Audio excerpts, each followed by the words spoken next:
Right, there we go. Morning everybody. Just need to adjust that and just check everything's alright. So we've got some sound.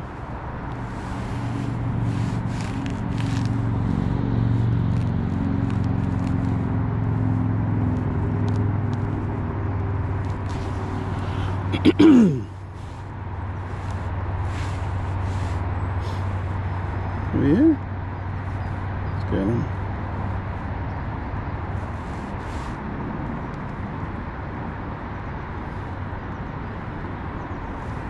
I suspect everything's alright. Just takes a while. Yeah, there we go. Right, morning everybody. Welcome to Gold Valley Lakes. Catch me back out on the bank. Oh, what's happened there? What's happened there? I have to do another intro now. Hold on. There we go. What's going on? Right, here we are. I'm on the Saturday Open at Gold Valley Lakes. I'm on Syndicate Lake. I'm on an end peg, although I think I'm on the wrong end peg. And yeah, here we are. So I'm on peg 111. There's 3 anglers on this bank, 3 anglers on the far bank. I really fancy peg 117 and 120. Both of those pegs have been producing well on this lake for the last, I don't know, several months. And the wind's blowing in there today to make me think it might be even better. And I'm right down the other end on the end peg. So I've actually got, like, you know, all that lake. Although I can't cast to it because of a tree. But maybe some fish move down here during the day, and maybe I get a few. But anyway, we're fishing.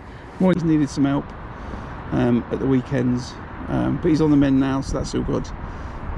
But yeah, I've done some garden jobs, spending time with the family, so that's all brilliant. But yeah, I'm out today, and I might get out. I might get out a day next week. Not too sure. We will see. Good luck, Jeb. Local superstar Jeb just walking past. He's not sure about today. He's drawn to my left. But we'll see. I'll quickly go through the rigs. We've got a few minutes. I've got no pole rigs today, just rods. First rod is a trusty bomb rod, tournament rod. It's an old one now, actually. It's £8 ST.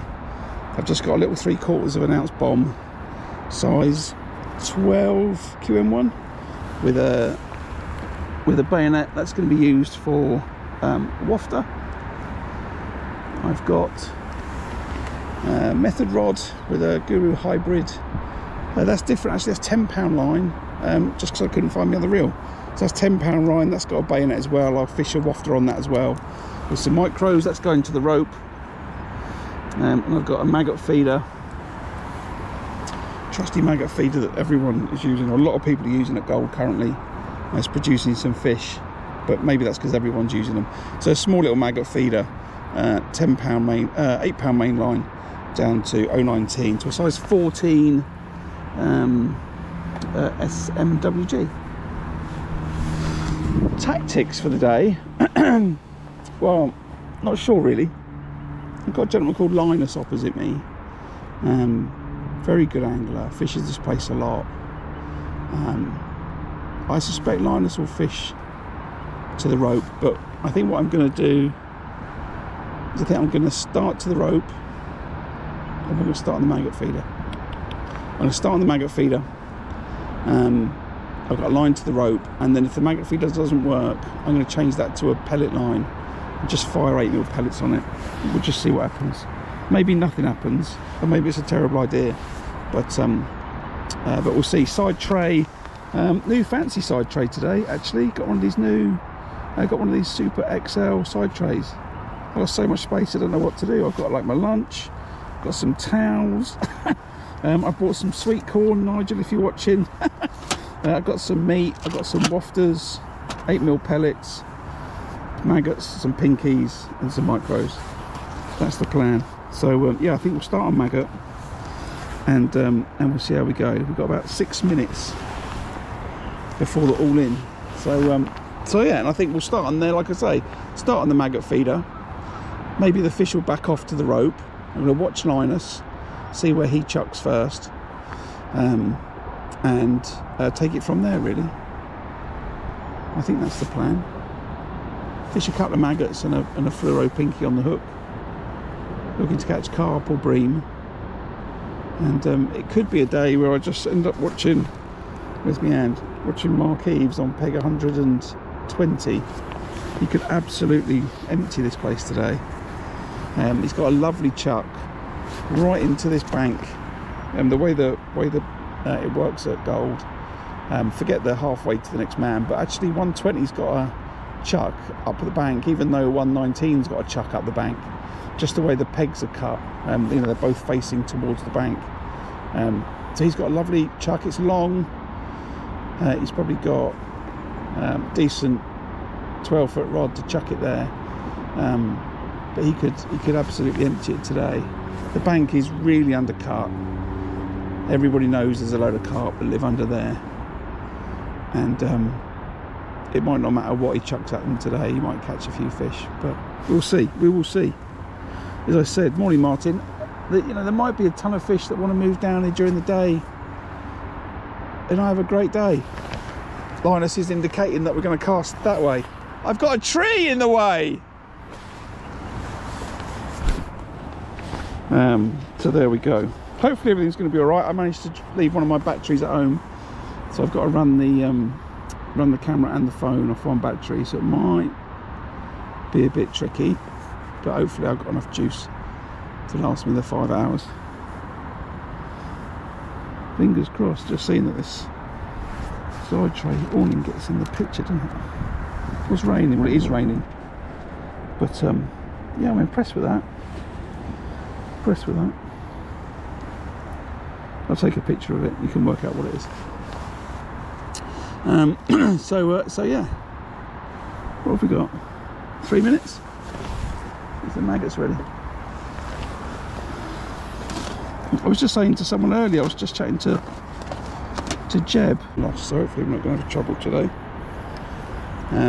But yeah, I can see the end of my keep nets, no problem.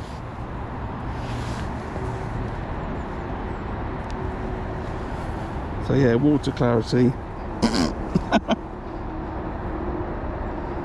If I drop a rod in, then I'll be very grateful.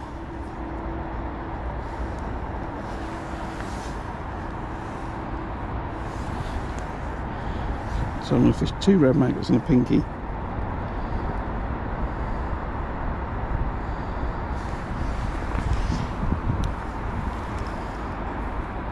So I've just got the feeder on there.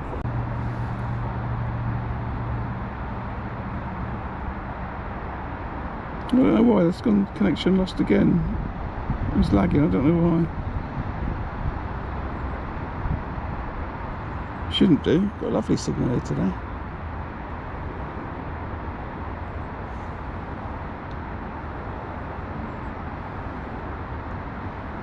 Hopefully I'm going to bag up and make a nice little video of this live stream afterwards.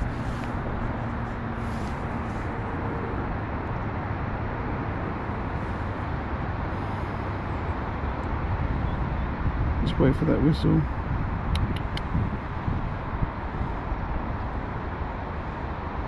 So a little reminder, hit the like button, write a comment if you're watching. All helps with the visibility for the stream.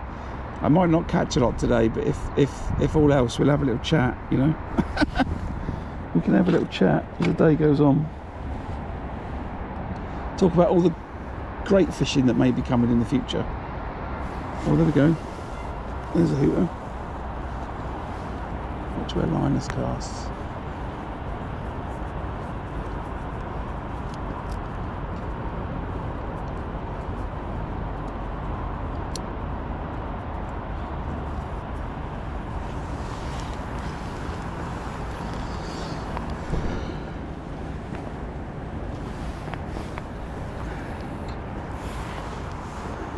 remember, it's not as far as too far that clip.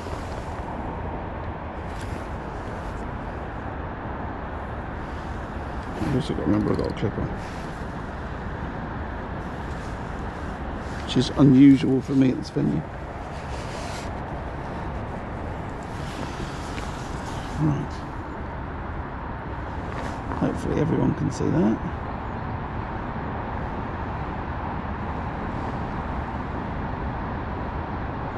So, bang on the money, 5 minutes. Night bot. Oh, that's off. Right, good.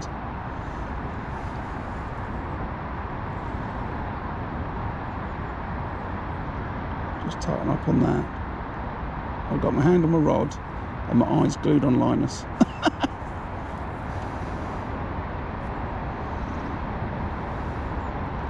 I often say this on the in the videos and the streams, you know, if you want to get better at match angling, then watch match anglers. Fish matches, watch anglers.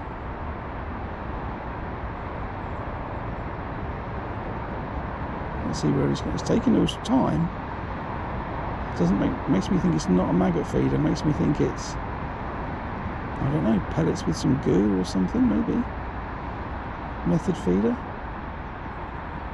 It is straight to the rope method feeder.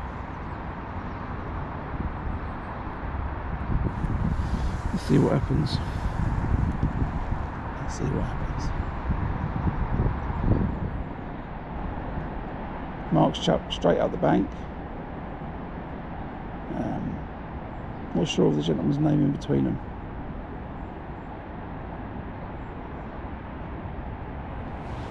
Look, I've got a good view. I can see everybody really. I can see the only person I can't see catch is a gentleman called Roger Beale on 117. Okay, so the guy to the left of Linus has gone in the middle. So on the far bank, Mark's gone up the bank. The next one's gone in the middle, the same as me, or halfway to the rope, I should say, and then Linus has chucked it to the rope. So I can commentate on my match and everyone else's match.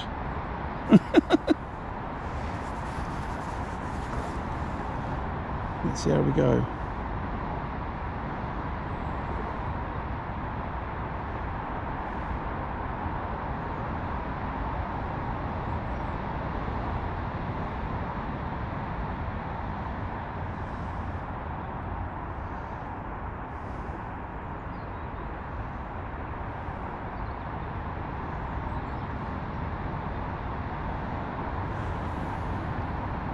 Everyone's been well when I've been away. It does feel like weeks. I can't remember if I had a blank last time. Well, I can see the bottom of the lake all the way down there. I don't understand why it's so clear. I can see my keep nets, and I can see another 2-3 meters past my keep net.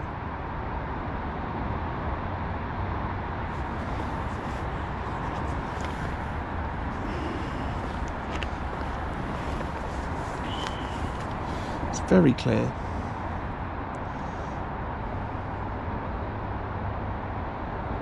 So yeah, I don't remember what I live streamed last time. It was on the river. Maybe I was on the river.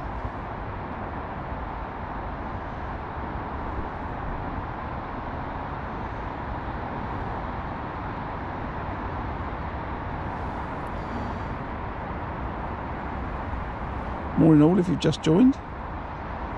Catch me at Gold Valley Lakes today. I'm fishing the Saturday Open on the Syndicate Lake. A couple more minutes, then we'll go again.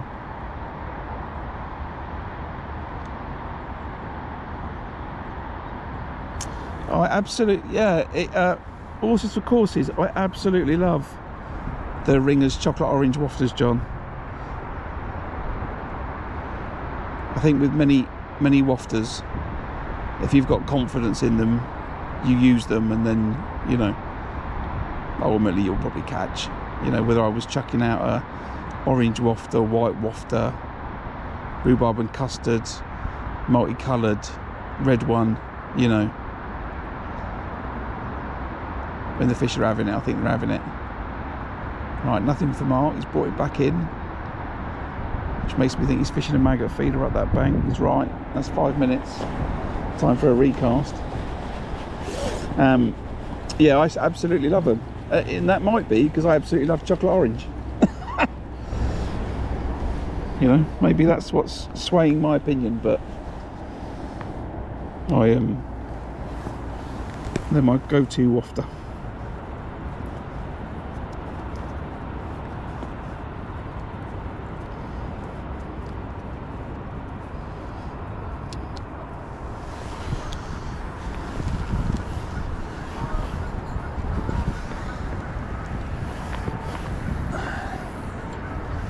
There we go. It's a bit nicer.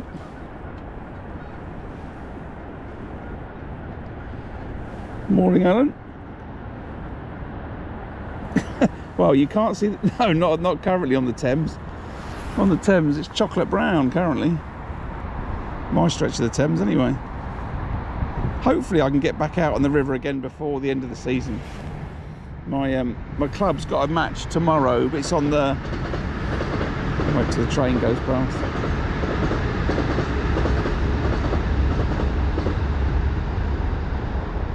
Yeah, my club's got a match tomorrow, but it's an away match on the Kennet and Avon Canal. And I think if we can have another week of not a lot of rainfall where I live, or at least upwards, you know, upstream of where I live, then the river might be good for a few trips before the end of the. I'm lagging. I don't know why. I don't know why it's cutting out.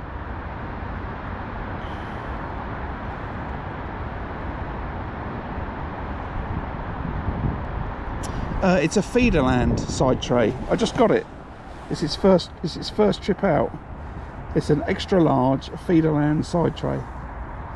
I don't have enough room because I've got also like accommodate my phone and stuff. So I wanted a larger side tray. Not that the phone's massive, but I've been always thinking that I'm cramped on my side tray. In the summer, when I'm fishing 8mm pellets and I'm fishing a pellet waggler and I'm fishing them on the bomb, you know, it doesn't matter, right? I've got, you know, one bait box full of 8mm pellets and a little indication then. So it's no issue, but when I've got a variety of baits, it's a problem. And you know, if you've watched enough of my videos, you'll watch me trying to balance a ground bait bowl on top of bait boxes and all sorts of stuff. And it's just not stable. And this is beautiful. I just got it out of the box and just put it on the box, simple as that. Out of the box it came in, put the awning up. It's good. The other thing was my Preston side tray. Whether it's because it's so old now and the material's deteriorated, it's not waterproof anymore. So you know, it was letting in water, which is a problem.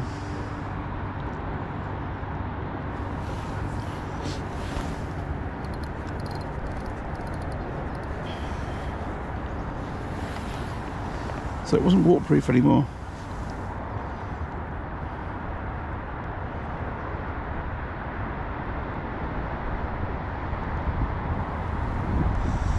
Yeah, I've got a lovely stretch of the Thames where I live in Abingdon, and the river's full of roach, bream.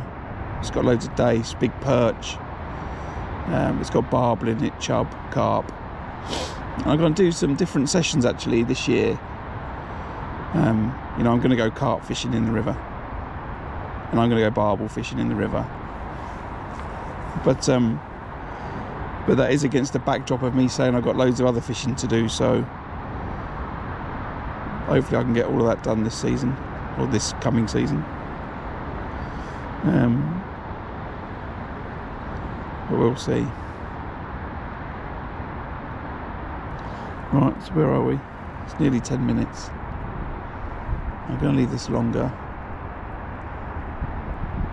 I think Linus is still on his first cast. Don't think he's moved it.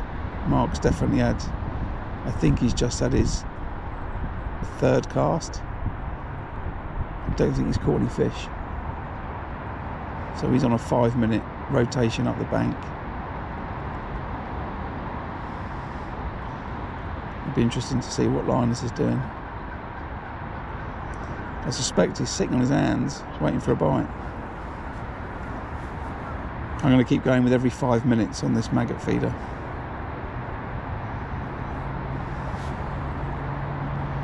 Let's see. Morning, Anthony.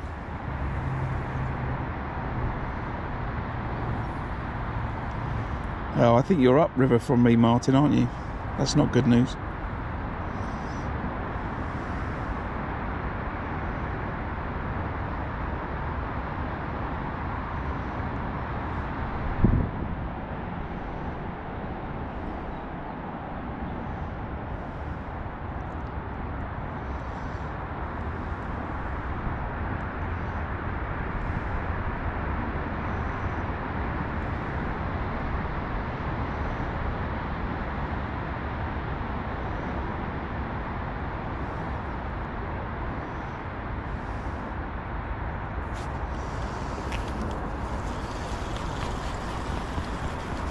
Another chuck.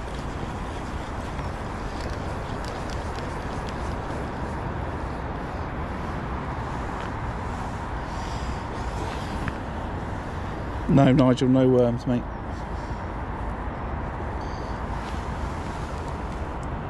Maggots, pinkies. I've got wafters. I've got some corn. Although that was really to for you more than anything else. And I might leave the can and use it in the summer. And I've got a can of meat as well. I suspect what might happen, you know, how's my match going to play out, right? If I don't catch on this maggot feeder in the first hour, and I might give it an hour, I'm going to chuck a feeder method to the rope. And when I chuck that method to the rope, I'm going to start pinging 8mm pellets on the bomb line. And then I'm going to start chucking a waft around or a pellet around in the peg. That's what I'm going to do.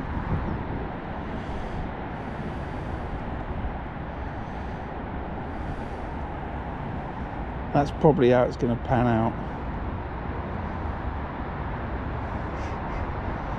Then I might chuck the bomb around a little bit before I start putting 8mm pellets in. So, you know, first hour on the maggot feeder, second hour on the method to the rope, or half an hour, I don't know.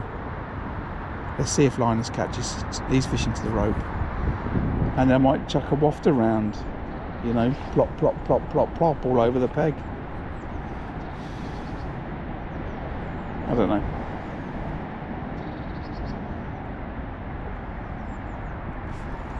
Let's see.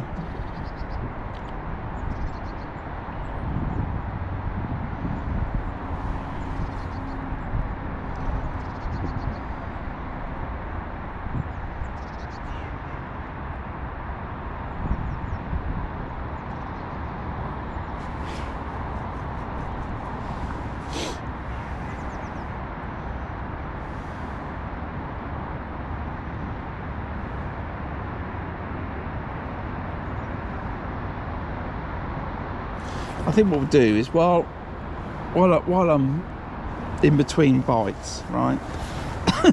Let's have a little talk about what's upcoming, right? And I've got a few bits because I know everyone likes big money matches. I've booked myself in for 2 Maver Match This matches at Tunnel Barn Farm. One at the beginning of the season and one at the end, or one at the end of the summer, I should say.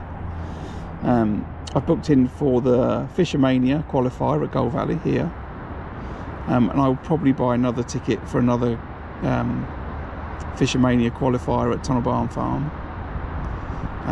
I've got 2 festivals at Tunnel Barn Farm. I've got the Spring Spectacular, which is in not too far away actually. I think it's in May, so not long at all, and maybe even April.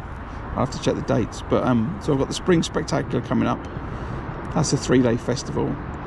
I've got the Pole Masters in June. That's a 3-day festival. And then I've got the Thames Festival, which is a 3-day festival, which is in September, I think it is this year. So I've got 3 festivals booked in already, 3 big money matches booked in already, and I might do a few more dates as well. So hopefully there should be a lot of action. Any bream? Yes, there is, Nigel. There are bream in here. Actually, if you look on my videos, this time, not quite this time, but this time-ish last year, I was fishing on this exact peg with a ground bait feeder, catching bream, trying to work out how to catch carp, and I got bream all day long. I think I called it bream bonanza, something like that. But this year they seem to be not as interested in the ground bait feeder, hence the maggot feeder. So yeah, so 3 festivals coming up, 3 big money matches, and then I will rotate between matches on the river, matches at Gold Valley, and matches at Tunnel Barn Farm. That's the plan for the year. And then in amongst that, we'll have a splattering of carp fishing in the river, barbel fishing in the river, that type of stuff. I think that's my 2025 season lineup. So it should be pretty good this year. I've done loads of prep for Tunnel Barn Farm already. Rig after rig after rig I've tied. I've tied margin rigs, I've tied shallow rigs, I've tied across the island rigs. I've got more top kits, so I can be a bit more proficient at things. So I'm definitely going for it this year. So I'll also probably end up doing some weekend or midweek stuff at Tunnel Barn Farm too, just to try and get in tune with the venue.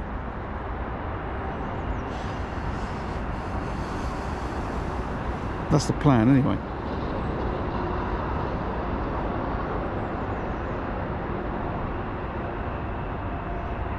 Right, so where are we? 20 minutes in, I see no fish. I've had a couple of casts, on my 3rd cast. I think Mark's on his 3rd cast. I think Linus is still on his 1st. He's leaving that method feeder out to the rope for sure. There's a guy in the middle. I think he's had a couple of chucks. I've had one slight indication.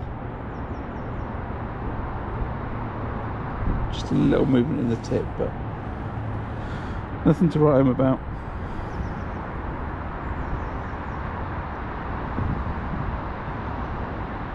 Could be a difficult day with me talking a lot and catching not a lot. Could be one of them days.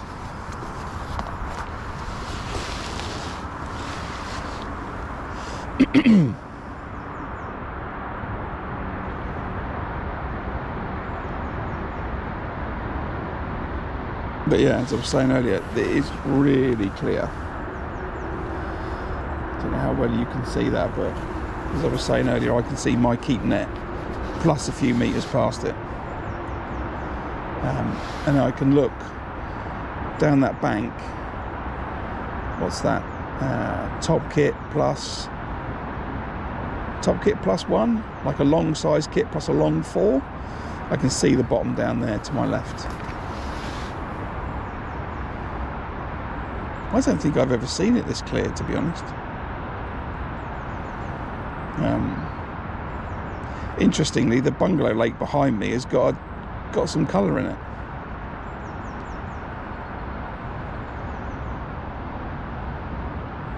But not here.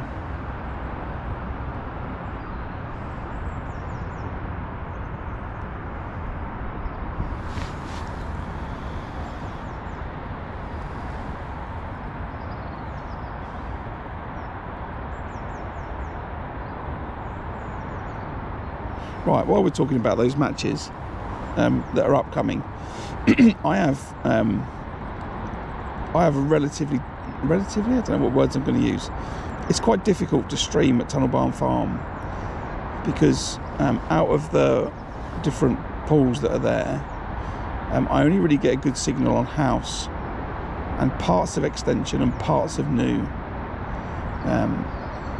And that's not really, that's not really good when the festival is also going to be on club and Jenny's and high and top. So there's multiple lakes at Tunnel Barn Farm where I can't get a reception good enough to stream the way I do, just with the camera and the phone. So I have set up my Twitch channel, and I made a couple of posts about it, but just to verbally let everybody know. So when I go to Tunnel Barn Farm, my live streams are going to be on Twitch. They're not going to be on YouTube, because the chance that I can do it on YouTube is 30%. So I want to give some consistency, and I want to plan. So my streams at Tunnel will be on YouTube. My streams at Tunnel will be on Twitch. Twitch is a streaming platform. You can just watch it, or you can just go and create yourself an account, and then we can chat. But you can watch without doing any of that. So yeah, so the stuff at Tunnel Barn Farm, so the Spring Spectacular and Pole Masters, I'm going to stream them live on Twitch. I will, however, take the entire 5 hours of the match and then upload it either that night or maybe like after a couple of days to my YouTube channel. So if you don't want to go over there for whatever reason, you can still watch the whole thing on YouTube. So I'll do live stream on Twitch, full 5 hour upload to YouTube, and I'll do edit to YouTube. That's how I'm going to sort that out. That will also be the same for the Thames Festival. Thames Festival, there's some sections I can stream on YouTube, some I can't. So in order to be consistent, I'm going to stream it entirely on Twitch. That's the plan. It does involve me lugging around a huge battery and a mini satellite dish, but that's the plan. In here, depth is 5 foot. It's not deep lake, so that's the plan. Need time for another cast. So festivals in the future or coming up, head to Twitch. You can find me on Twitch. It's really easy.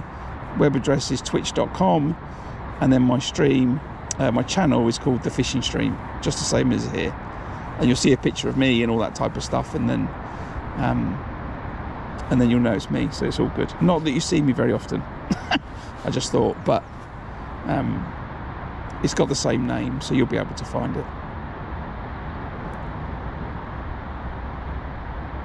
So you've got a couple of months.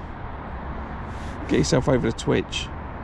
Make an account if you want. It's all free, and then you'll be able to watch the live streams and the action as it happens.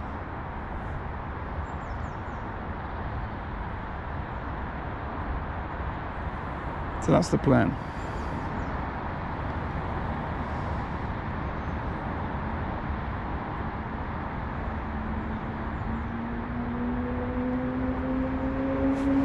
Right, let's get another cast. Still not seen any fish caught from marquees in the corner, which is surprising me, but equally that's giving me a little bit more confidence as it happens. I was worried that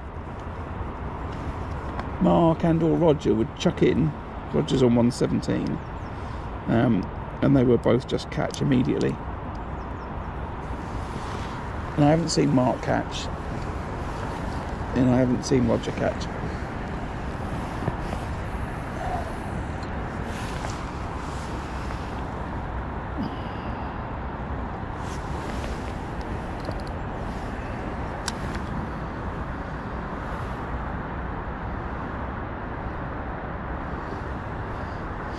Conversely, I haven't seen Linus catch, and I haven't seen Jeb catch either.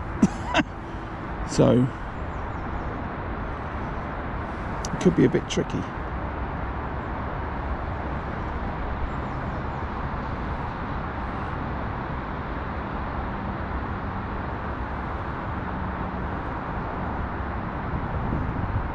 You could actually, I could actually look for tackle that's ended up in the lake, where people have their rods dragged in. You can see so much at the bottom.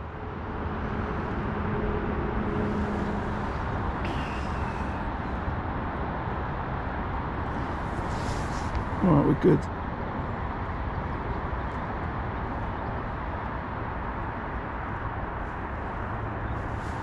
I reckon 5 bites would be amazing, Ant. Yeah, I did see the weights in the Y. Well, you know, phenomenal, right? What was it you had? £191. I said to someone this morning, it's like the Todd Banana of river fishing. But they're all in sort of, you know, it's not all throughout, right? There's just an absolute load of fish. You know, what happened in that section? £190, £146, £100. And I think maybe somebody in that section caught £50, and I think they were probably a bit gutted. But yeah, phenomenal. It must be absolutely crawling with chub under that bridge. It's under that road bridge or whatever it was, towards the other bridge. But yeah, I did see the weights. You can't take away this phenomenal angling, by the way, even if it is solid. You know.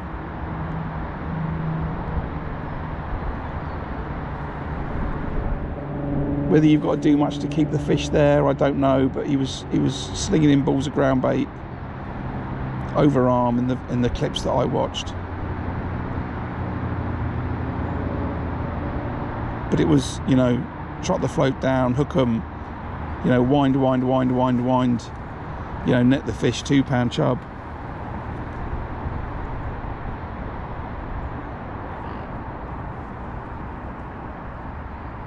Yeah, I don't quite know where it was. I don't know the river.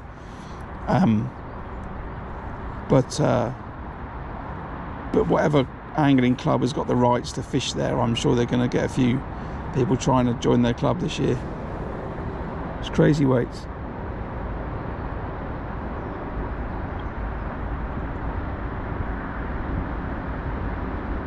Thanks, Teddy. Top Teddy, I don't know, I've got to abbreviate your name. Top Teddy, we'll call you. It might be a little bit of a difficult day today.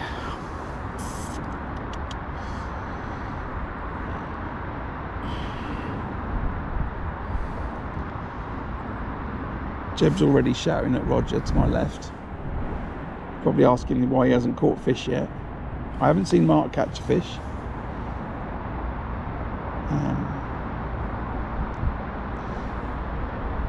I think Linus, I think he's baiting up for a second cast.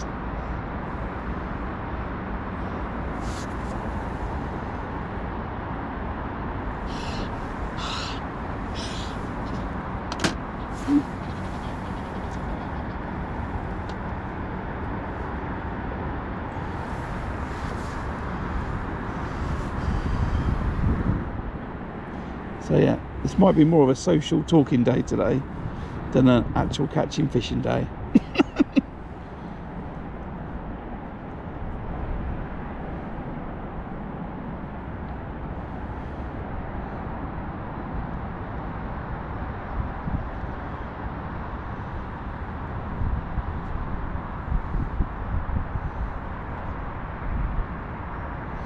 I need to set a little Nightbot reminder up to remind people about my Twitch channel. Going for another cast. Just 4 sections. He was fishing in the 4th one, the furthest away, and now he's come back a section. So that's interesting.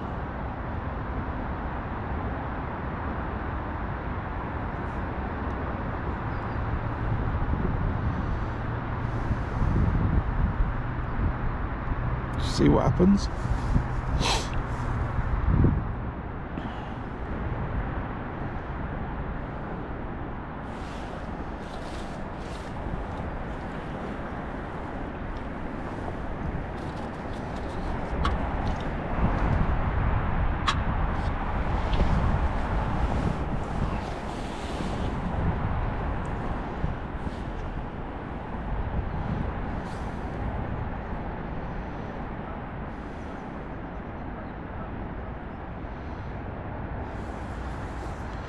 But we'll stay on this line. We'll stay on this line for an hour, and then I'm starting to think about changing my mind, because Linus has fished to the rope. He's not had a bite. Well, not that I've seen. So if he's not had a bite to the rope, and he's only just slightly down the lake from where I am, I'm just sitting there thinking, what's the point of me chucking it to the rope? I might as well just start chucking a bomb around then with a wafter on.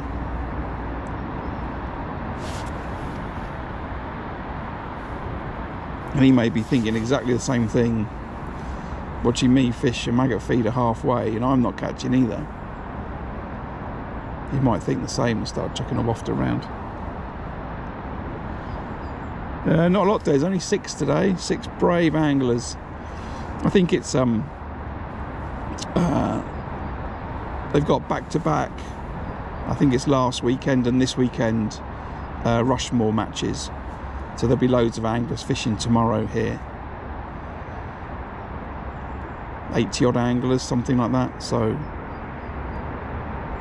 I think because the weather's a bit horrible and the fishing's a bit hard, then people think that they'll do something else on the Saturday. But it's a nice friendly match. Bunch of regulars and me. And all very nice. Won't take long to weigh in, I know that much. Yeah, 58 tomorrow.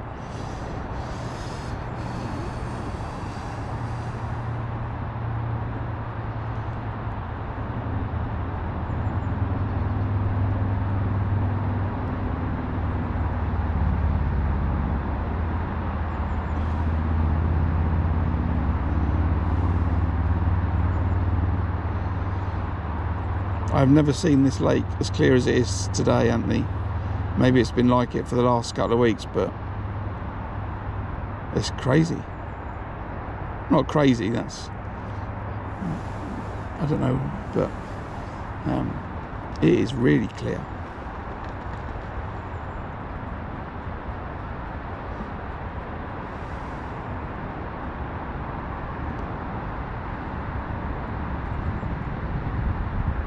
You know, it's so clear, there's an air bubble down the bottom of my keep net and I can see it. Air bubble trapped.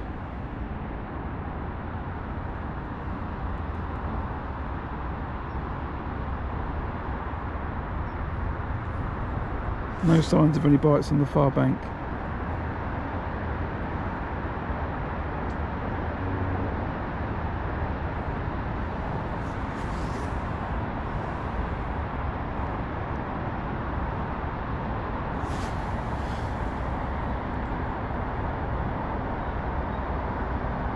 Oh no, you can see more than 4 foot out. Oh, long kit plus a number 4.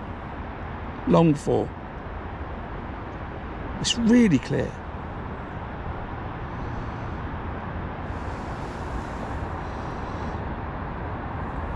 I can see 4 meters out.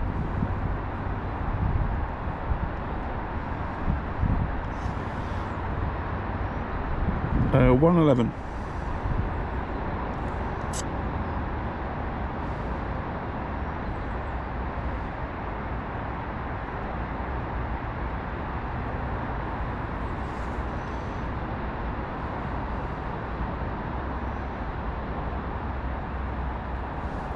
I can't remember which one's got the pipe in it to bungalow. I don't know if it's between these 2 or the next 2, but I haven't bought my pole and I'm not going to set, you know, so I don't need to worry about that. For everyone's reference, there's a pipe that joins the 2 lakes along here somewhere, and I can never remember where it is exactly. It might actually be to my left. And there's normally quite a lot of roach that hide up the pipe, and you can generally catch some roach in one of these pegs. People try and keep it a secret. Yeah, that's be right. You can see. Yeah. That's more like it. Yeah.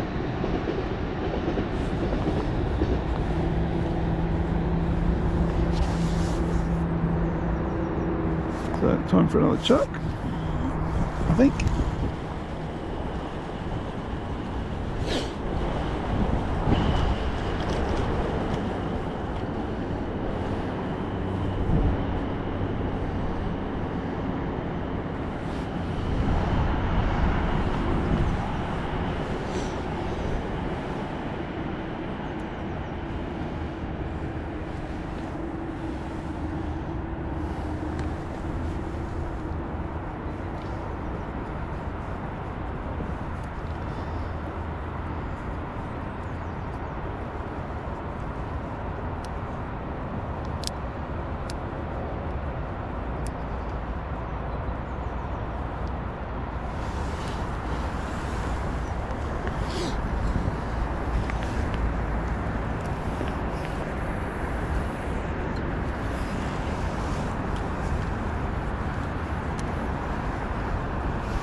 Yeah, I think bomb and wafter is coming out, but I said I'd give it an hour, and I think I'm all right to do that.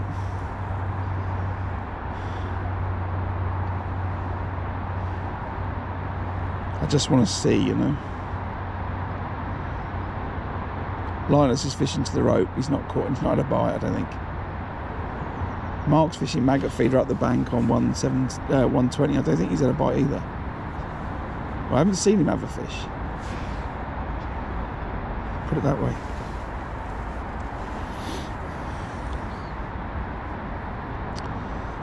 So I think we'll give this another 20 minutes.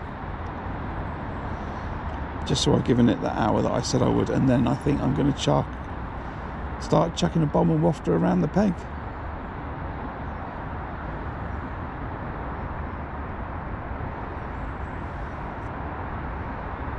And just give it 5 minutes each time and just start randomly chucking it.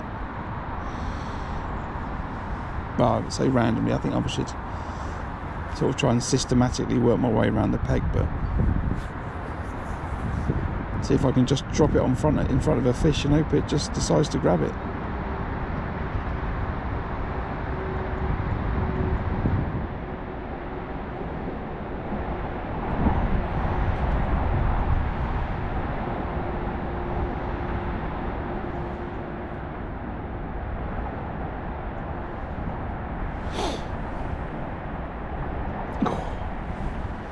I was saying earlier it wasn't very cold, but now that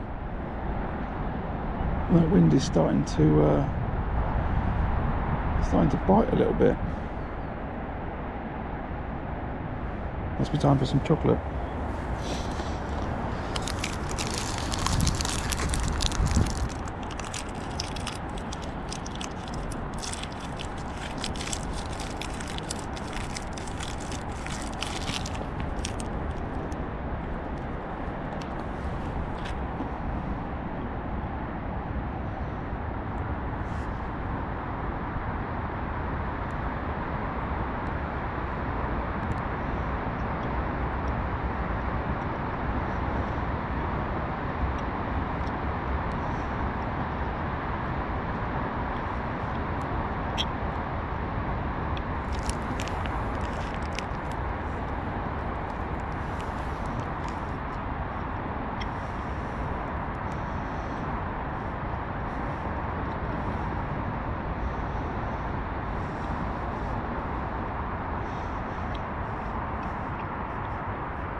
all that's random. What I'm talking about is one of those. A wafter. There's some dead maggots in there. Look. A wafter. think about a mini boilie, but think about a mini boilie that's slightly buoyant, so it wafts around with the toe of the river, of the lake. So that's why it's called a wafter. The fish comes past, it'll waft it up. Okay, but think mini boilie, and hopefully that sorts that out for you.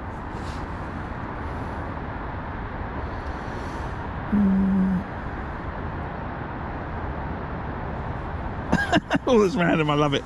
So I'll translate what Anthony said. So F1 is a breed of fish that didn't exist 30 years ago. It's a hybrid between a common carp and a crucian. Let's call it that. So genetically engineered strain of fish that grows up to about 8 pound, but primarily a big F1 will be 4 pound. Average F1 will be 2 pound. Okay, and when they're really tiny, if they're about 6 ounces, people call them stockies. So a stocky F1's about 6 ounces, 8 ounces in weight. 2 pound will be an average one, 4 pound will be a big one, 8 pound will be a huge one. But yeah, it's a hybrid fish. And they were, I can't give you all the proper details, but they are much likely, or they do feed a lot more in the winter than a traditional carp. A traditional carp will, like today, as you can see, the fish just shut up shop, don't move very much. I wouldn't say hibernate, but effectively, you know, for ease of understanding, you can say they hibernate and don't do a lot. Whereas an F1 will be a lot more active, and there is some F1s in this lake.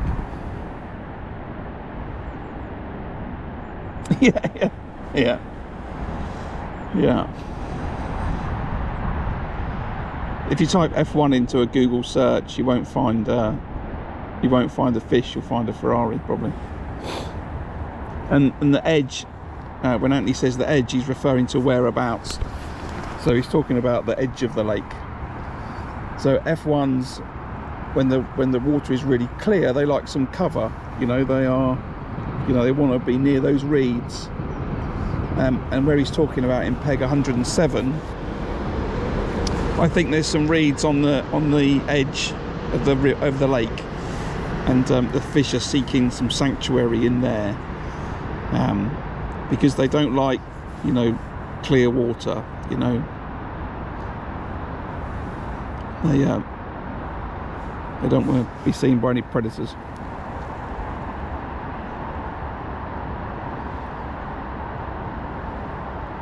I haven't seen anyone look a fish yet.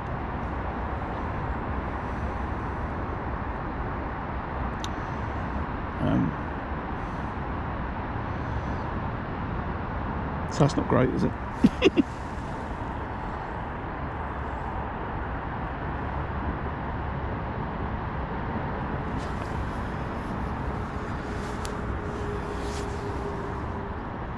Yeah, no worries. That's a little bit what the channel's all about, right?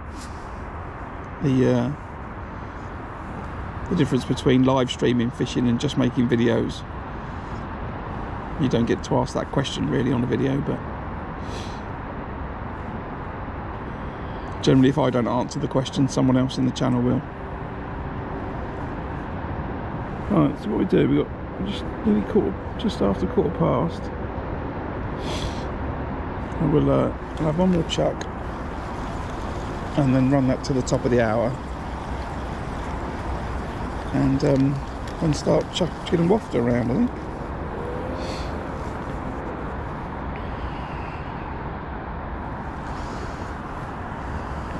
Oh, it's nice to get yourself. No. And then that gives me another couple of pints of red maggots that will go home and end up in the freezer as dead maggots ready for the summer. I think that's what will happen to these.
Oh, and I might do a live stream from that Busket Park place actually that I fished a few times.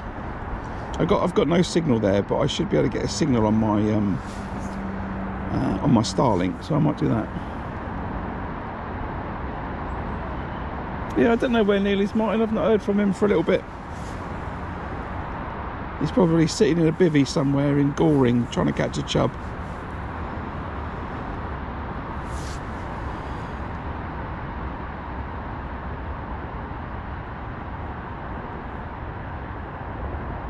Oh, it's not my thing, Teddy, trust me. Trust me, it's not. But the river's a little bit too flooded. Winter carping is not really, I would call this carping, we're fishing for carp. This is not my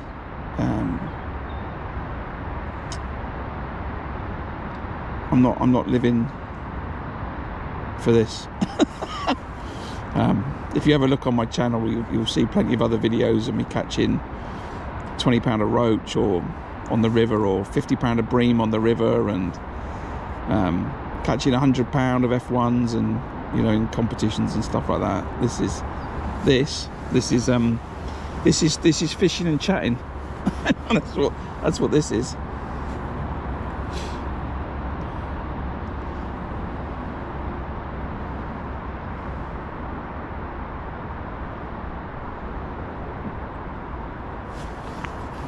And more chatting than fishing.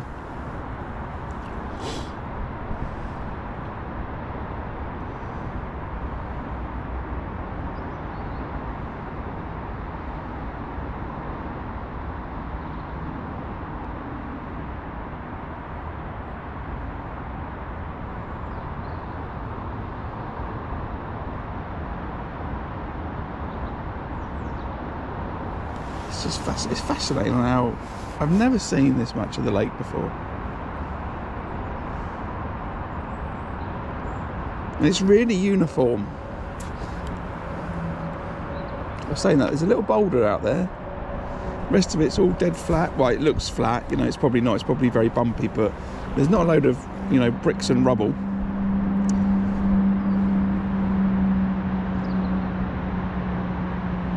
Yeah, there's one rock over there I can see, but not a lot else. There's a like gravel patch to my left I can see.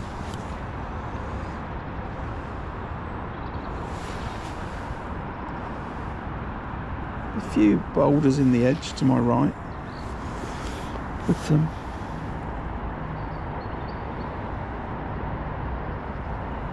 well, I don't even think, if you had the, you know, there's 6 of us fishing today, right? So there's 4 end pegs because we're fishing either side of the lake. So I had 66% chance to draw an end peg, and then I had a 30% chance to draw the end pegs where I want it to be, which is the other end. But I don't see Mark catching, and I don't hear, you know, Roger could be catching. on 117, but I don't know.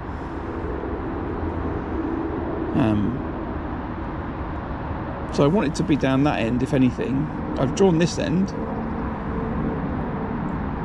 and I've got all of that lake to my right, which might have some. So we'll give it another 7 minutes, and then we're going to try something different.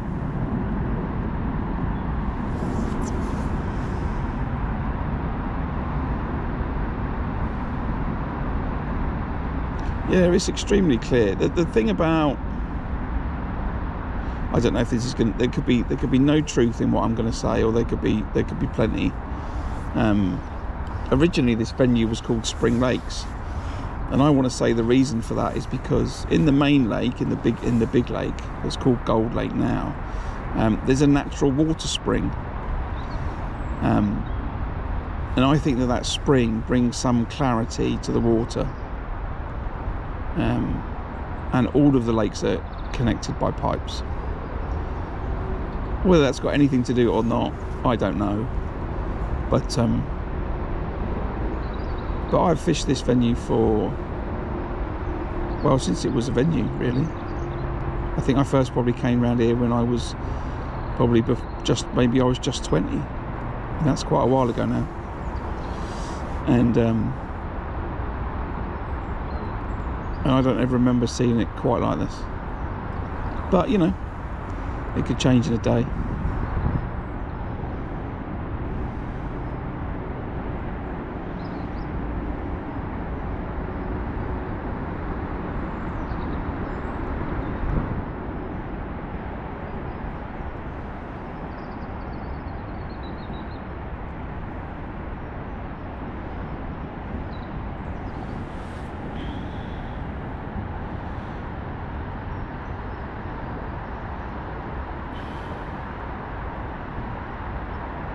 No, I won't do it, Nigel. I won't do it. I won't compromise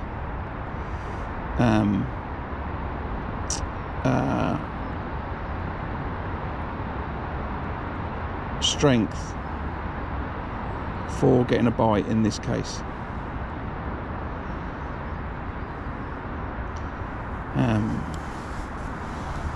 I'm very against scaling down on this venue.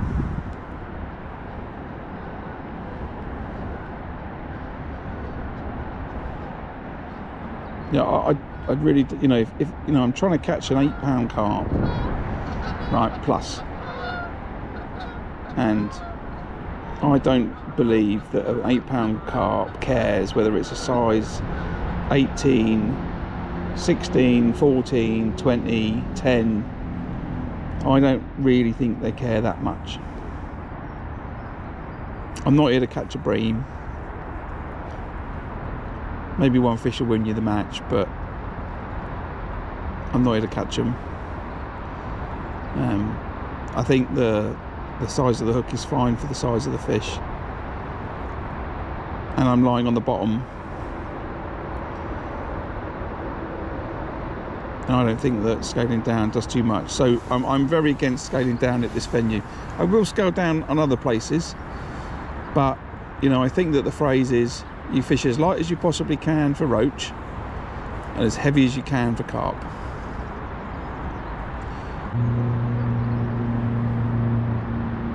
People do, people get broke.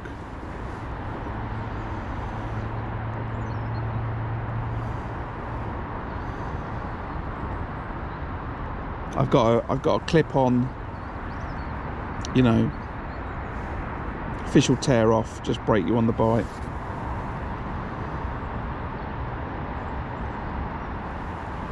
There are silvers, but there are silvers, but there's also I don't see one today, but there's also cormorants.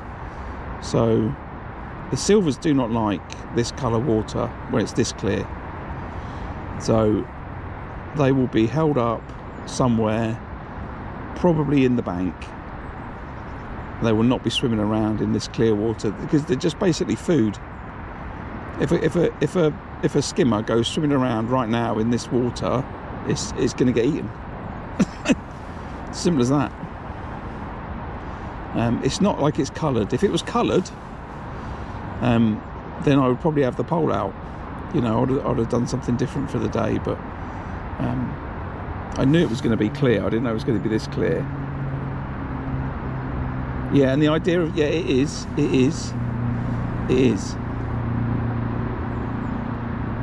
But I have no belief or faith that scaling down in this venue gets you more bites. None. And oh, little indication then. That was ironic. Tip just went dink.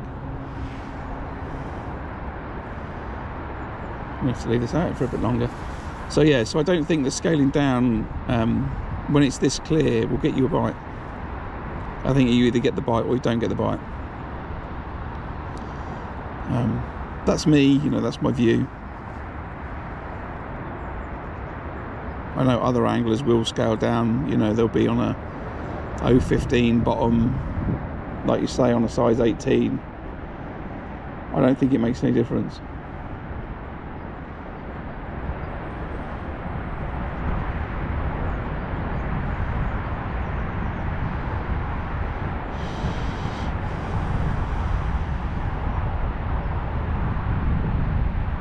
So I'm stubborn and I won't do it.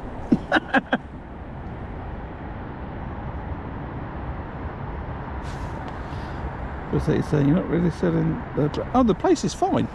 It's the winter. You know, what can you do in the winter? This is a phenomenal venue.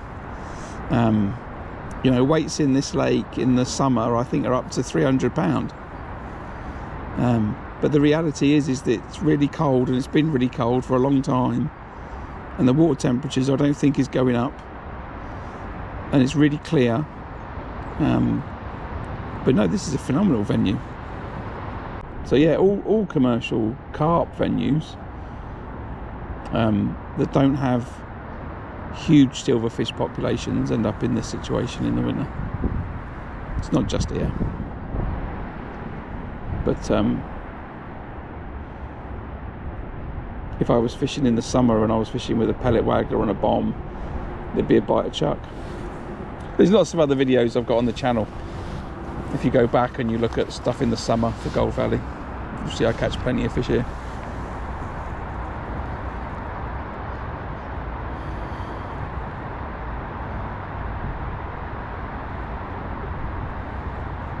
Yeah, it is the wrong venue for the winter. You're absolutely right. But the river is flooded, so I can't fish the river, and that's where I would be. The alternative would be to go to a place called Tunnel Barn Farm, but they've got huge matches on today and tomorrow, so there was no possibility of me going there. The place is full, I think. Right. So I did have that indication, but we are just over the hour mark.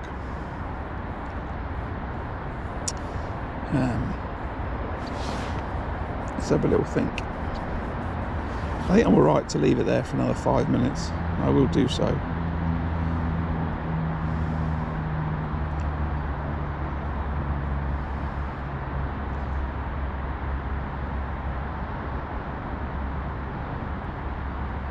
But yeah, no, don't get the impression that I don't like the venue or it's not very good. It's a great venue and I love it. Oh, there they go. Can you see that fish? Can you actually see that ghosty carp right now at the end of my keep net? Look at that fish right there under my rod tip. Just gone off to the left. I can still see the fish. It's now at the... That was hilarious. I don't know if you saw that. I don't think the GoPros are good enough to show that, but that was absolutely hilarious. So the fish are moving. The fish are moving.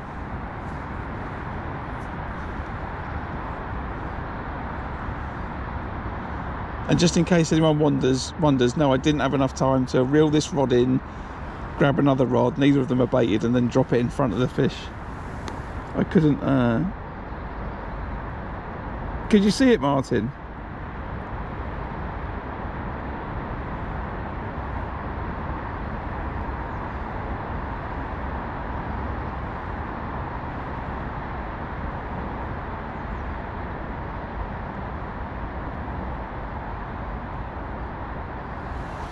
There's a big difference between commercials.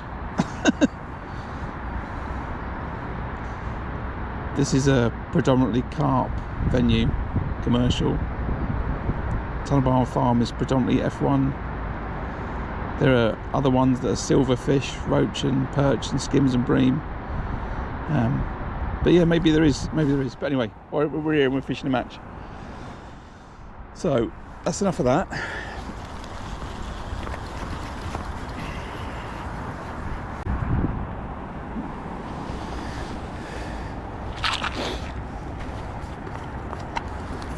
One of these bayonet style ones, I think.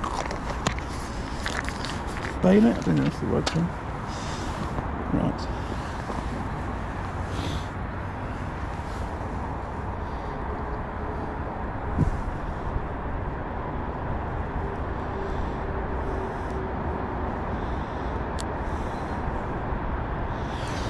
There we go. Looks gorgeous, doesn't it? Lovely chocolate orange wafter. Let's start. Where are we going to start? Let's start slightly to my left. Slightly to my left, in line with Linus. Normal bomb chuck. Let's start there.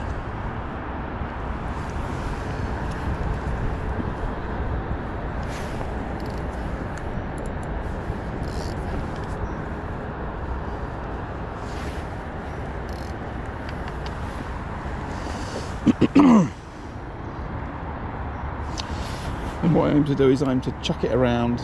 We'll go like short, middle, long out towards Linus, then I'll go short, middle, long in front of me, short, middle, long slightly to the right. It gets a bit awkward with the rod, but then and maybe a few chucks a little bit further. That's what we'll do. And then once we've got there, I think I'll come back here and do the same. 5 minutes, I think. I don't need to leave it in for any longer than that. That'll do me.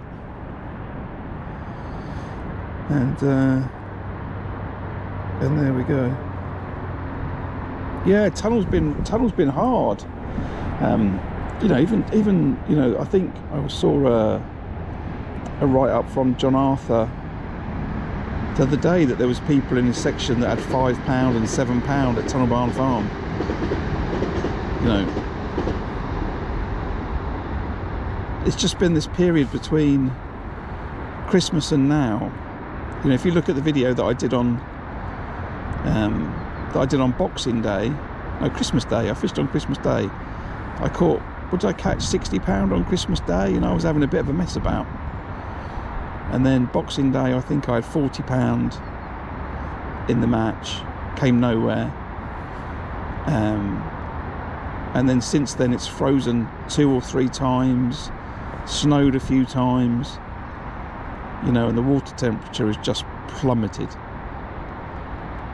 Absolutely plummeted. But it'll come back. You know, we're probably in this, I don't know, you know, we should be out of this in 4 weeks' time. So for me, that'll be like 1 or 2 more trips fishing, and then everything should be, you know, the spring is here, you know. But I'd rather come fishing than tie rigs today, and that was my choices. So I thought I'd come fishing.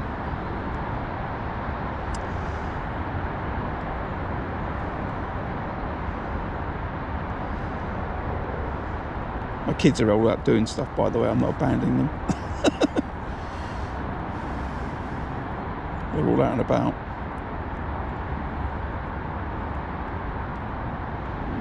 So where are we? Just after an hour. So just gone 11 o'clock.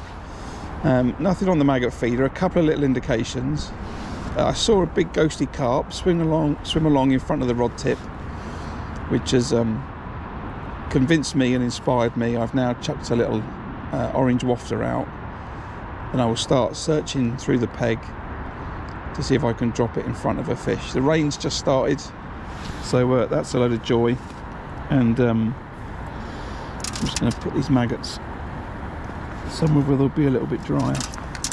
It is cold and wet today, that is absolutely true.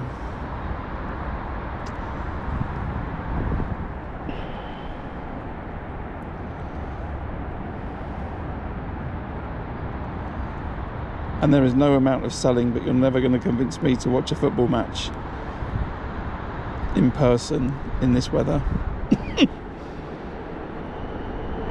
Ever. But I will sit on my box.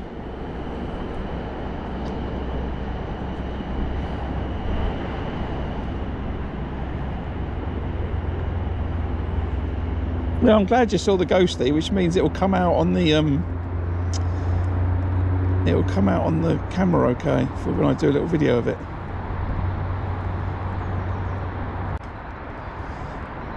And who I think's half deaf in one ear, so I might have to shout quite loud to see if he's caught anything.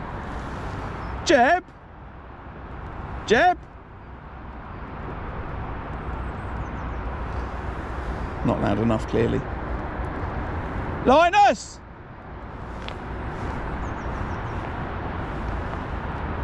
Any good?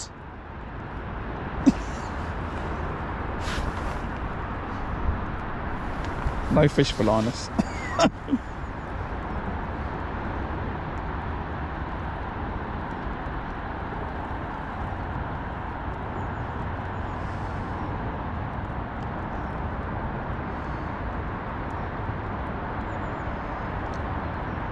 I think Linus is cold as well on that far bank. He's actually sitting on both of his hands, I think.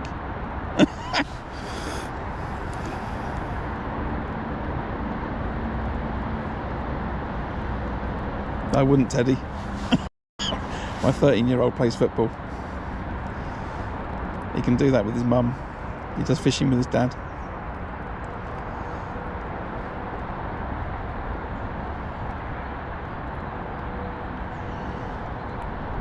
He's a good angler as well, actually. But his head's screwed on. He's not fishing in the winter. He'll wait till it's the summer again. And he'll probably, well, he might fish it a little bit in the close season. But as soon as June the 16th comes, it'll be like, Dad, we're off down the river.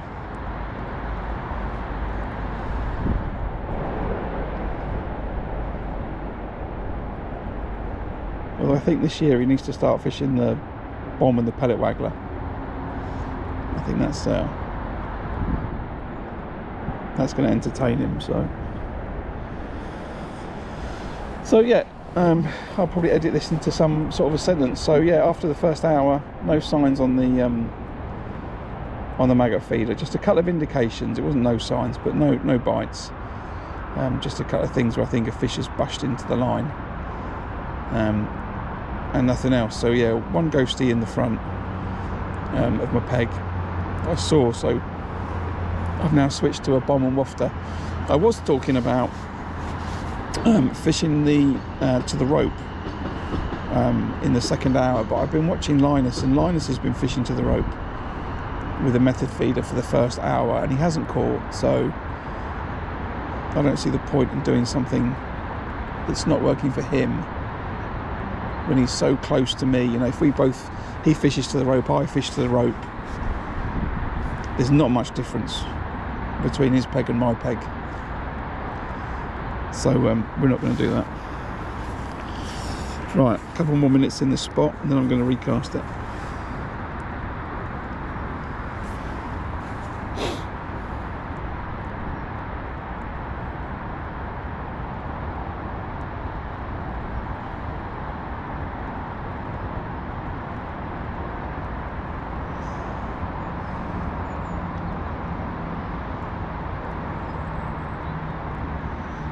Right.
I don't know what you type, Teddy, but not.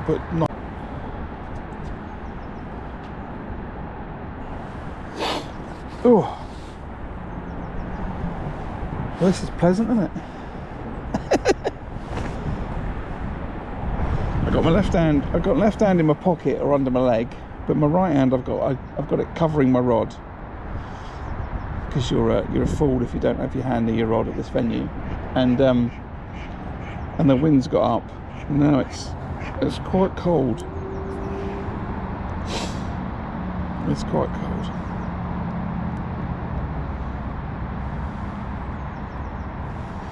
But I think that's been long enough. Let's go a little bit further on that same line out towards Linus, I think.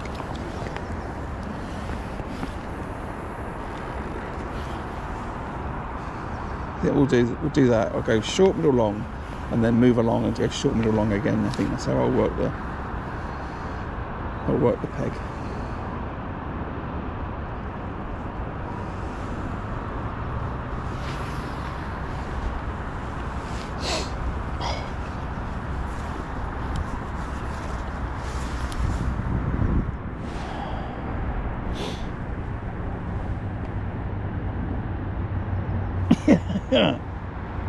Don't catch a cold from being cold.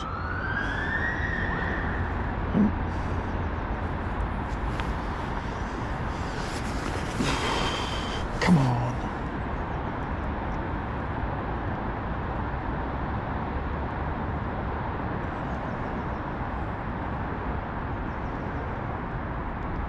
When I used to do this a lot, I used to have a pair of fingerless gloves, and I don't know where they've gone over the years, but I might need to find them again.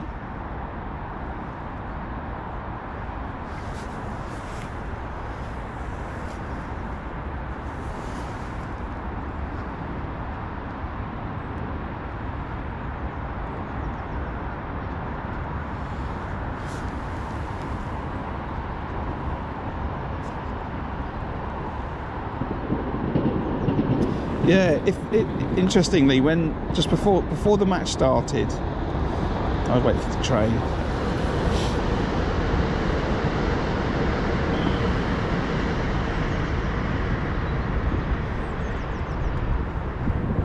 Right, before the match started, I was chatting to Jeb, who's in the peg next door but one to me, and he was saying that he could see a big shoal of fish in the corner of the bungalow lake, in this corner down near the railway line. He said there was a load of fish there, and he could also see a load of fish in Roger's peg up against the bank, just moving around in the top of the water. So they do really shoal up. I remember, I think I may have said this before, but I fished a winter league here, oh, it must be 10 years ago, and there's an island in Gold Lake, and I remember fishing on Gold Lake, and I was peg, I don't know where I was, let's say 48, something like that, and I didn't really catch much, and there was a guy and he was on 36. I don't remember where the island is, but he was against the island and he had 249 pounds. And it was like 1 degree, something like that. And you know, the results were blank, blank, blank, blank, blank, blank, blank, £5, blank, blank, £10, blank, blank, £249. It was insane, absolutely insane. The guy said it was the best day's fishing he'd ever had in his whole life.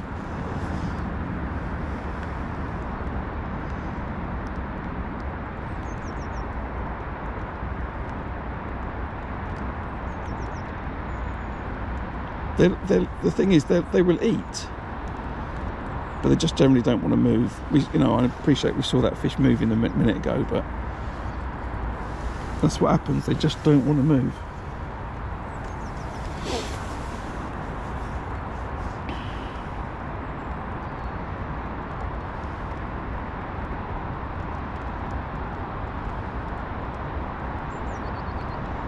And they don't need to, because they're big enough and they,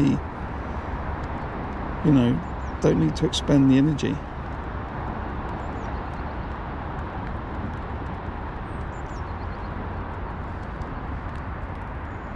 My job now is to try. I've got to drop it on one's face as it swims past.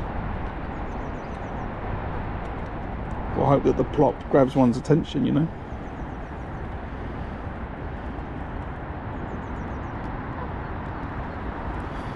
I can't remember if you're allowed bread in here in the winter. You certainly can't any other time of year.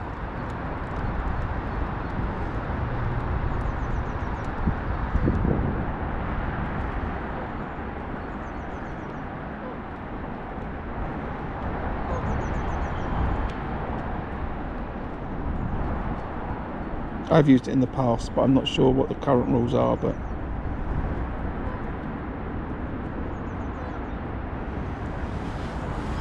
it's not a big bread venue, never was. Never ever was.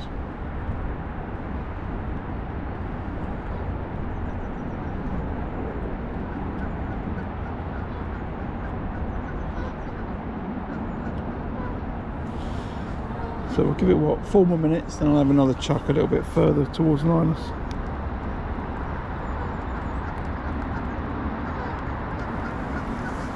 If I systematically check the peg, you know, that's all I can do at this point. I just got to hope, like we saw that fish swimming through my peg, that, you know, fish from the other end of the lake are deciding to go and have a little look down that end of the lake. Now I see Mark has got a landing net in his hand,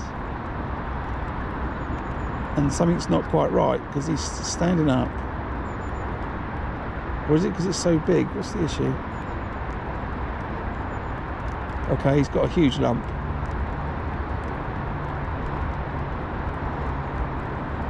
Okay, that's one fish to mark.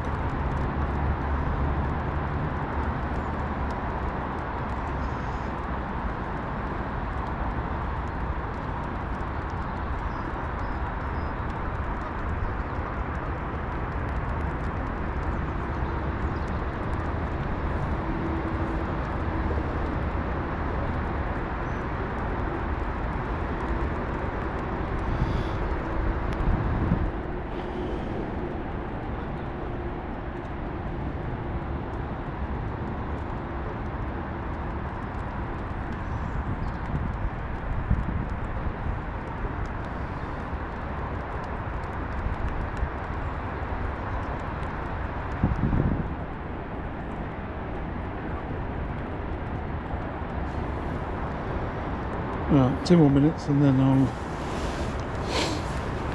recast it.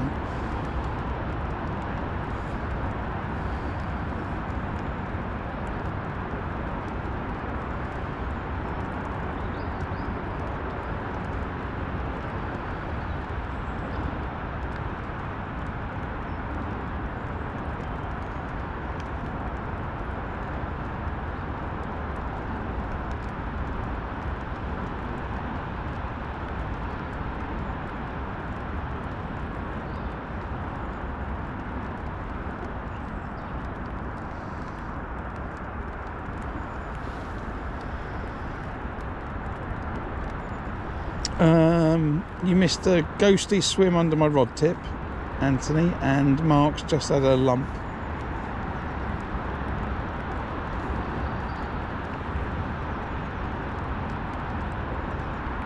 Looked, you know, it's hard for me to tell from here all the way over there, but the way he was lifting out suggested it was a reasonable double. And I've switched on to a bomb and wafter. Then I'm just starting to search the peg.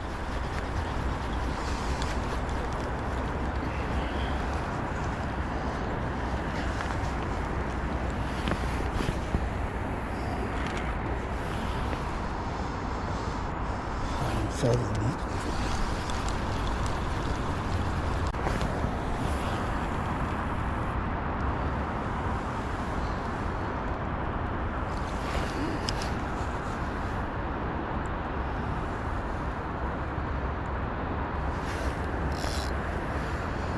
Yeah, Martin was saying that the that the water's that clear that everyone was able to see the fish.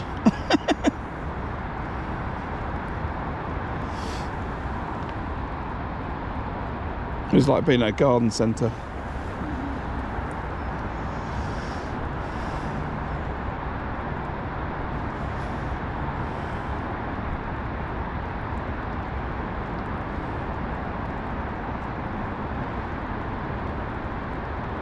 Shouted across to Linus, he hadn't caught anything. He shouted across to Jeb, but he didn't hear me, so...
Yeah, I do, and you're right. You're right. You know, there might be a load of fish coming from the right, my right to the left, you know.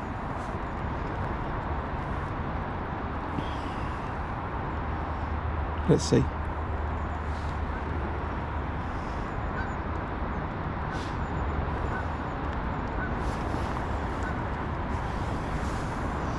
Maybe I need a 3-foot zig rig.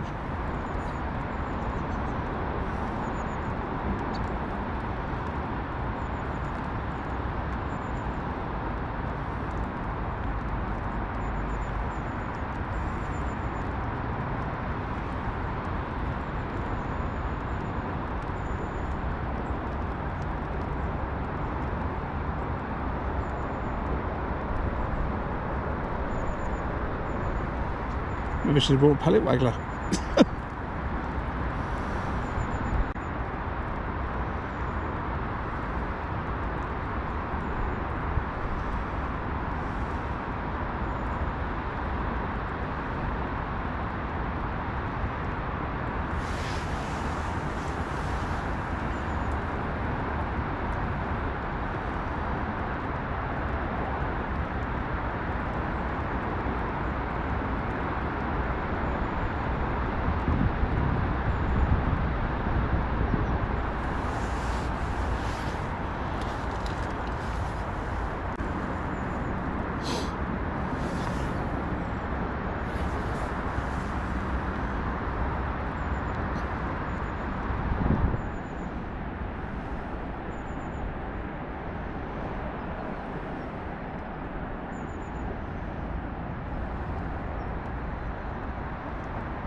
Yeah, there's a little bit of lag, I don't know why.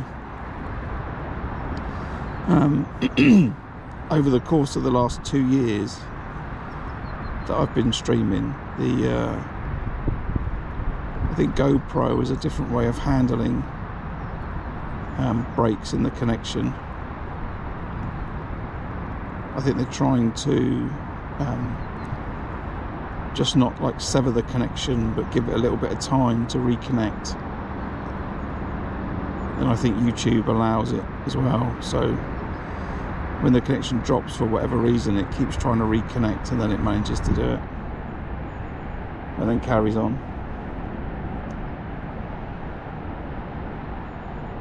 Actually, when you on that topic, Twitch is a little bit better for that, because effectively you watch the TV channel, not a TV program. So if it breaks, if I restart it, it just comes back on automatically, and people don't have to do anything, you know, which is quite good.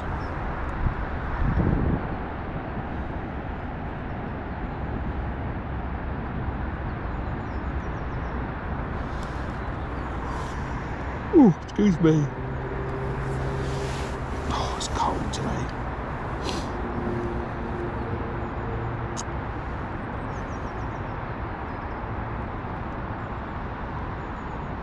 Right, I've completely lost track of the time, so we'll give this another 3 or 4 minutes, and then I'll recast it.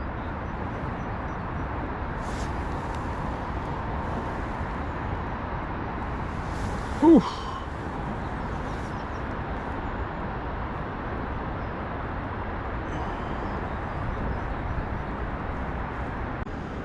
And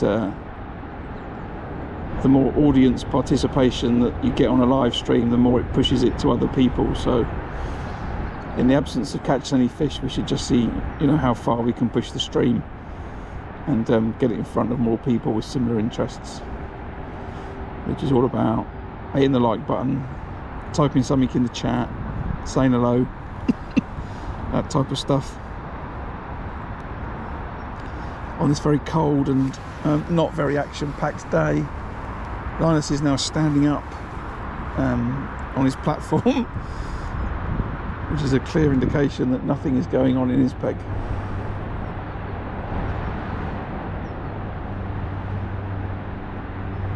He's now walking away from his box.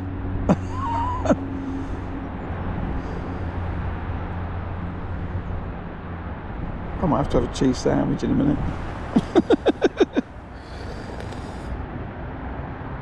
Yeah, the plan's not going to change. I've got another just like 30 seconds and we'll keep moving this around.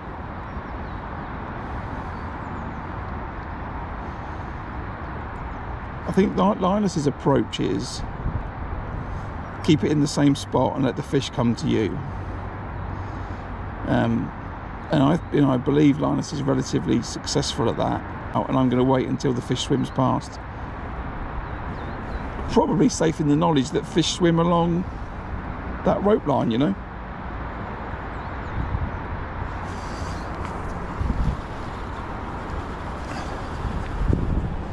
It's not a bad tactic.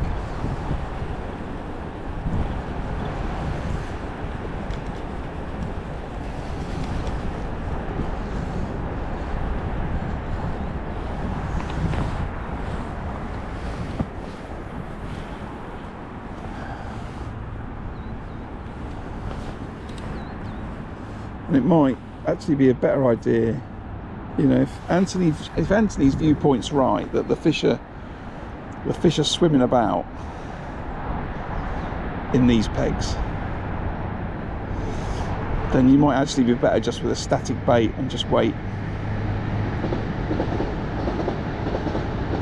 I do remember when I used to fish in the winter on Gold Lake, I would quite often just fish a method feeder on a bomb line and just sit there and wait and cast it, like, you know, not even once every hour, but you just wait. And I would generally get a bite once an hour, but you know, times change and fish change their minds, but I certainly used to fish like that.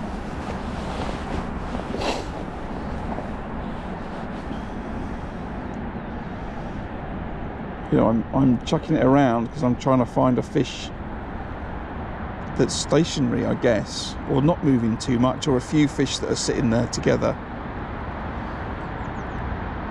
Maybe Linus has got the better idea. Don't know.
Maybe you need to fish a 2-foot pop-up, Anthony.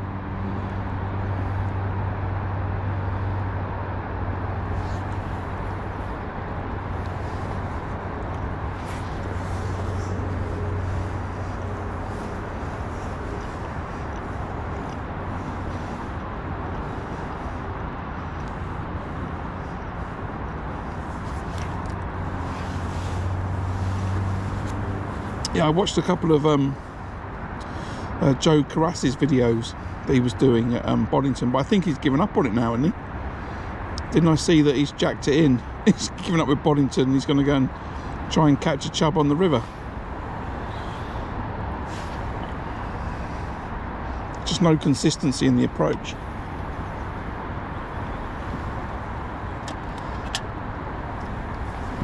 Sorry, not that way around, but he's consistent on the approach, but no consistency in results.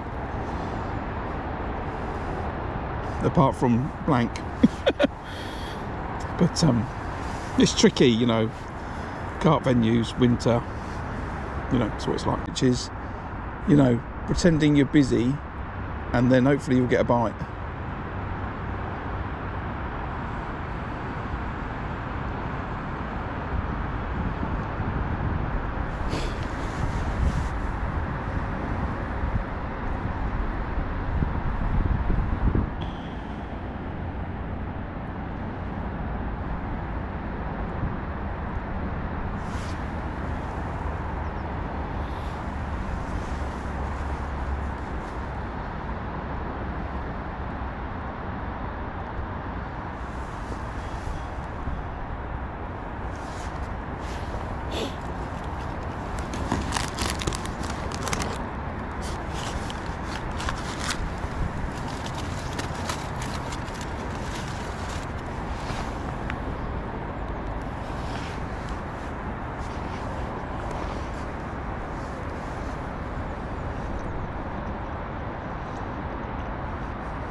Maybe we should get the catapult out and start lashing in 8mm pellets.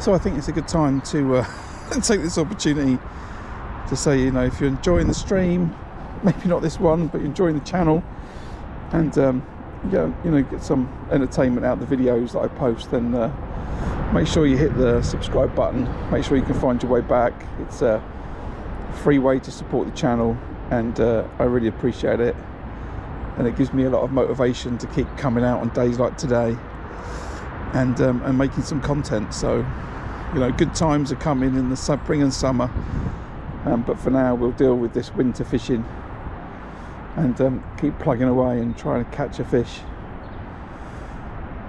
and try and come somewhere in this match. I think I'm currently 1 fish behind. I'd love to know what Roger's catching on peg 117, but I've only seen Mark have 1, next guy none, Linus none, me none. Jeb, I haven't heard a fish come in, so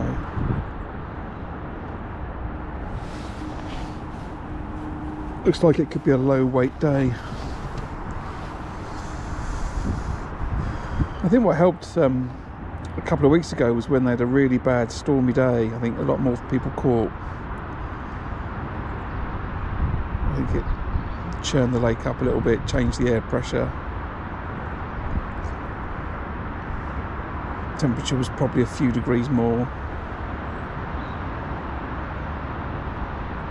But I think we were due, I think it was something like high of 6 degrees today, but with this wind it must be 3, I would have thought. Something like that. It feels really cold.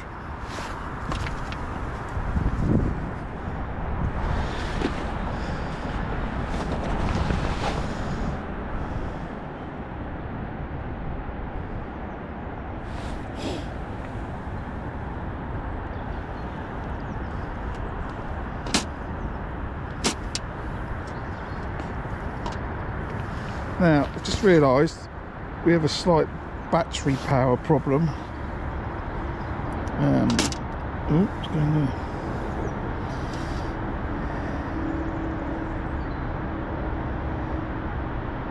Drop that right down the phone.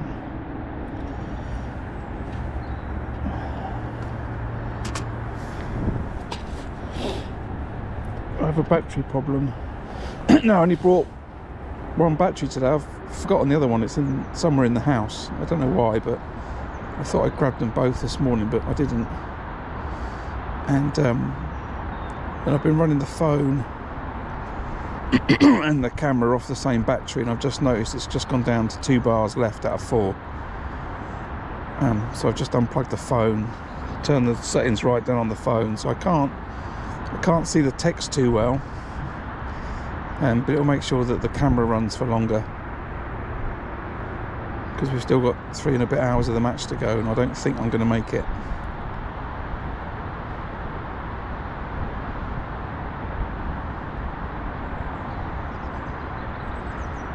So if you get this far through the video and you realise the video is only 3.5 hours long, it's because my battery's died on me. But I don't think today you're missing much.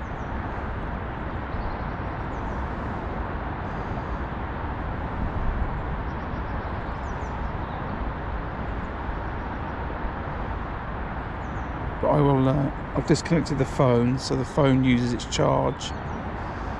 It doesn't keep getting topped up. So hopefully we can last the length of the match.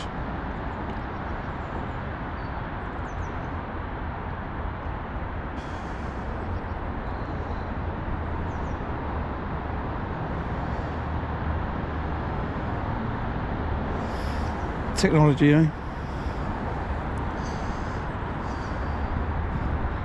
Right, a couple more minutes. I'm going to chuck it in another spot.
Linus is bringing it in.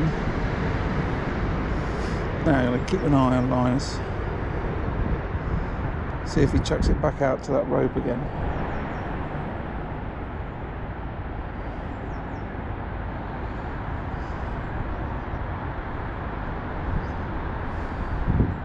Hold of the rod. I want to just feel the rod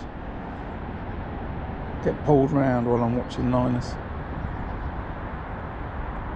Come on, fish.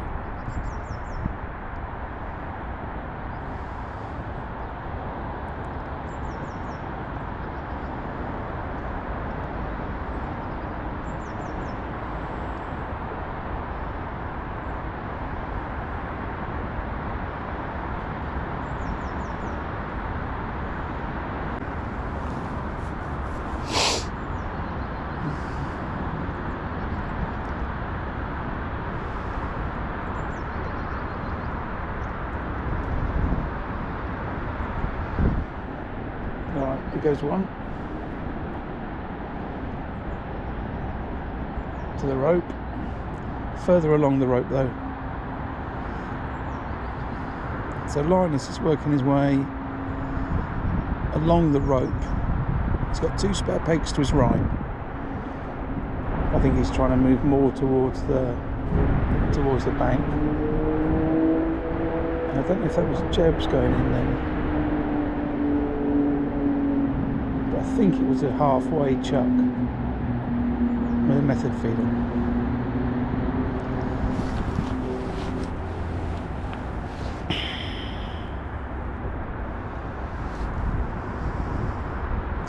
Oh, landing there in the guy next to his hand.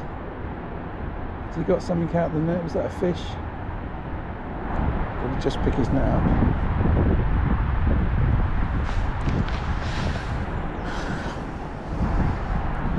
What I could do is I could wind them up on the far bank if I stand up with the rod in my hand and then grab my landing net and look like I'm netting a fish. Make them think that I've netted one. Then do it again.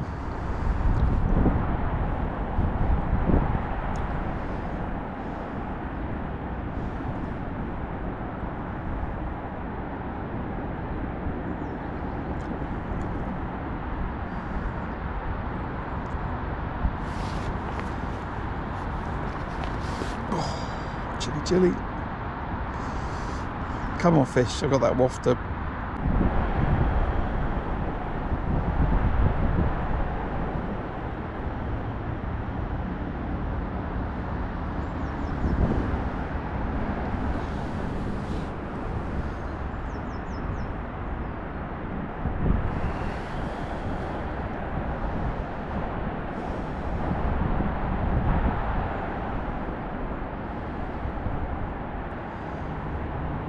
Come on, I really don't want to blank today. Just give me a fish, please.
Right, let's check it further.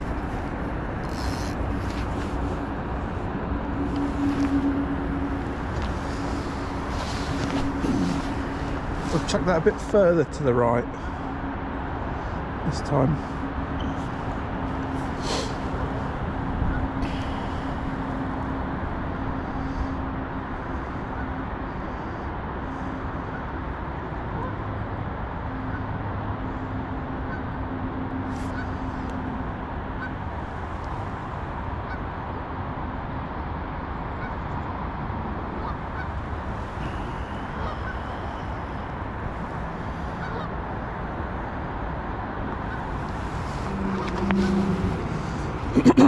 Could you imagine if I was fishing it? Let's imagine it was the summer and I was fishing shallow for F1s, like feed, turn the rig, overshotted rig, flick, F1, ship it back. How busy I would be. Instead I've got both hands in both pockets. After saying you were silly for not having your hand near your rod. It's just too cold.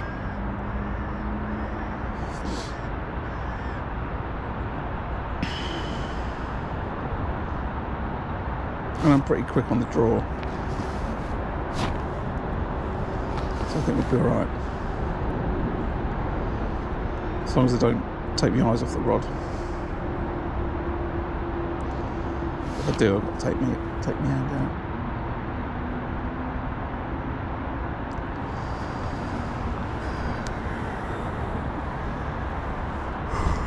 Oh, excuse me.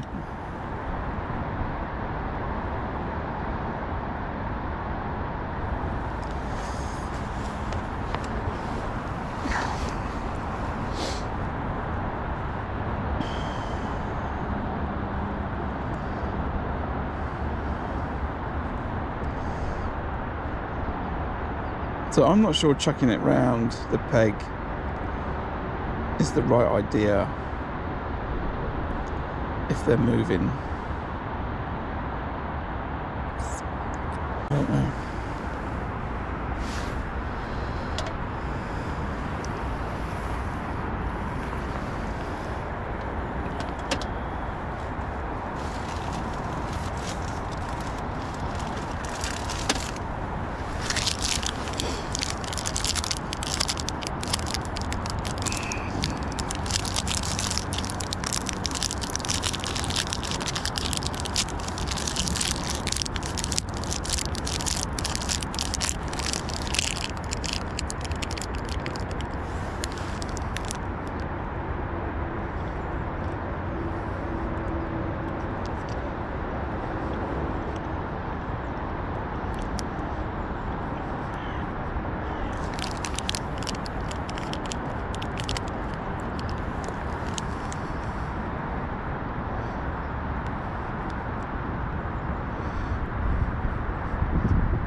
Well, chat, this isn't looking very good, is it?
Tell you what, maybe it's time to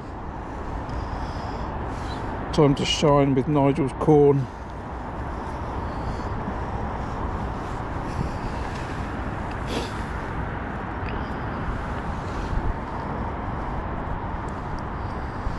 And we can get 2 bits of corn on that.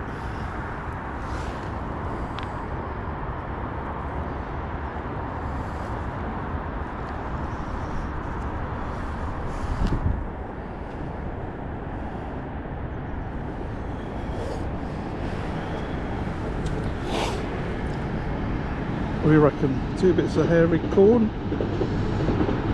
Push that a little bit to get the 2 on, but I think that's fine. Let's give that a whirl.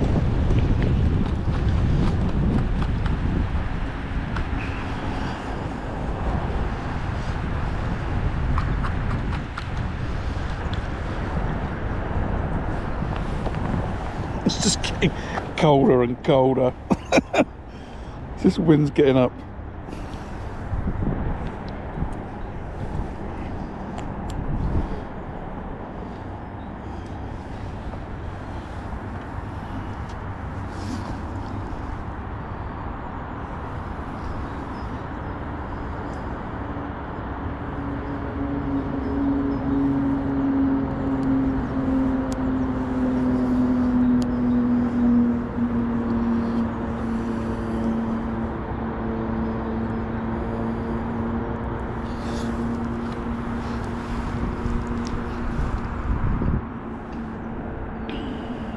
It's really not good. I shouldn't have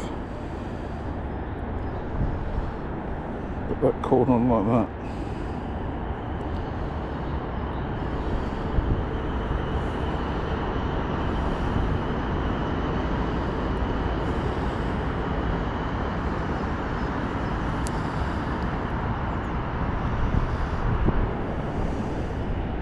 I'll do a longest cast to start, and then we'll do one halfway.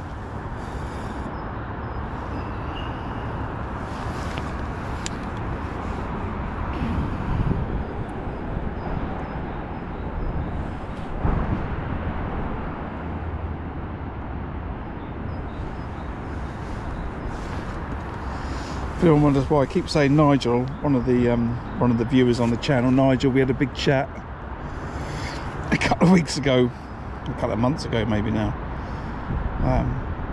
about using corn, and me saying I was happy with maggot, but I thought today I would buy a tin just to give it a go.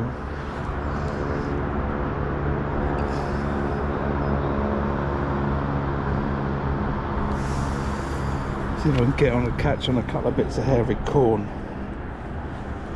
Right, so we just got up to just gone 12 o'clock. So what is it? 10 past 12. Still no bites. So we're 2 hours in, 3 to go. No bites. I've seen one fish caught on the end on peg 120 from Mark Eves, and but that's the only fish I've seen caught. The temperature's dropped, the wind's got up, and I can feel the excitement being drained from my cheeks about the day, and I'm now looking forward to going home, getting in the bath.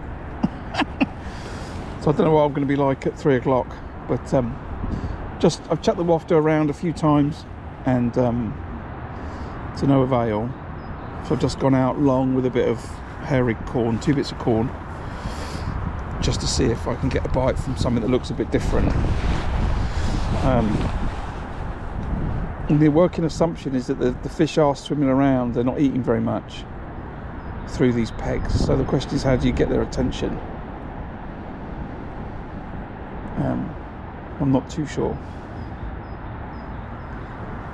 but let's see what comes from the sweet corn.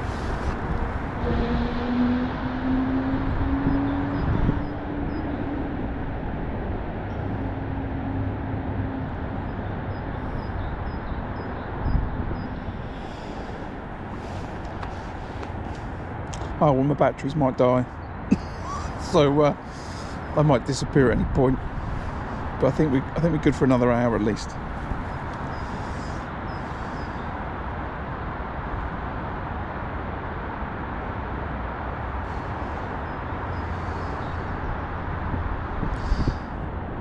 Come on, fish.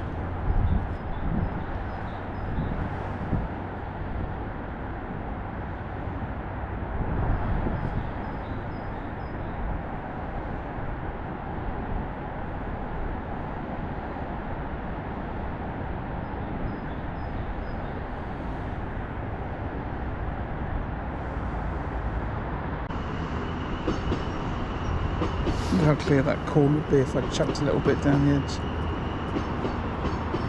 I'm trying to chuck this at the end of my keep nets. Wow, you can see that. Still see it now. So it's sort of, you can see it and then it sort of disappears and then you can see it again.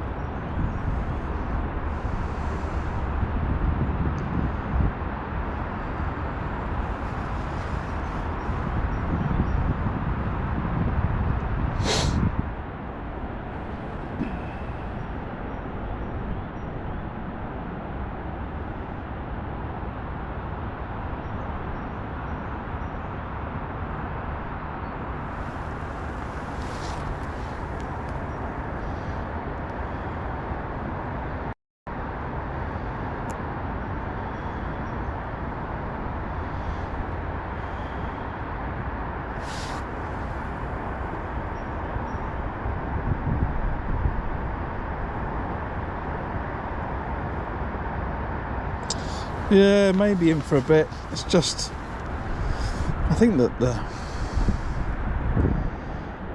when it's like this, it's just moody. You know, people don't expect to catch a lot. It's a little bit random.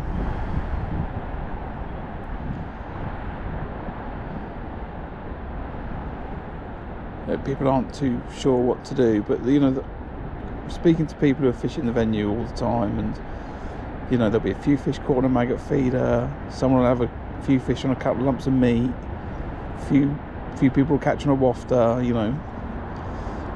There really isn't any consistency. Maggot feeder's probably still winning. I suspect that's because it's being used the most, or at least by a lot of anglers. But yeah, you know, when it's like this, it's tricky, you know. I think a popped up bait, you know, would be not too bad. Pop it up 2 foot off the bottom. If they don't want to go down to feed, And maybe just catching them, you know, mid-water's the better idea.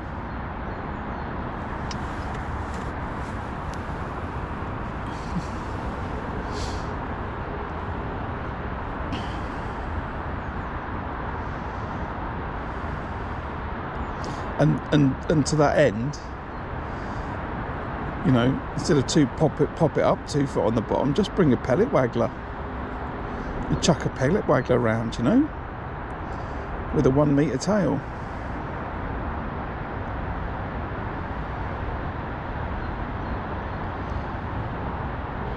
And just fish it like a float, you know, just chuck it out, pellet waggler, 1 metre tail. If it drifts a bit, who cares? You know, maybe don't worry about it. Maybe that's going to be just as an effective way to try and catch right now.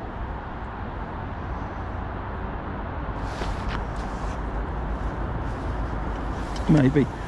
But as I said, a few weeks and it would have warmed up and the fish would have come on the feed a little bit more and it will have some colour in it and all will be good. Now that ripple stopped, I can see that corn really easily. I don't know if you can on the camera, but I can see I can see 1, 2, 3, 4, 5, 6, 7, 8, 9 grains of corn. Absolutely perfectly. And if I suddenly see a fish come in and start to eat it, I will reel back really slowly and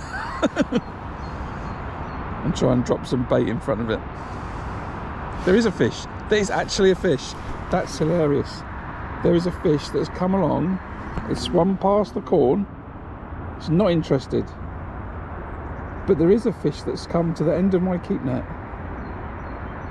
Look at that. He's actually in the edge here, look. In the edge. Didn't have any interest in that corn. He swam straight over it. That is hilarious. I don't know if you could see that fish on camera. It was a darker fish. But yeah, not an interest at all on that corn I threw in a minute ago. But did it come in? Did it come in because I threw the corn? You know? How long between me putting that corn in and that fish coming along was it? I put the corn in the wind, maybe what was it, 5 minutes? Maybe I'm dreaming if I think that heard it and came over. It's just coincidence, but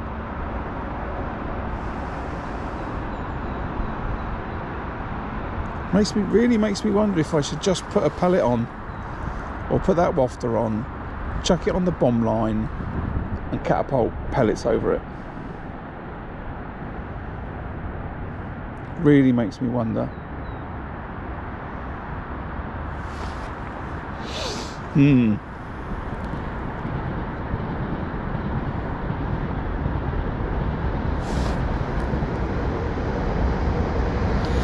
Yeah, but then I think that maybe what Linus is doing is the right thing. You know, he's just chucking his method feeder out and leaving it.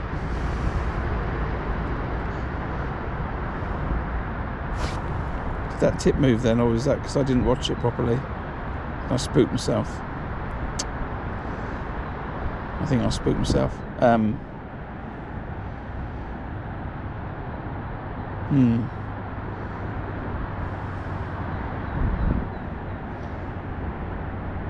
I wonder if it just chuck the method feeder halfway out on the bomb line and leave it there. Maybe that's what I could do.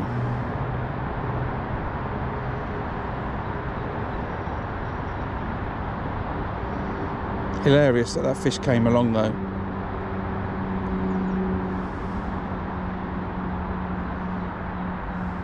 Tell you what, I'm going to put more corn in there. Right? There's 9 grains of corn at the end of my keep net.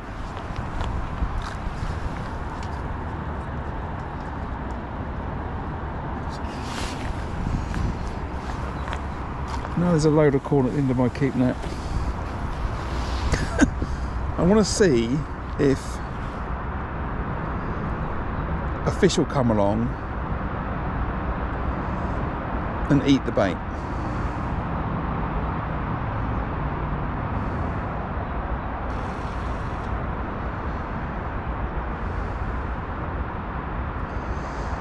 There's now, quick count, 1, 2, 3, 4, 5, 6, 7, 8, 9, 10, 11, 12, 13, 14, 15, 16, 17, 18, 19, 20, 21, 22, 23, 24, 25, 26, 27, 28, 29, 30, 31, 32, 33, 34, 35, 36, 41, 40, 41, 42, 43, 44, 45, 46, 47, 48, 49, 50. Shows how clear it is, by the way. 51, 52, 53, 54, 55, 56, 57, 58, 59, 60, 62, 63, 65, 66, 69, 70, 71, 72, 73. There's 80 pieces of corn now at the end of my keep net. It's further than the end of my keep net, by the way, but let's just say the end of my keep net. If you're a fish swimming along, you cannot help but go, oh, hold on a minute. What's that? And of course the wind gets up. But there's enough corn down there now that if there's a fish, I'm going to move this and chuck this halfway. But if a fish comes in and starts milling about over that corn, I'll be able to see it.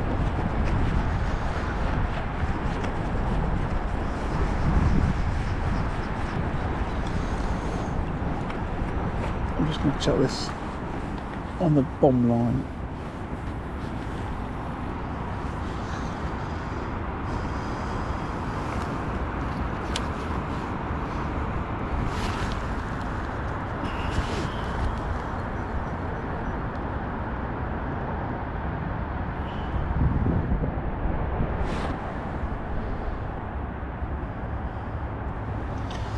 Yeah, I think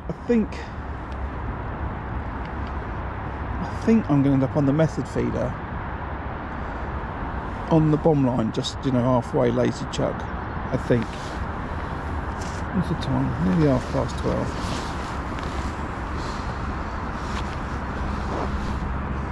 I said earlier that I used to fish like that on Gold Lake years and years ago in the winter.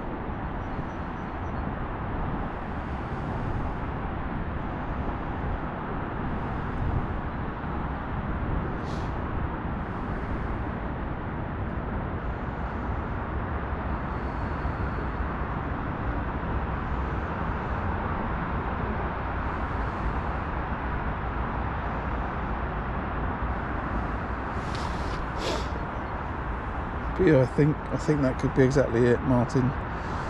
Chuck the method where I've just chucked this and leave it, and not recast it, just leave it, and I either get a bite or I don't get a bite.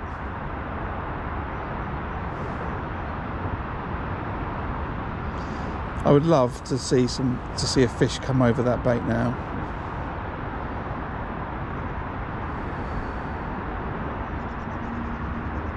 I'm holding the rod and I'm watching the sweet corn.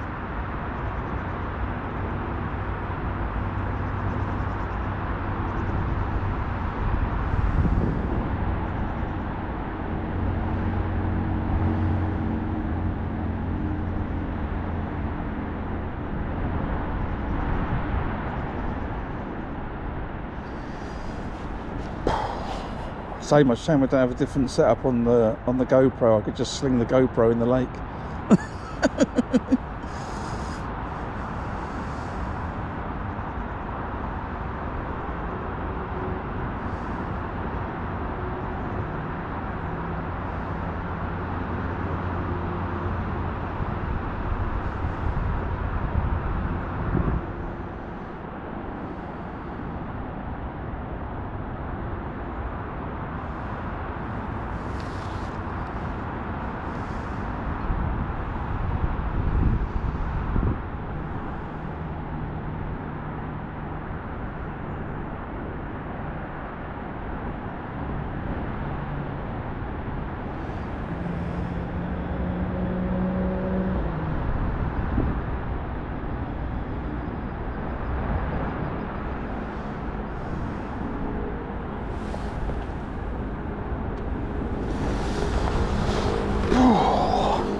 Just fish corn on the bomb line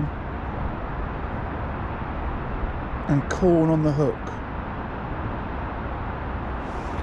out there.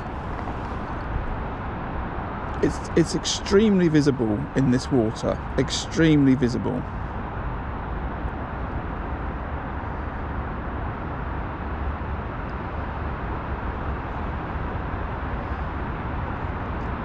The trouble is, if I put it in and they don't like it, then I'm done for.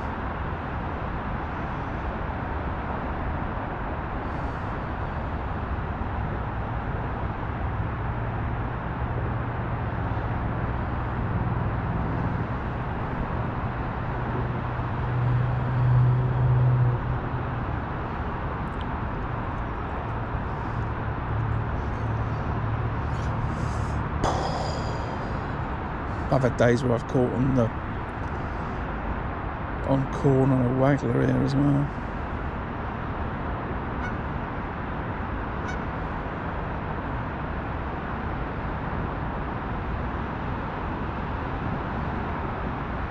Maybe you could fish a waggler with a board of maggots.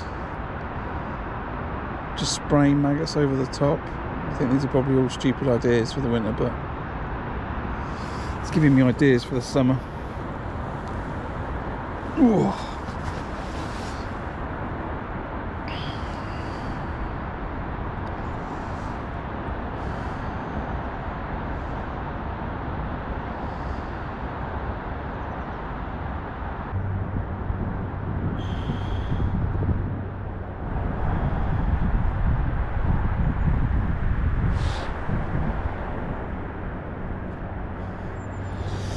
What do you reckon, Martin? Do you reckon? See, I could fire out a couple of pouches of sweet corn. I got 1 can of corn. I could fire out a couple of pouches of sweet corn, and then I could chuck the bomb over the top of it, wherever the sweet corn landed with the catapult. It's probably too much. Probably what you want, Anthony. If you're still watching, I reckon that you could do worse than come tomorrow with some PVA bags with sweet corn and fish a PVA bag. It's so visible. Break down a PVA bag, but if it doesn't, I reckon that could be really good right now. And we should make a note of it for next year.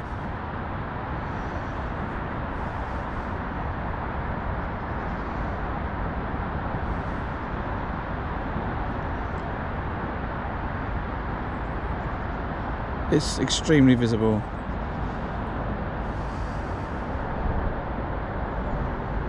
Looks nice.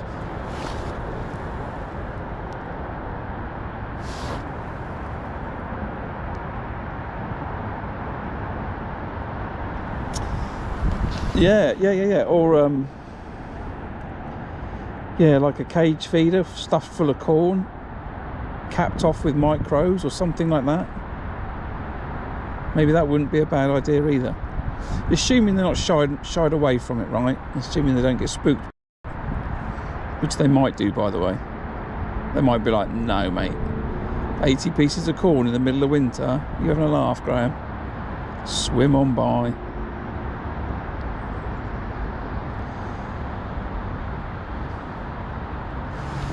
That may be a thing. Right, I'll tell you what to do. I'm gonna put a method feeder out middle of the lake. I think the orange wafter will be just as visible as the corn, but I think that's what I'm going to chuck out next.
Right, there we go.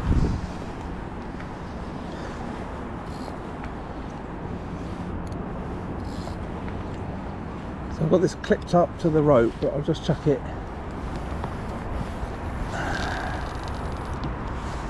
halfway.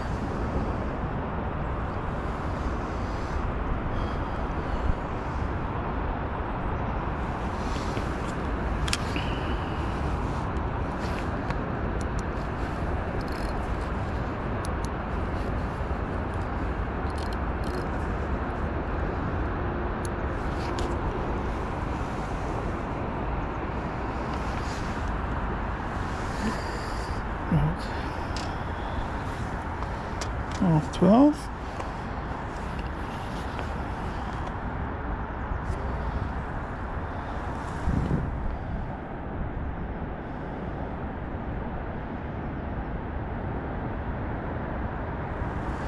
Yeah, we'll see. I'm watching that corn. It's got up, the wind's got up, so it's a little bit more difficult to see. But if I hold the rod and watch the spot, if a fish moves over it, I should spot it. I say that.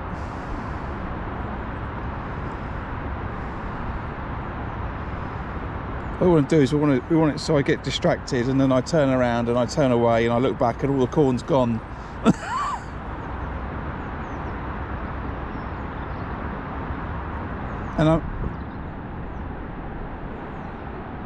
And I'm saying that, and I'm not joking. Why can't I see? Is something kicking up the dirt? I can't see 80 pieces of corn. I can see a dozen.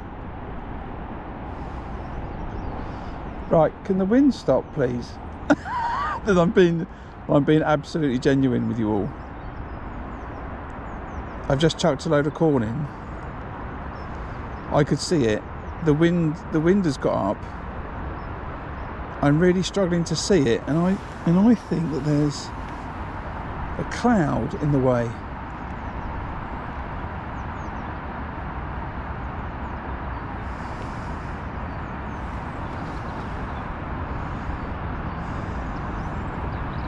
Right, I can see a load more bits to the left.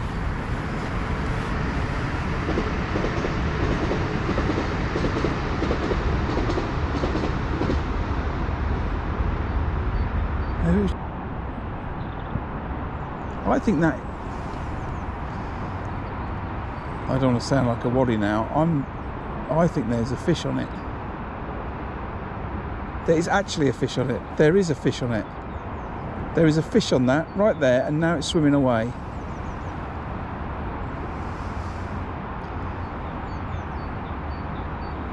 And I think it's eaten it. I actually think that's eaten a load.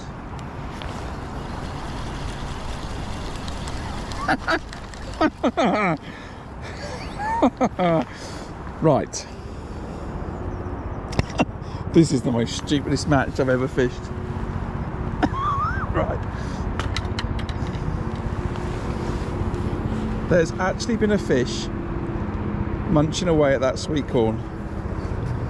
Really, really tight in the water. So if I fish that with a really slack line, and I have to wait for the rod to get dragged in, and I'm going to chuck another load of bits. There's a load of bits left.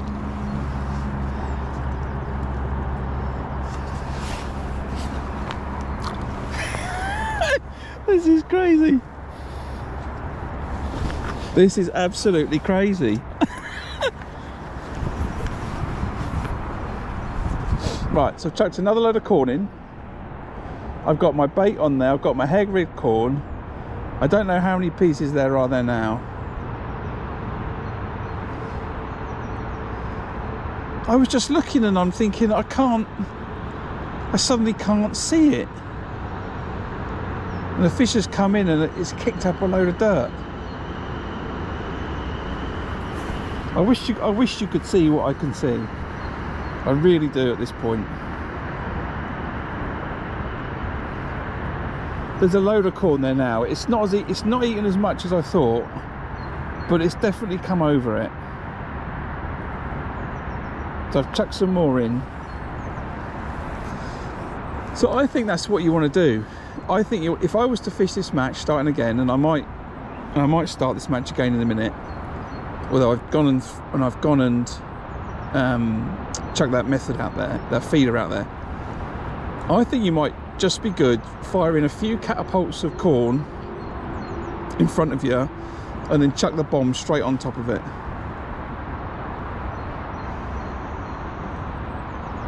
I think that's what you want to do. It's so visible in this completely clear water, and as I've seen, a fish has come and had a look, kicked up the dirt,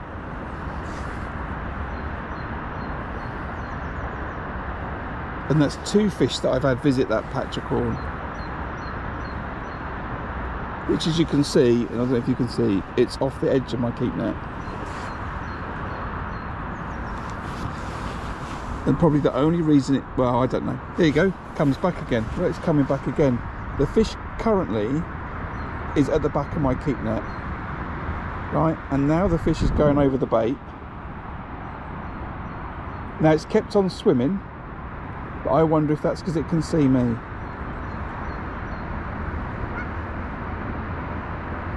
This is hilarious. Forget about fishing, this is just fun. That fish was smaller, came over the back of the keep net, over the bait, and then went off. So what do I do? I think I fire a few pouches of bait out. That's what I do. I'm glad that you turned up, Nigel.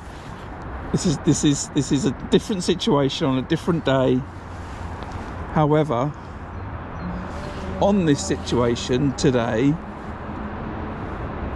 in a different lake, let me add, where the water has gone so clear,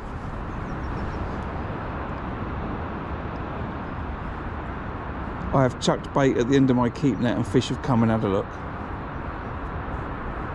I haven't got any bites, and they're not down there munching away, but I'm wondering now if I fire a bunch, like 3 or 4 pouches of sweet corn out, or maybe 2 pouches of sweet corn out, and then just chuck the bomb straight over the top. Because I think they may come in here, but I don't think they'll stop because of me. I'm not convinced they're going to stop.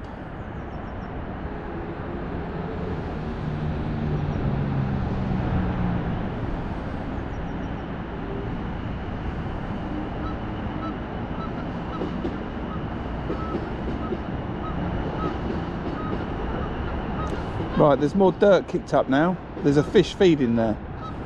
So that I can't see the sweet corn because the dirt's been kicked up. So I've got my hand near my rod. The absolute loads of dirt's been kicked up now.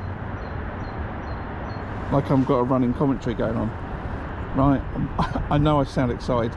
I can't see half my keep net now on the bottom rung, because there's so much dirt that's been kicked up. So there is a feeding fish chomping away at the end of my keep net, or certainly making a right old mess. Can't see the sweet corn, can't see any of it. Oh no, I can see like 3 or 4 grains.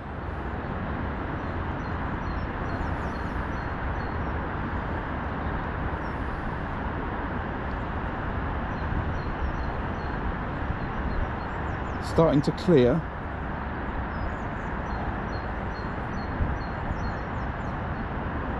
I don't even care about the match anymore. This is just good fun.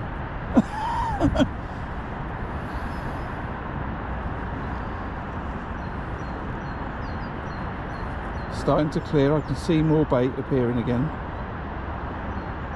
Can't see a fish.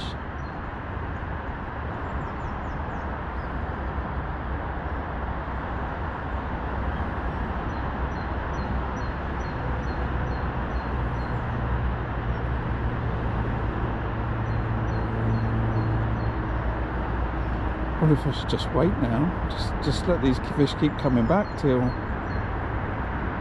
either there's no corn left or I get a bite. I can't work out how much they're eating.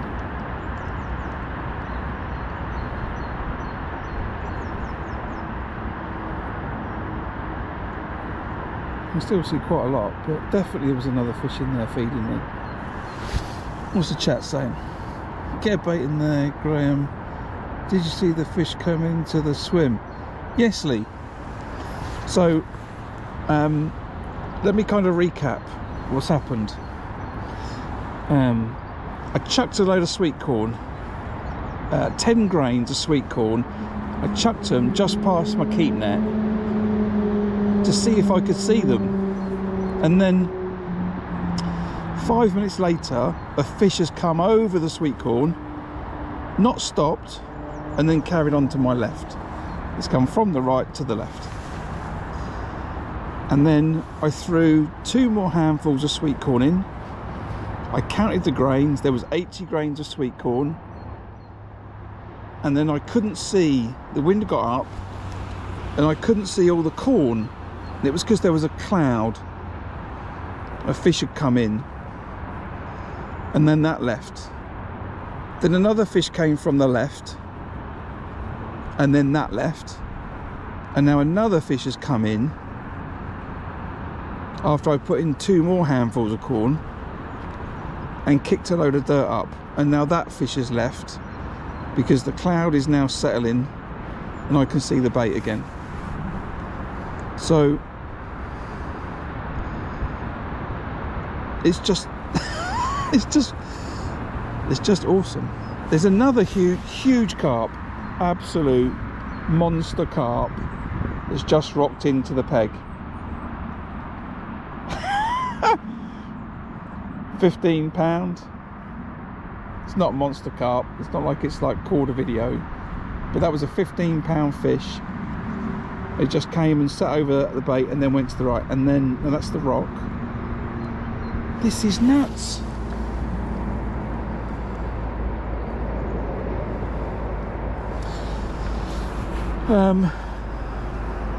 Two fish have come from the right, one's come from the left,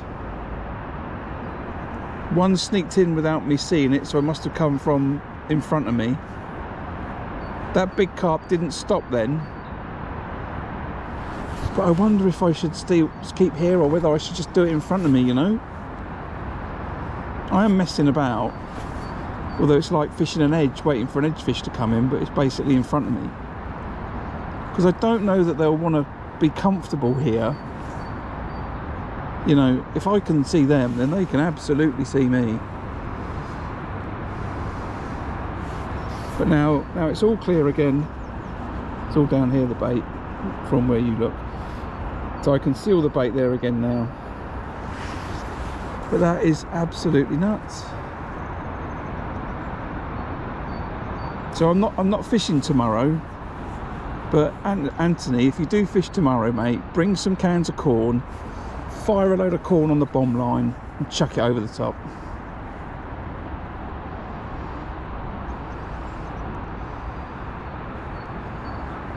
And now I've got to just decide whether I stay with this patch of corn here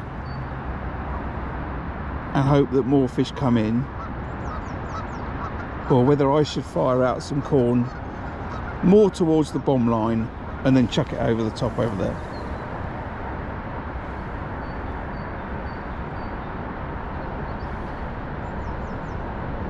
No, I've got a bait in there. I pulled the method back in and chucked my double corn down there, and then I've got a really super slack line. But no, my double corn is down there somewhere in amongst that lot on a hair rig. I can't see the chat very well. Right, what are we going? Get a bait in there. Let the fish come. I've got a bait in there. Don't worry, we've got a bait in there.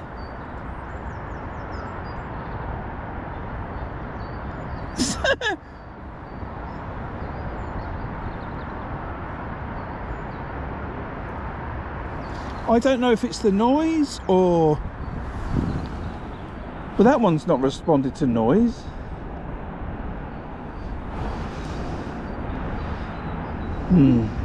There's still a lot of sweet corn down there. But... What do we do? What do we do? What do we do? I feel like I want to put 2 pouches of sweet corn out on the bomb line and chuck it out there instead of having it down under my feet. I genuinely do.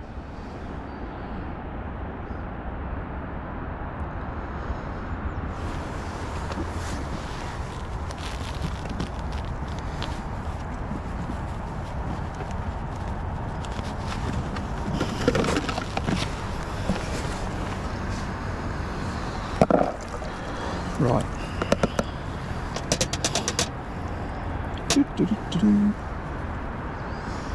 Fishing with Graham. Not even fishing, is it? Right.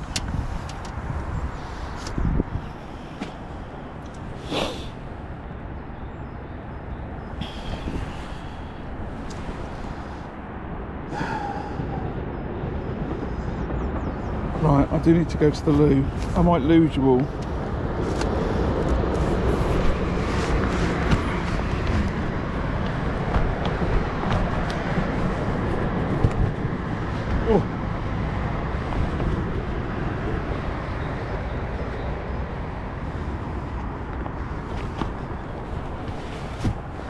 Would have been that a bit easier. Right, I will be back in a second. I've got to bring this out.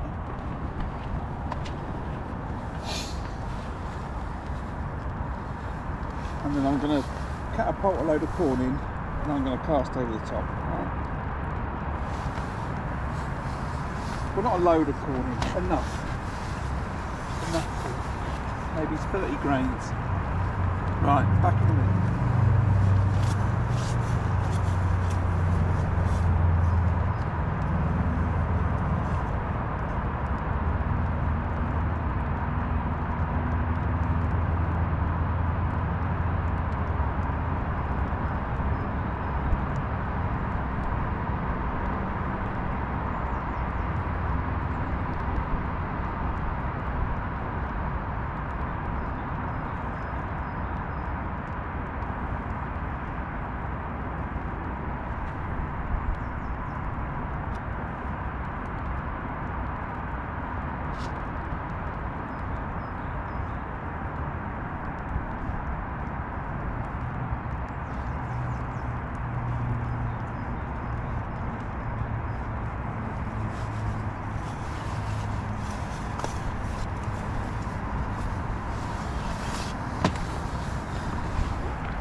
Right, there's catapult.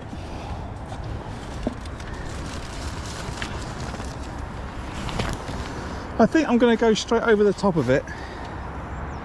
I don't have a lot, so what we've got, 2, 3, I need this a couple of times. Oh yeah, nice, nice, nice. Couple of that, and again. Yeah, one more for luck.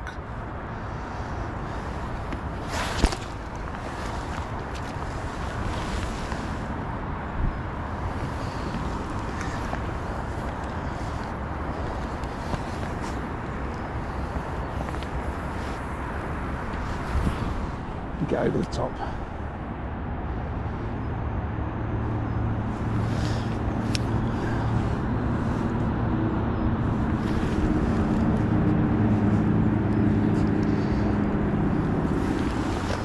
And that's that. And I think that I certainly feel more confident in that getting dragged in than anything else.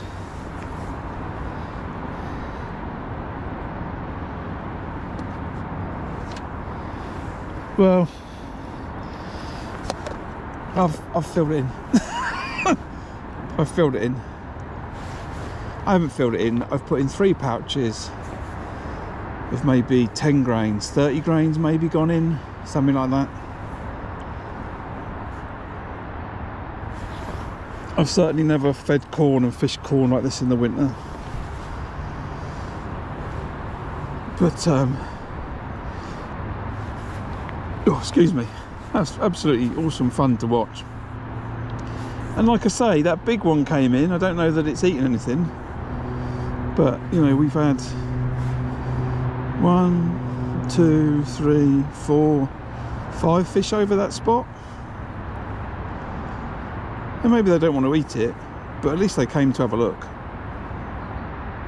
And they came there compared to all the... And that battery, my phone's down to 80. We've got 2 hours left. We should be alright. We might be alright.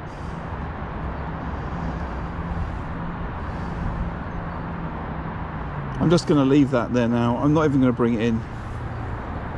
I'm happy to leave that out there for 2 hours. It either goes round or it doesn't, I think.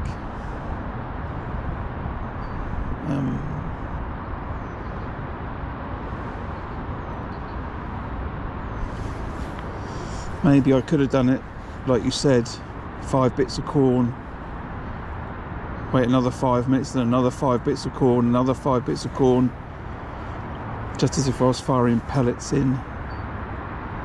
So maybe I've gone the wrong way there. Equally, maybe I fired enough in for fish to get drawn from a bigger area like red kites.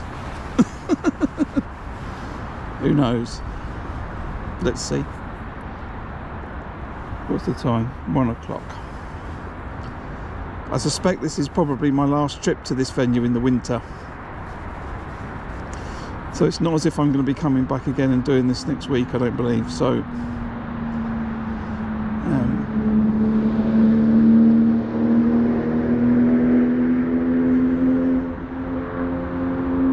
I would just I know that Anthony will watch the video and a few others will watch the video that are coming tomorrow, so bring yourself some cans of corn, Anthony. And if you do well off it, you can let me know.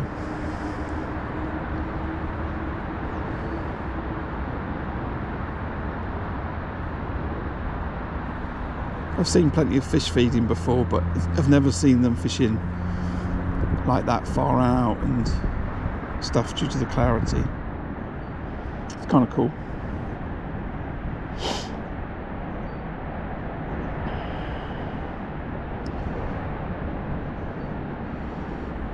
Also shows that if anyone was ever worried, do they care about the keep nets? No, they don't.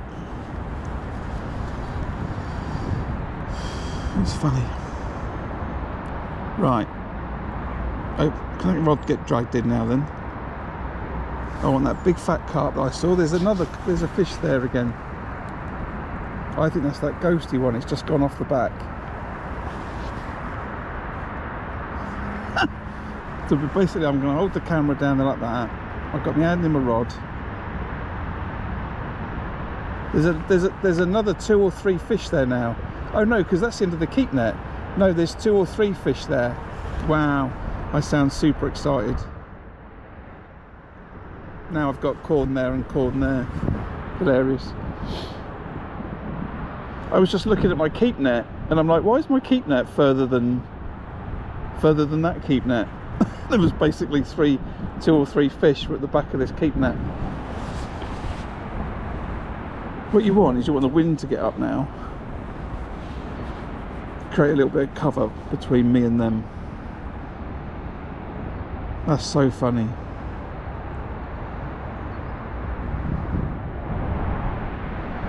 I think the issue here is that they come in and then because I'm waving my arms around and being quite animated that they get spooked.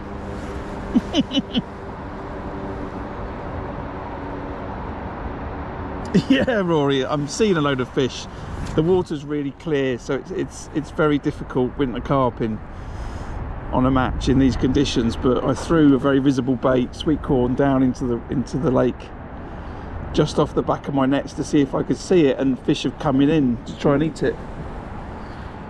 It's hilarious.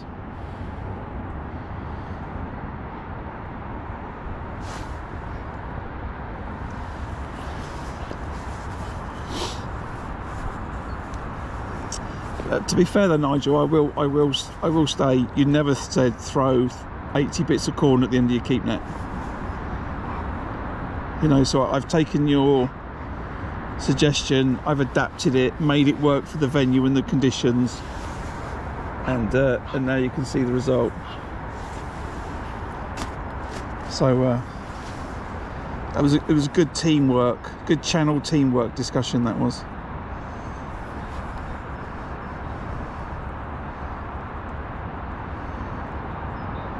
So look, if they come in here, right, towards the edge of the lake, which I would assume that they might be a little bit more cautious about in the winter, then they should be milling around the corn that I've chucked out there on the bomb line, right? It should be fair to expect that there are fish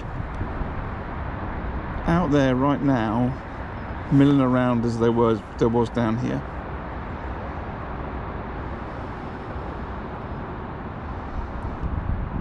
But I can just hear the pitch in my voice go up as I get excited when they come in.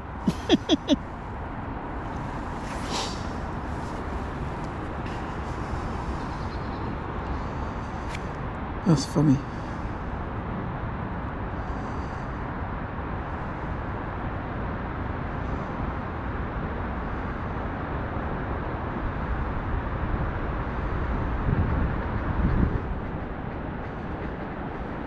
That'll be quite good. What will happen is we'll go back to the, you know, watch the video, and I know Linus will watch the video.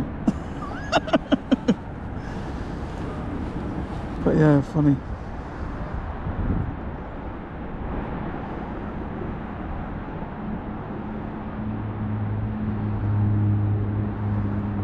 If anyone is coming tomorrow that's watching, that's fishing the Rushmore, get some cans of corn.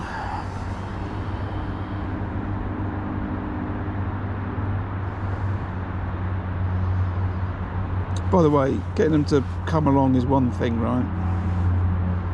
Getting them to stay and eat it it's another. But I think that's just the issue of, like I say, how close it is to me and me being visible to the fish when they come in and like that. Hold on a minute. I've got a black and red jacket on. You know, I'm pretty visible. Enjoyable. I'm not catching, but if you're finding everything else enjoyable, you know, make sure you hit the subscribe button if you're not already. And if you already are subscribed, then, you know, thank you for that. The channel continues to grow, even when I'm not streaming. So, you know, that means that plenty of people are watching some videos, so that's fantastic.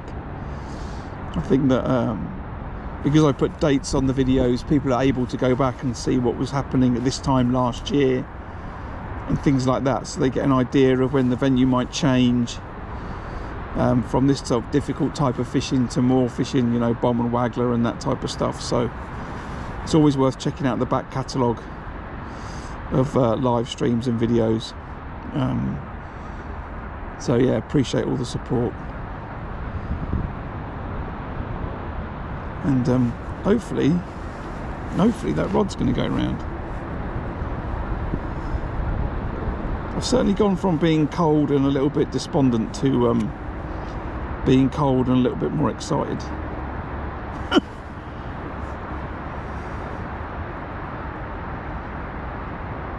But the fish are moving. I think that was the discussion that Anthony and I were having. They are moving around. They're not stationary somewhere.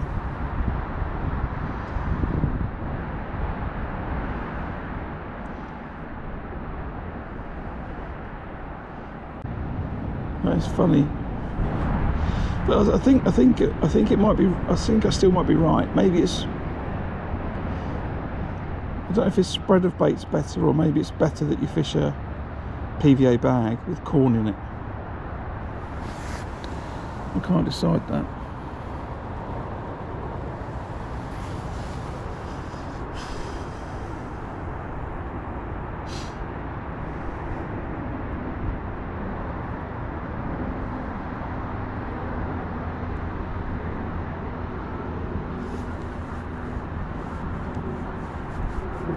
really want that rod tip to go round though now, you know, as a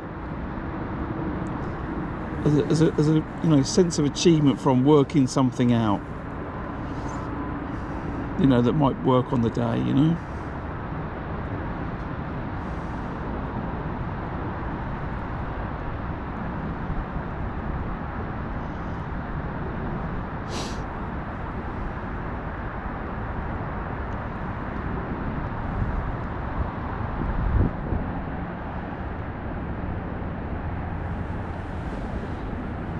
Ooh. Come on, Rod. Come on, Rod. Where'd you go? Got 2 hours to go. I haven't seen any more fish. I made the "have you caught anything" sign to Linus, and he was like, no. So I don't think Linus is caught. I haven't seen Mark catch any more. I've not seen Jeb catch. To my left. I would find it remarkable if Roger's not caught though on 117. Remarkable.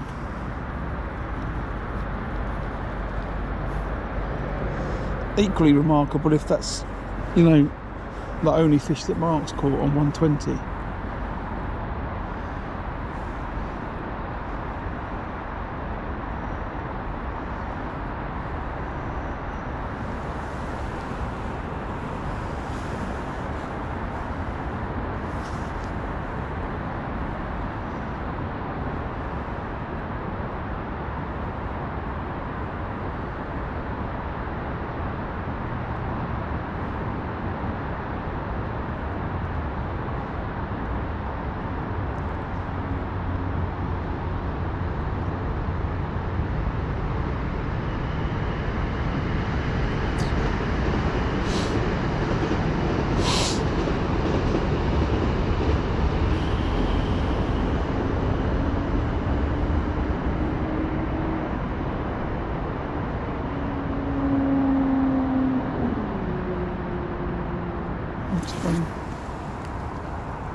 Ron, the lake is called Gold Valley Lakes, and it's in Aldershot in Hampshire, in the UK.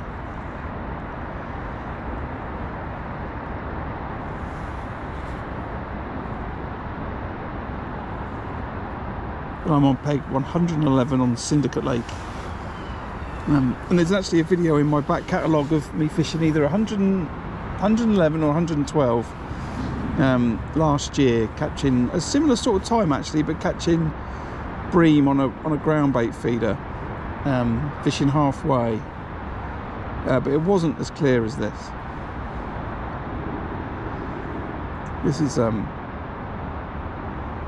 This is clear to 4 or 5 foot deep and 5 meters out, 4 or 5 meters out. See, now it looks beautiful. I'm actually just watching this patch of water here, which is, you know, the bait's sort of here. I'm just watching this for fish coming along. I tell you what's interesting. It's interesting to see that, you know, that ghosty and that bigger carp, they came along and they were about 2 foot under the water. Assuming this is about 4 foot, 5 foot deep in front of me where I am. They're about 2 foot under. And then the smaller fish were on the bottom. Bigger ones were cruising higher on the water. That's why I think a pellet waggler might be quite good as well. He just came and fished a pellet waggler.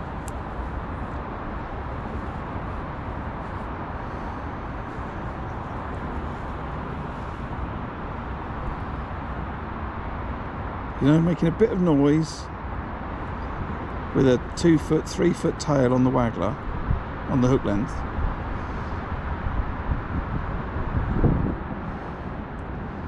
Make a bit of noise, plop, see if one of those big fish just, you know, swims into it and has a go.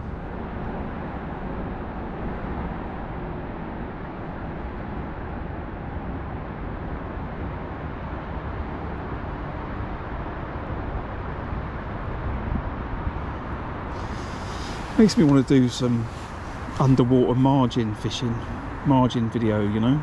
in the summer.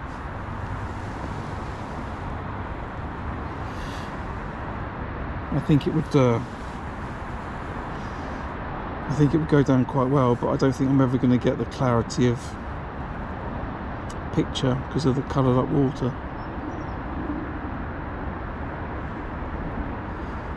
And there is just me. I don't have a film crew with me.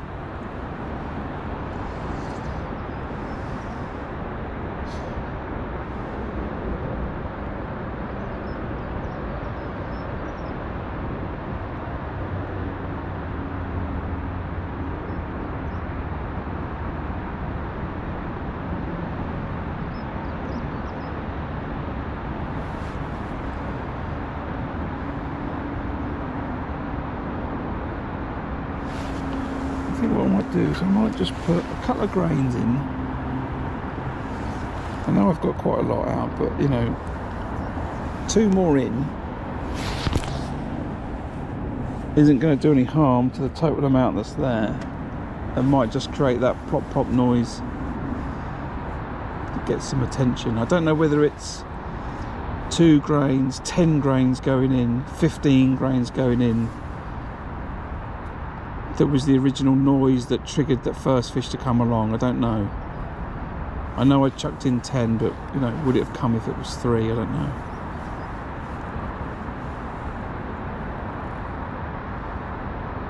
Or did it come along because it was really visible, and you know, maybe the fish, you know, the fish are sitting, you know, on like top kit +3. Is that ghosty? I can see that ghosty. It's further back. It's so easy to see though in this clear water. I'm pointing at it. It's over. You can't see it at all. But you know, if that's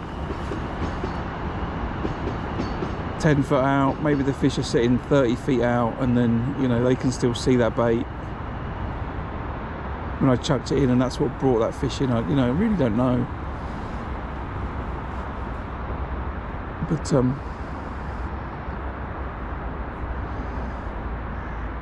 that has been fascinating to see that happen today. On a day where I think the fish aren't moving, the fish are absolutely moving around. They're just not eating a lot. So you've got to set a trap to get them to stop. And we've seen single fish, and we've seen fishing shoal in, you know, fishing groups.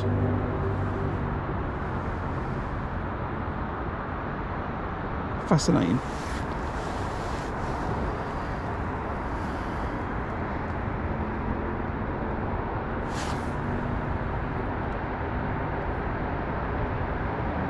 Yeah, I think so. I think so, Martin. You know,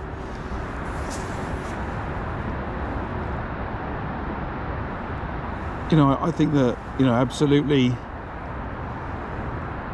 that's the way it works. You know, I used to live in a place not too far from here, and I used to have a load of red kites that would swoop and feed over my house, and you know, I would chuck, you know, leftover Sunday roasts in the garden, and they would come and eat some, and you know, it was amazing. But there would be times when they would come along and they wouldn't eat the food, and you knew that they were just clocking it for later, you know, and they would continue to look around, and then eventually they would return and they would eat the food.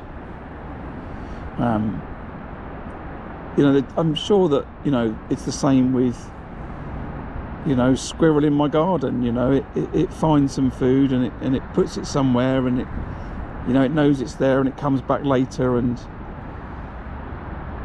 you know, I think that if you're an animal, not that I am, and I'm not sure I ever have been, but you know, if you found some food and you didn't need to eat it yet, then maybe you spend some time finding some more food and then coming back to the stuff you know's there, you know.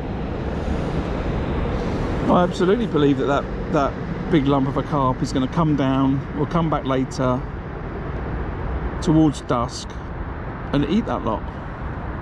No doubt in my mind. it's swimming around, it's not still, so it's spending energy, so it needs to recover it. But yeah, I completely agree. It's clocked the bait and it will come back.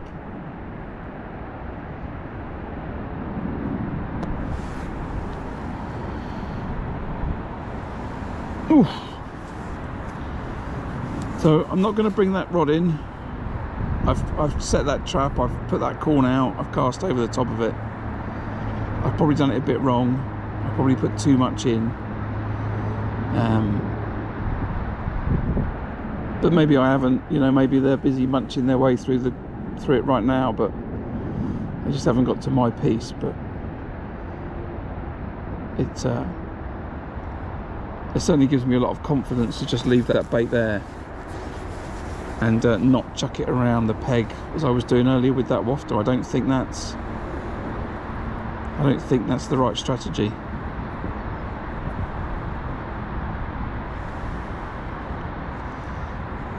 And I'm thinking about the guy opposite Linus, you know, cast to the rope and then, you know, fish the rope for an hour, and he's still fishing the rope. He's fishing a different part of the rope now, but why didn't he catch? I'm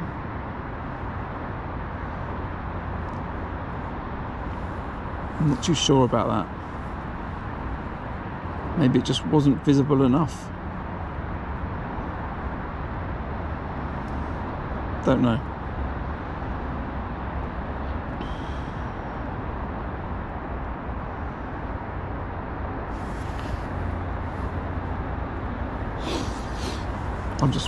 It's funny, I want to bite and I want the fish to come back in front of me.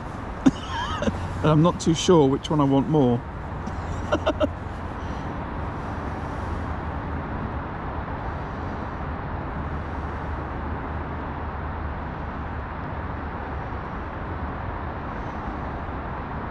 That fish, by the way, is the reason I won't scale down in this lake or any of the lakes here, you know. You scale down to an 0.15 and a size 18 hook, you're not going to get that in. Not 100%. Whereas, you know, if you stay on a bigger hook, you'll have much more success.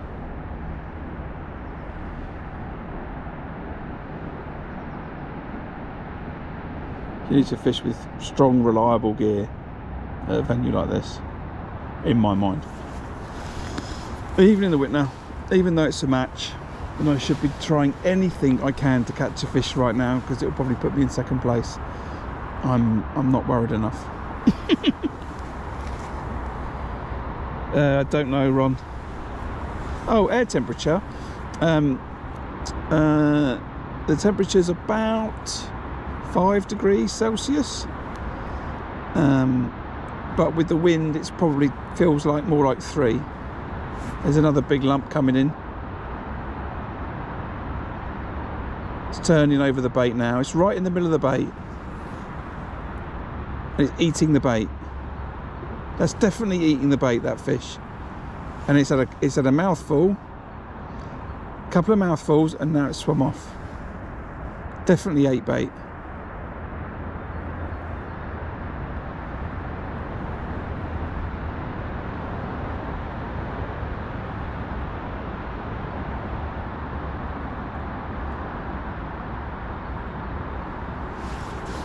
So I think I end up making a video about not catching anything today, just seeing fish.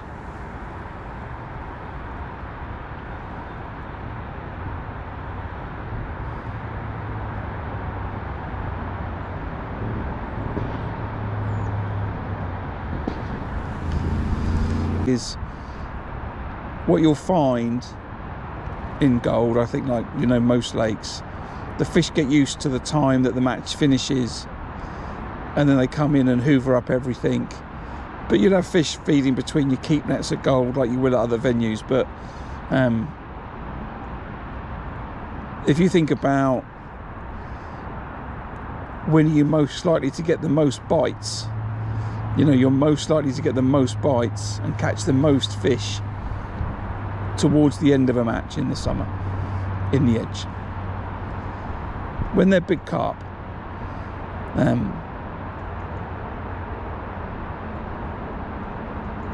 So there's lots of anglers that fish down the margins, you know, more than just the end of a match. And there's plenty of anglers that chuck loads of bait down the margins. Now that window's gone and I can see everything, and I'm just waiting for a fish to come back. But it's more successful at the end of a match. When, you know, if this was the summer, you know, I'd still be, you know, I'd be fishing with a bomb and a waggler. There's fish up to 30 pound in Gold Lake. They come out all the time. I think there was a 27 pound fish caught this week or last week, in a match. So yeah, but yeah, I love fishing down the edge.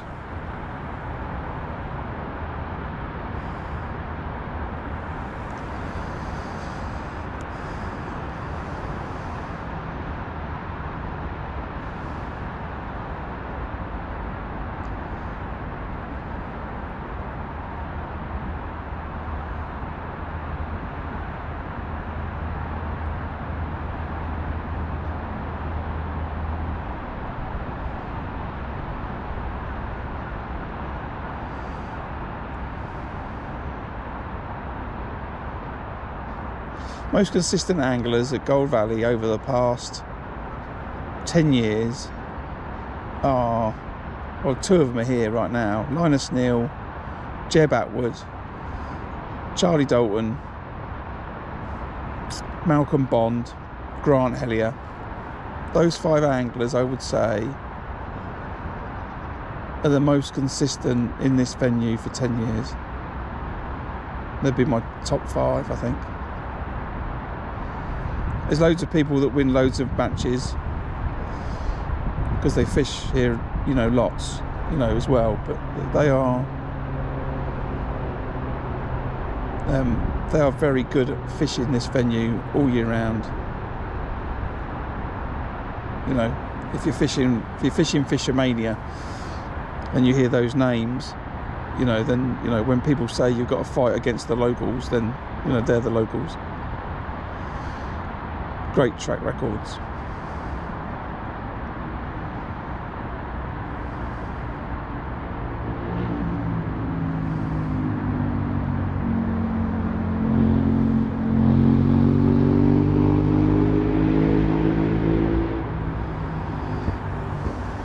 Right. So I either put too much bait in, or it's not quite right, or maybe it is quite right. I've just been too impatient to catch a fish over my pile of corn a little bit further out. But all I'm doing is I'm leaving it there, and I'm thinking about my pile of corn in front of me. And if my pile of corn in front of me at my keep nets gets whittled down another 50%, then I will drag my hook bait in and I will fish over top of this here. But at the moment there's still quite a lot of corn, and those fish don't hang around. They come in, grab a bit of bait and leave, and I think that's just because I spook them away.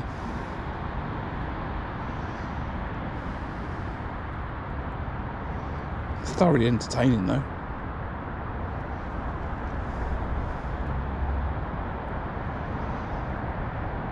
And completely confirms Anthony's belief that the fish are moving around. They're not static. They're definitely moving around.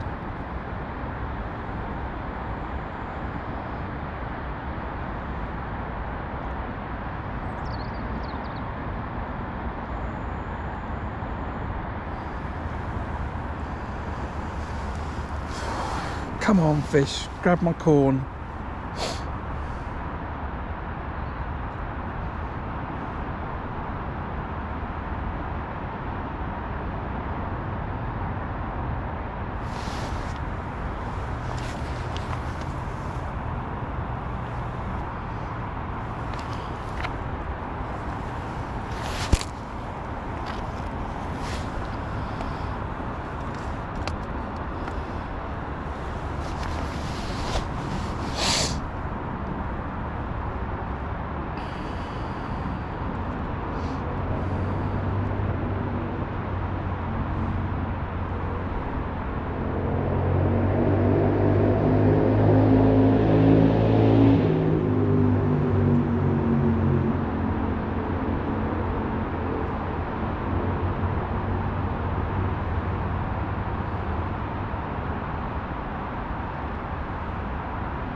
Yeah, I think Simon was fishing here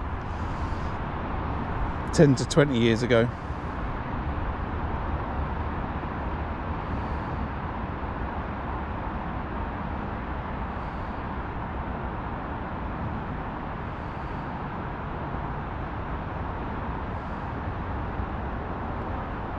I've got in my head that there's a story there as well. I can't remember what it is, but I think there's a story.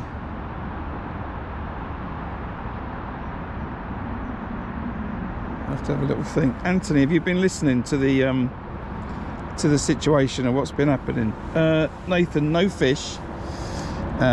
It's a bit of a tricky day. I've seen one fish caught, but I've seen a host of fish eating the sweet corn that I've been chucking at the end of my keep net.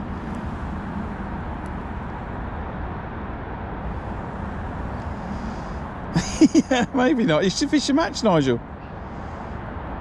I say to everybody, right, the only thing you need if you want to fish a match and you don't match fish, and you just bring a keep net and then do what you do anyway.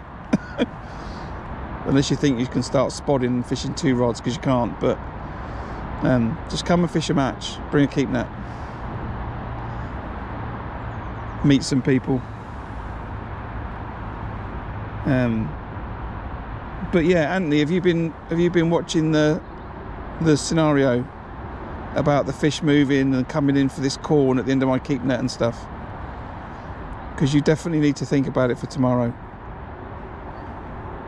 Anthony. Because you're coming in tomorrow. I threw 10 bits of sweet corn at the end of my keep net. About 5 minutes later, a fish swam over the bait and off to the left.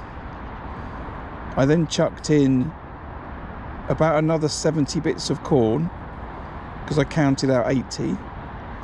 And then since that point, there's been a 15-pound fish come cruising over the top. The ghostie's been sitting at the back. There's been another fish come in. There's been another 2 or 3 fish come in, kick a load of dirt up. There's been another fish come in and kick some dirt up. At which point I've fired 3 pouchfuls of bait, about 30 bits of corn in front of me on the bomb line, and I've gone over the top of it. I've had no bites on the bomb line yet, but the fish keep returning to this pile of corn at the end of my keep nets. And what seems to happen is they'll come in, take a couple of bits, and then they spook, because I'm sitting here and I think I'm highly visible to them.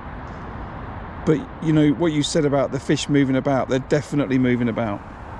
These fish are swimming all over the place. Right, so I don't know if you can see that all. Right, there's a load of corn there still. But the fish come in, they have a few 3-4 grains, and then they'll clear out. But they are moving about. They are definitely moving about. So I don't think you need to chuck a wafter all around the place. I think you just need to lay a slightly better trap than the one that I've laid to try and catch a few fish.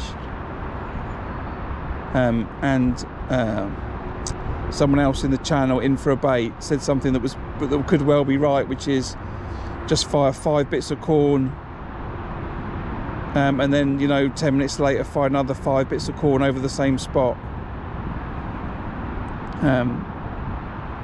But yeah, even without the noise, they are returning to this patch. And that's been going on for a while now.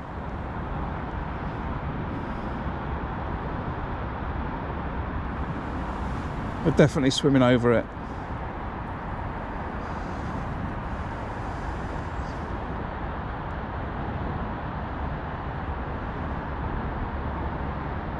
Linus has been fishing a static bait. They're not coming to it. They're not coming, and I think the guy, and Mark had 1 fish. I've not seen him catch another one. There you go, look, there you go. There's 2 fish there right now. Absolute lumps. Absolute lumps. And that one's just spooked off. And this one is now moving off because he doesn't know why his mates run away.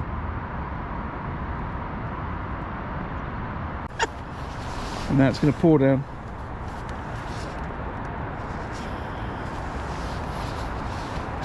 And that may help actually, because that ripple and stuff will stop them seeing me.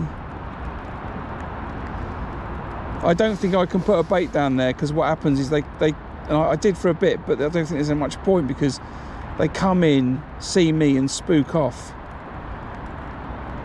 But they are coming in over it.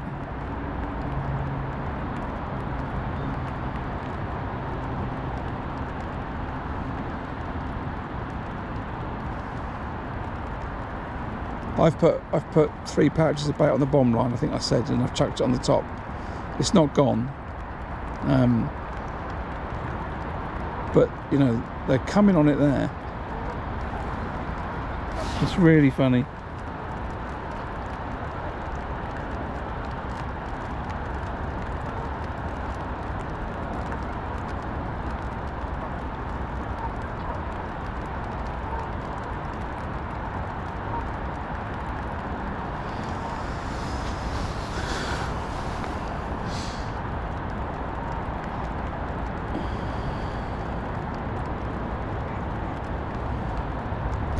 And the other good thing I think about watching what I've watched today is, you know, that they're coming in ones. You know, what have we seen? We've seen maybe 3 single fish, but we've also seen 3 pairs of fish. Not like loads of fish, you know, 1s and 2s mooching about.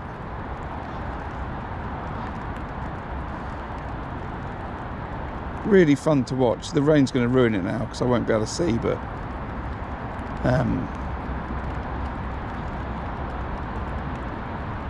just wish I would get a bite out where I've put that corn. I don't know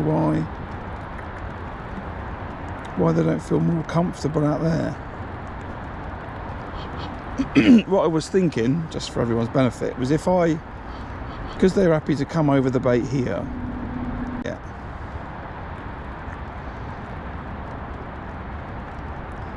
So I think, you know, Linus has fished his little pile of bait, and they don't seem to want that. So I think you need a bigger pile of bait, but not too much that they don't eat it.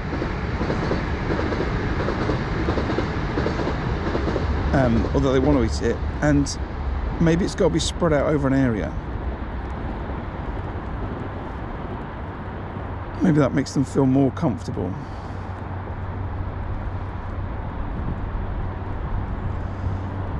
So maybe if I'd fished the bomb line and only put in 10 grains of bait, maybe that's the answer.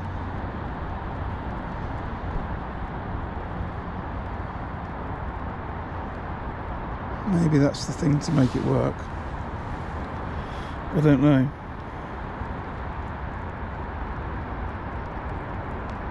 Yeah, they're at the end of my keep net, mate. They're at the end of my keep net and the next metre past it. Actually, the some of the corn is between the ends of those 2 keep nets. And they're, what, 2.5 metre nets? Those guru ones? 2.5 or 3 metres, right? They're not 4s.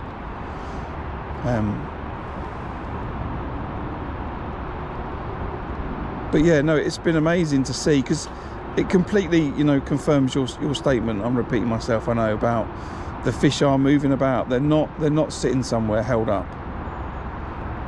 In this part of the lake, for sure, they're mooching about.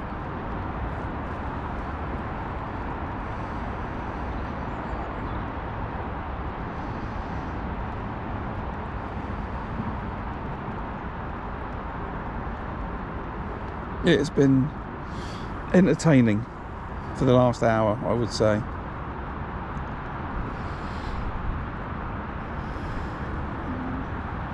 I don't know if a PVA string gives a big enough spread, Martin.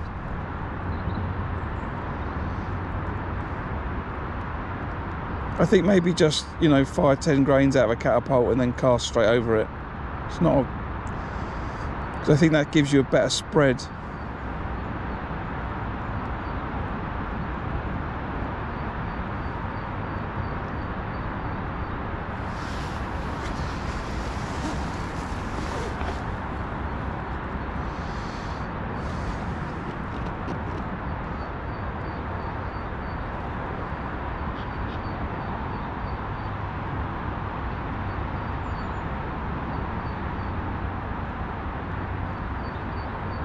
Just waiting for the next carp to come along.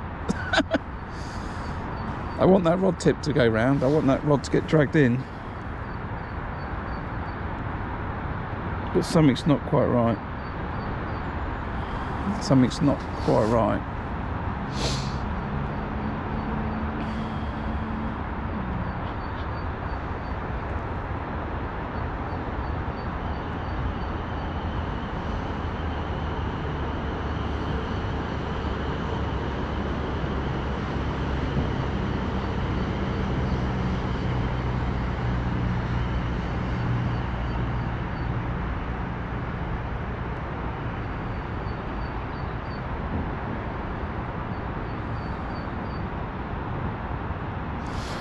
I need to take a picture of the corn. I think maybe that's the...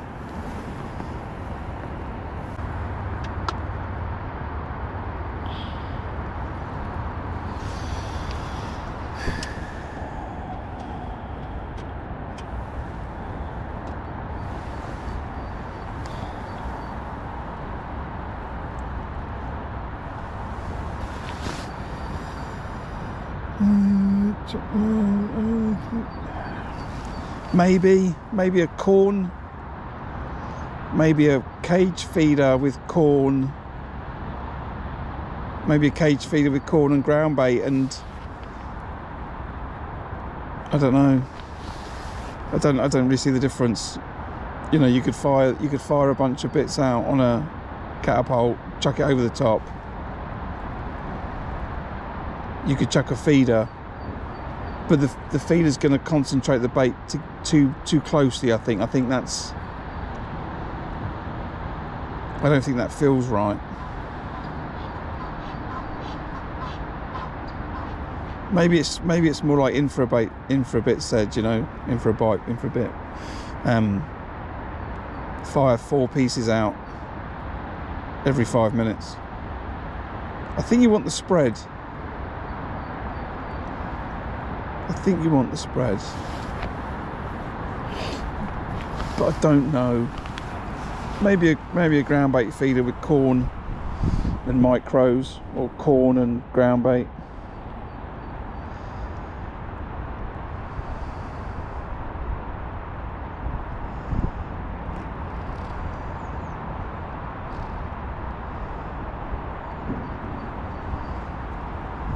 You know, maybe they're just mooching about there anyway, as per normal. It's just the fact that it's so clear that I can see them,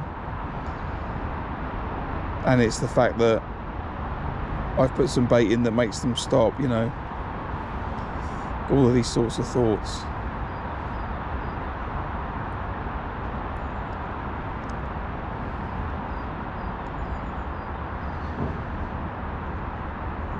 I think a PVA bag, maybe. Don't know. But if it's a PVA bag, then how is it different to Linus's method feeder? I know, you know, in the broadest terms, it's a pile of bait.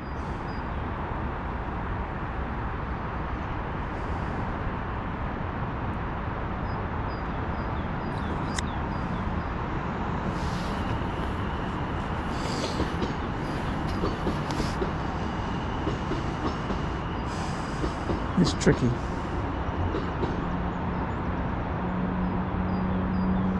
Tricky.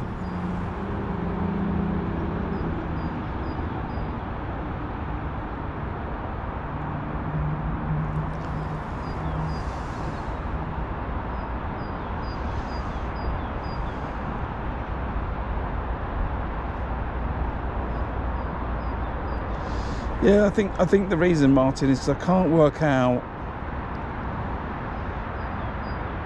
why they're coming in, right? So there's no fish here right now. The fish come, the fish go, the fish come, the fish go. It's not the same fish necessarily that come back. It's different. Here you go. There's 2 now. 2 fish. They're just mooching about. 2 fish. Double figure fish, 8-pound fish. They've come along that line and then they've gone out. They've not come because that corn's there. They've come because I think they're just mooching about the lake, and I'm staring at this bit of water, and I've seen them. then maybe they moved because they've seen me.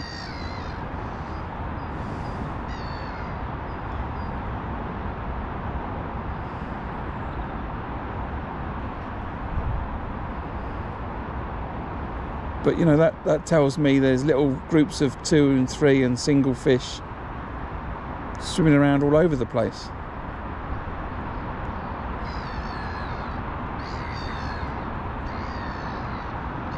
So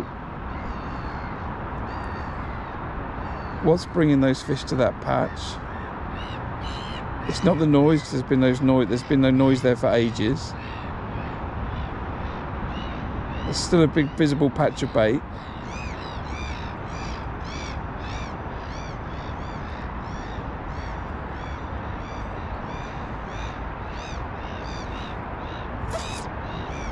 I'm not too sure. Last year, I think.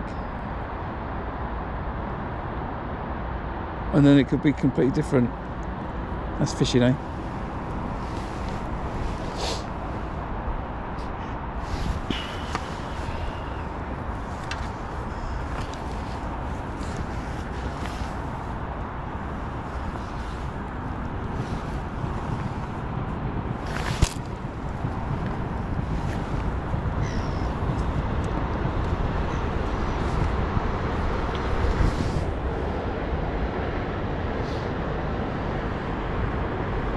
At least I've seen some fish. I've seen some fish and I've not got my hands wet.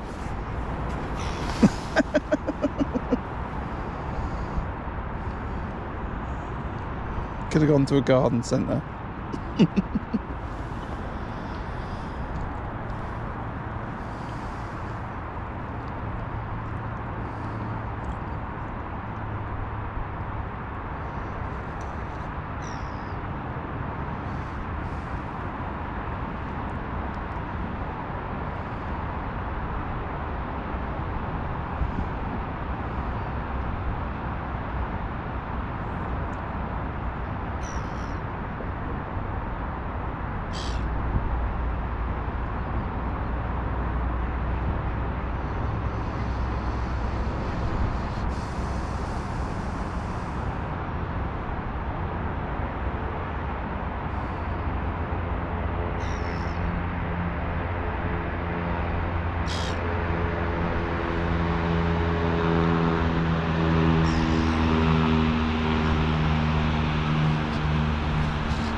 I might have to, when I do the video,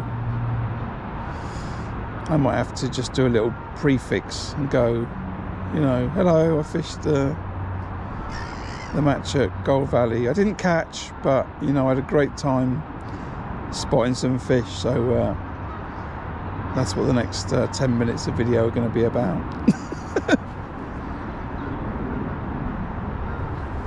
And then edit all those bits together.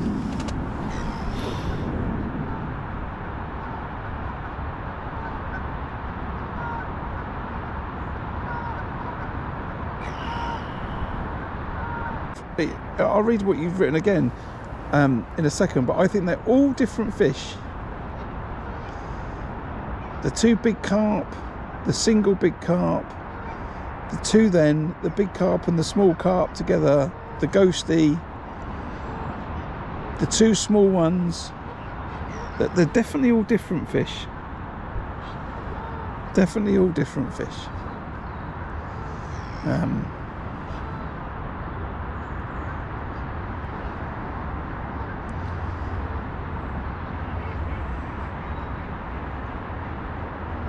You know, what are they doing? They're having a swim about, looking for food. And they come along here, they've clocked some food and they've gone. And then maybe they just don't feel the need to eat right now and they'll come back later.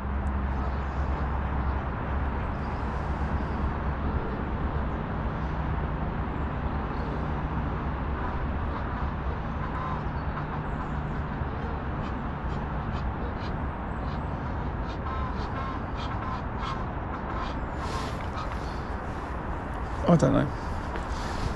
Like I say, it's been fun, but it's not about putting a pile of bait out and chucking on the top of it, because if it was, I would have had a bite on the rod.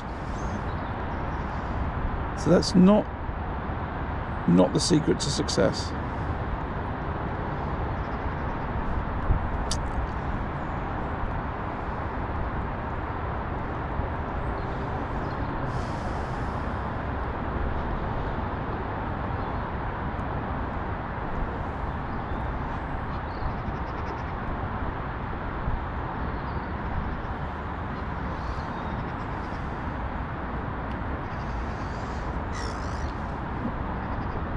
I don't know if that can be the case in for a bit. I didn't see either of those fish with a pad and a pencil marking the location as they came past. No one took any photos. No one stuck any flags in the ground. I don't know how they've marked the spot. I'm sure the scent, you know, what type of scent is that sweet corn putting in the water there, you know? Is that enough?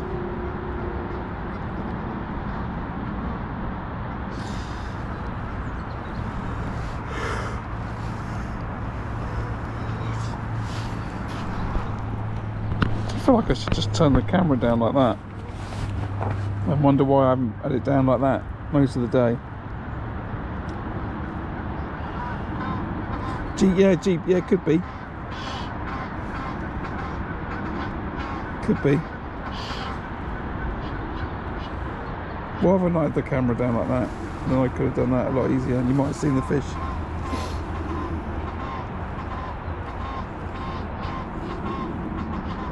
It's a bit too low now. Is that better?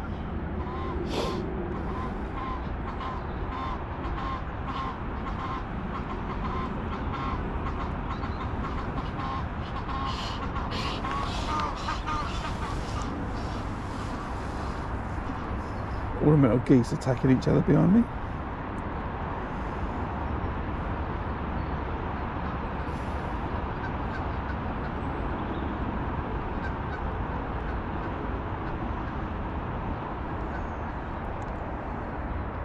One, 2, 3, 4, 5, 6, 7, 8, 9, 10.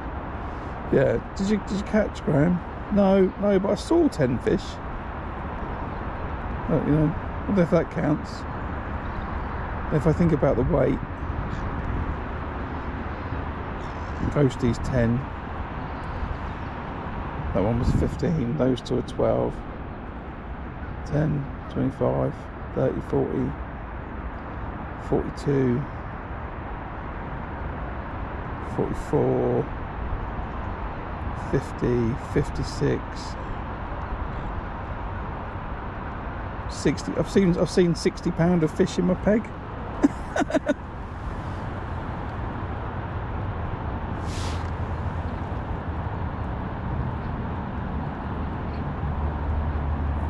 I don't know if they're swimming, I don't know if they also swim just out the back, you know. I can only see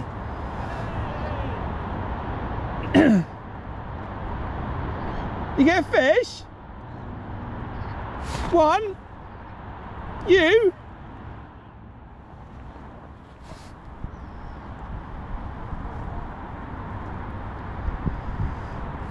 Excuse me for the screaming, I think that's Linus trying to tell me he's had a fish.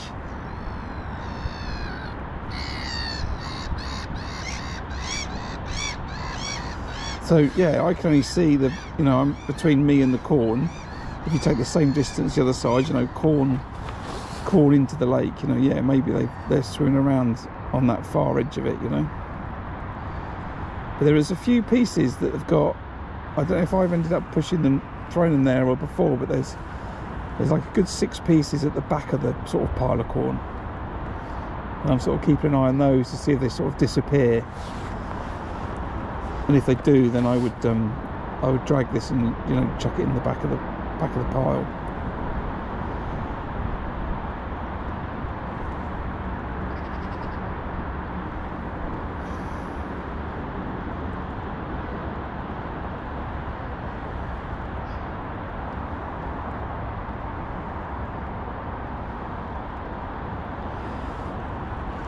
Right, what are we doing? Coming up for 2 o'clock.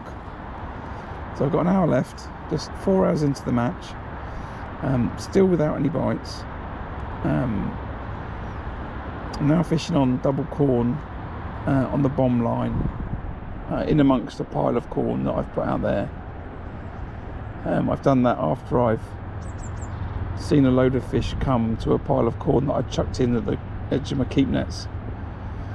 About 10 fish have swam past that I've spotted, so there's a lot of fish movement,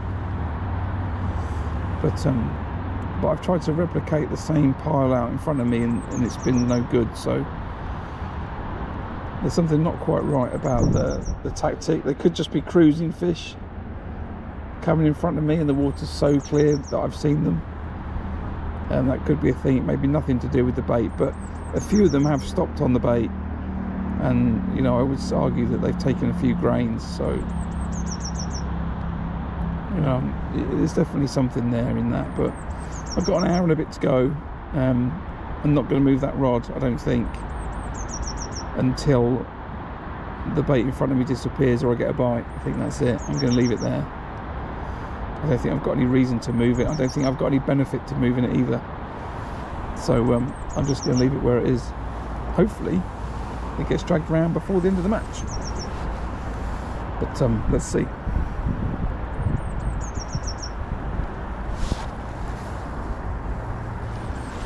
Oof. Oh, there we go. There we go. 2 big lumps again. Swum past it. They haven't stopped. They've just carried on going. They're just about at my rod tip now. They're right under my rod tip now. One of them is. They're over. That's 10-pound fish all day long. And then he does a little kick, and off he goes down the margin. They weren't attracted by the noise of chucking it in either. They're just cruising around. So back to the same thing then, which is, how do you get a bunch of fish to decide to feed?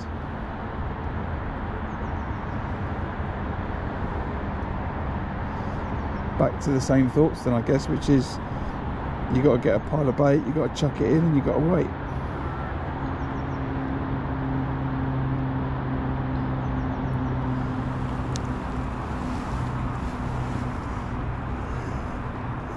Excuse me.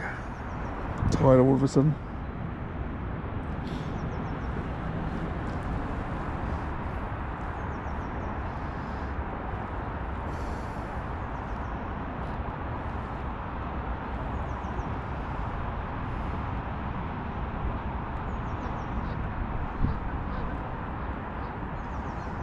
So what's that? I've seen a dozen fish now.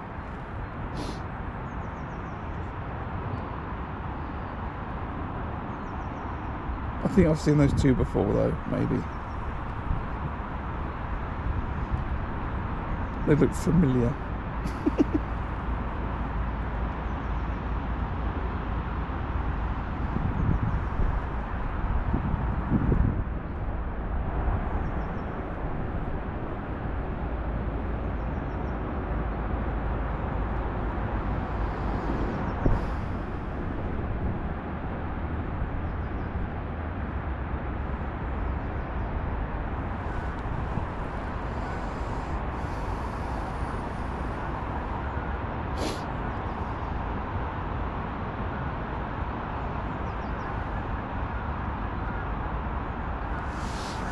Right, there we go. Just in case the audience has changed from earlier on in the match, I was saying they've got a number of 3-day festivals coming up. 2 at Tunnel Barn Farm, the Spring Spectacular and the Pole Masters. I've also got the Thames Festival coming up.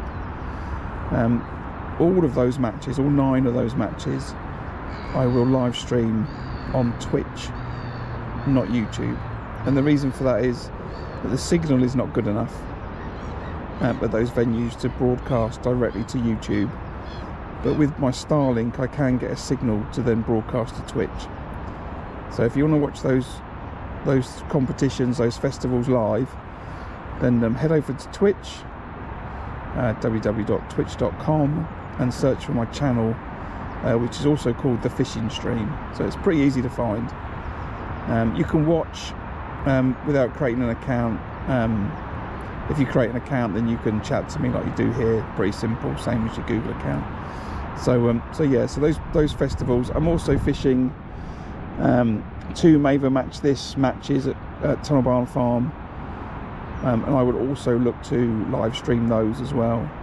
And the reason for it is pretty simple, is that the connectivity across Tunnel Barn Farm, the venue, is not consistent. I can stream when I fish a couple of lakes, but I can't on the others.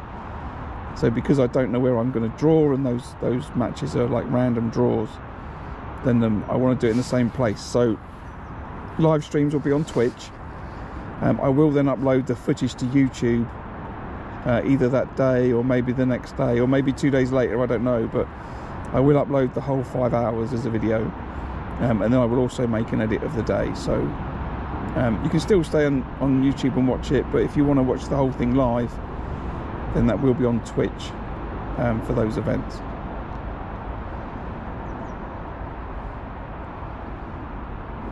Just like a public information service.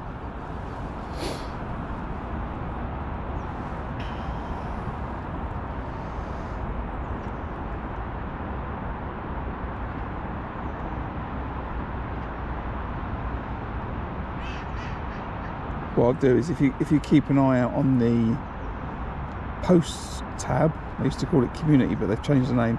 If you keep an eye on the posts tab of the channel here on YouTube, then I will put all of the dates for those matches where I anticipate that I'll be streaming on Twitch, so you can check them out and hopefully see me fishing at Tunnel Barn Farm and on the Thames a little bit more than you do currently. So that'll be good, I think. Oh, a little bit chilly. So what have I been doing now? Hour and a half now of watching fish? No, John. I've seen some fish that come swimming past in front of me, but no, I've not caught any fish.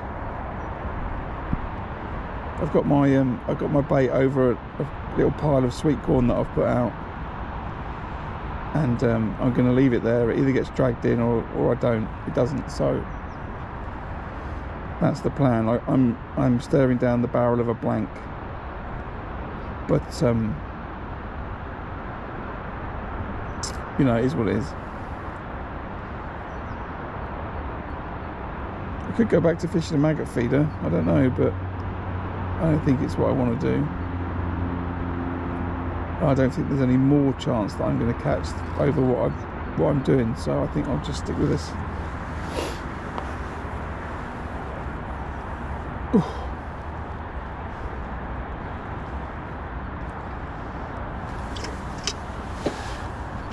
Action lost. Hope you'll come back. Yeah, basically I've got this massive aquarium in front of me, and I'm just looking at my fish.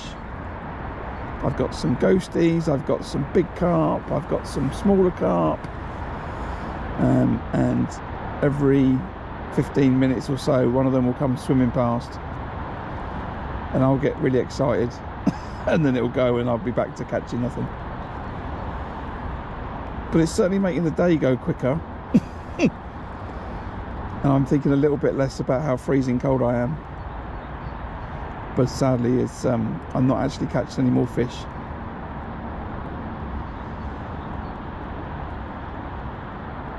I was actually wondering, you know, should I stream today? Should I fish today?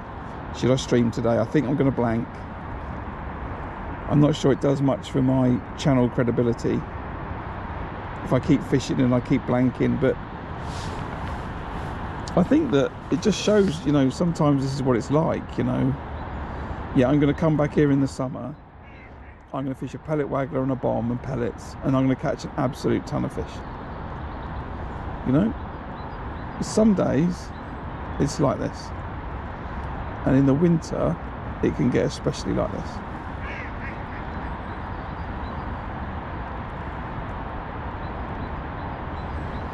So I think it shows the realism of winter fishing, I think, when you're in a lake that's populated by big carp.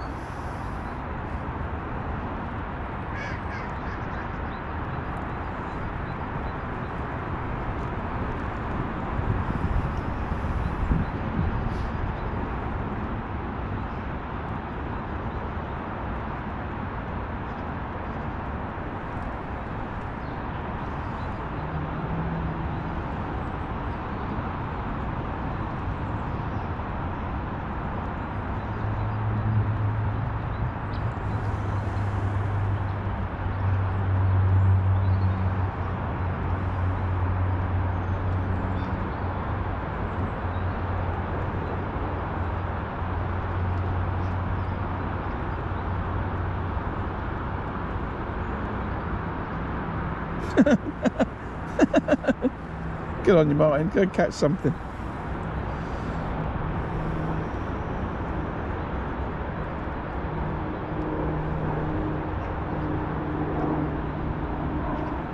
You're just coming in at a bad time, John. That's all it is.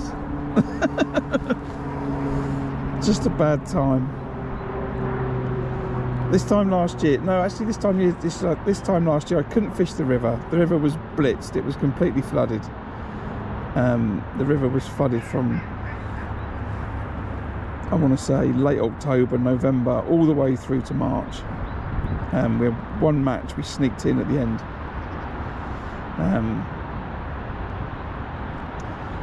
But there was a couple of times where I caught quite a few bream on a pole feeder and stuff. But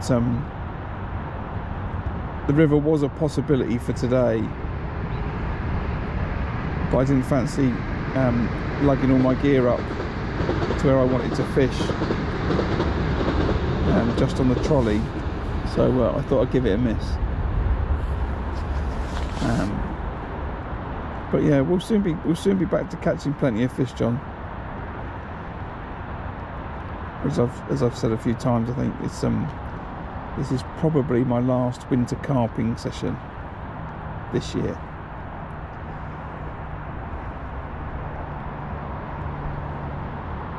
I could have stayed at home today, but I just fancied coming out just to say hello to everybody as much as everything else.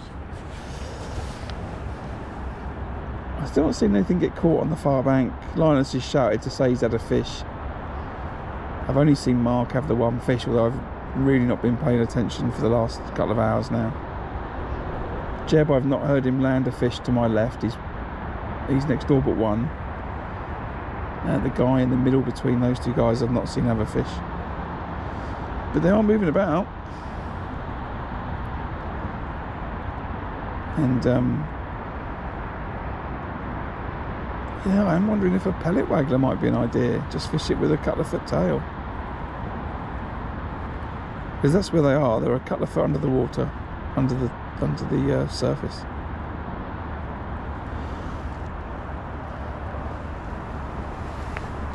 Oh, excuse me.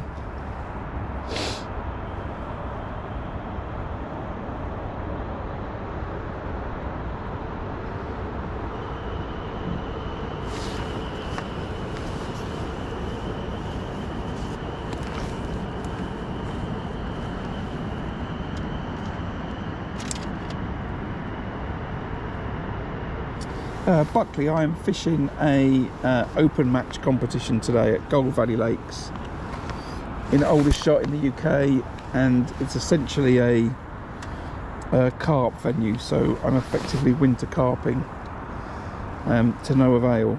I've seen loads of fish in front of me. I threw a load of bait down, and now every 10 minutes or so I get some fish move past. They're not interested in feeding, most of them. But the fish are moving about. The water temperature is really cold. It's been really hard at the venue for the last few weeks. But I needed to get out and get fishing, so I'm here. But no joy today. Not currently. I fished a maggot feeder halfway to the rope for the first hour. I had one small indication on it. I then chucked a wafter around for an hour, all over my peg, and then I, through a method on the bomb line, and at the same time chucked a load of corn at the end of my keep nets, and then a fish turned up. It didn't stay, left, and then I threw some more corn and some more fish turned up, and then some have eaten some bait and moved off, and some have just swum past, and but I have an absolute flurry of fish just swim sort of this sort of line at the back of my keep net. I can see down on the bottom, it's so clear, the river, the lake today. It's been an interesting one.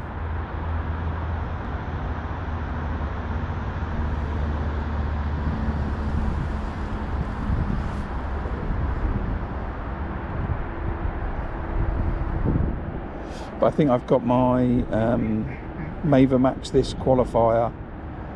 I want to say it's something like 29th of March, something like that. I'll have to check the dates, and so I need to get up to Tunnel and get prepped and get in tune with the venue a few weeks before the competition. At the moment it's fishing really hard, so I don't think I'd learn much being there, but I think it's going to change quite a lot in the next 6-8 weeks.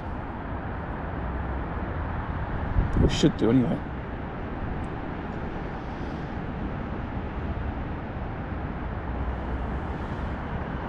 And if you've just joined, then I was saying earlier, the streaming for the festivals at Tunnel Barn Farm and the big money matches, I anticipate I'm going to stream them on Twitch. Farm's not as good. If I draw on, you know, House, Extension or New Pool, then I can probably stream. But if I draw on Club, High, Jenny's, and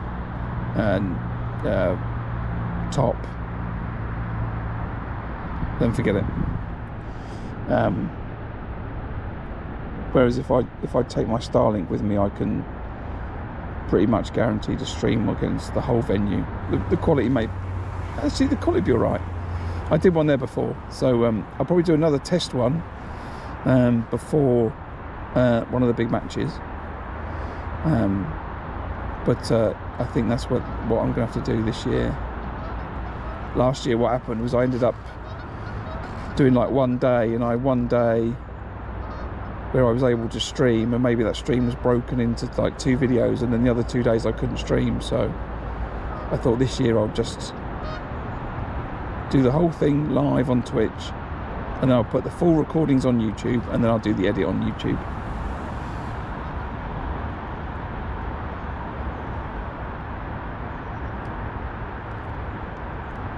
I have 4 different catapults. Yeah, 4 different catapults. I've got these Drennan ones. These are for pellets. That's what I use for my pellet fishing. If I'm fishing the pellet waggler or I'm fishing the bomb, I use these Drennan ones. And then I've got 3 other Drennan ones, and one of them is for fishing at 13 meters. One of them is for fishing at like 14.5 across the islands in rushes, and then the other one is for fishing about 9 meters. So I've got 3 different strengths of catapult for fishing 3 different lengths on the pole. And interestingly, when I don't go to Tunnel Barn Farm often enough, I forget which one's for which.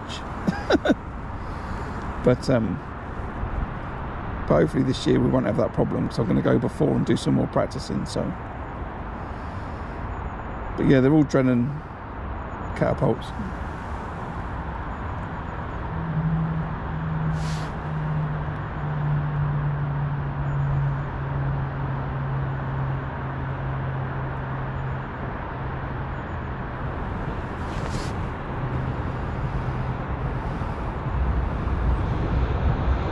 I think the corns are visible enough bait, John. I just think it's a decision for the fish whether they want to have a go. You know, I've watched a dozen fish. Let's say forget the 2 that didn't come in.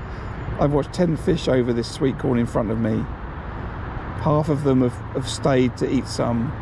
The other half have swum past. So, you know, I think fish are happy to eat sweet corn. I've put some sweet corn out on the bomb line. I'm now fishing over the top. I'm reluctant to then put other baits around and make it look like a, you know, leftover from a Chinese, you know, where I've got a pile of bait here, a pile of bait there. I think that puts fish off, but I'm happy and comfortable that I'll sit this out for the next 45 minutes, and if it goes, it goes, and if it doesn't, it doesn't. And frankly, I'm not too worried.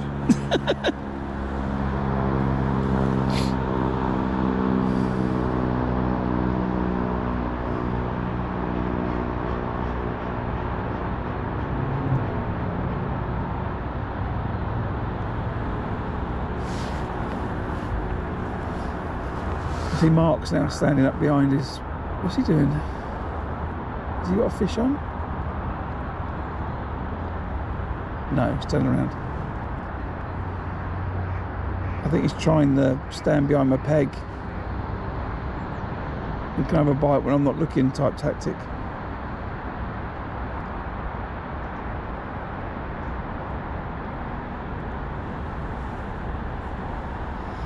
Ooh. Oh, excuse me, it's a bit chilly.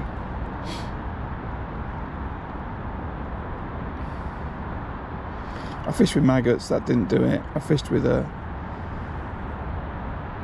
wafter, that didn't do it. Just need something that's going to more consistently get those fish to stop and feed. It's really tricky to work out what to do if not to do this. Well, what's going to be more successful, you know? Linus has fished a method feeder all day long opposite. He says he's had one fish.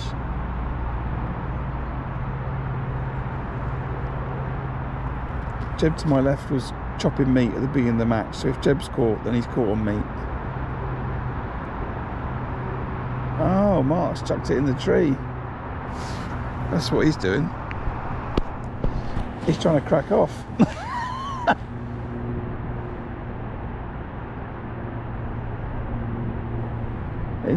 Is it in the tree?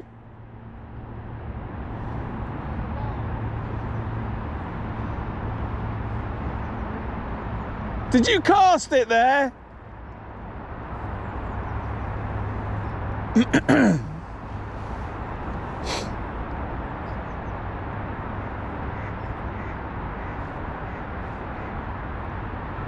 So there are some he's fishing on peg 120 mark, and the bank is really undercut on that bank, and I've fished on peg 119 before on the pole up the bank, and it's so undercut, you wouldn't believe.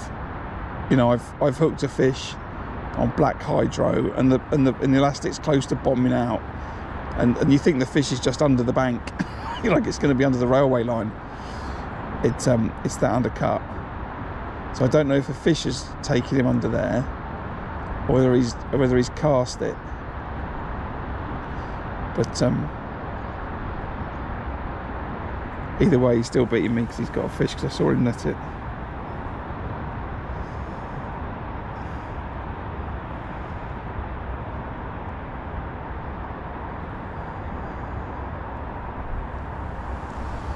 With a big old chuck, I think he's using his SLR 12 foots.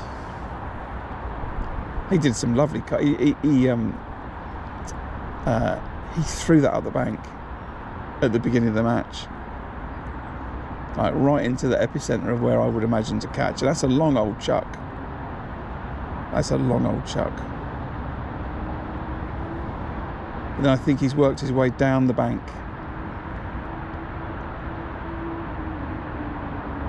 He's right up the... Oh, wow. You're pushing your luck with that. You're pushing your luck. He's... apologies for screaming. He's cast it. He's dead on the rope. He's dead on the rope, and that's a huge cast from peg 120. He's right on the rope. and the tree has slightly overgrown the rope, and I can see the branches of the tree move as it goes in. So I don't know if he's fishing a maggot feeder or whether he's fishing a method, but it could be that he did it and that's why he's caught in the tree. But they're huge casts. Afternoon, Stephen, by the way.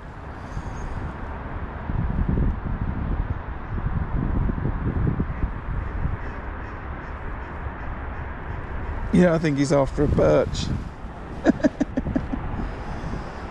Right, doesn't look like I'm going to get a bite, does it?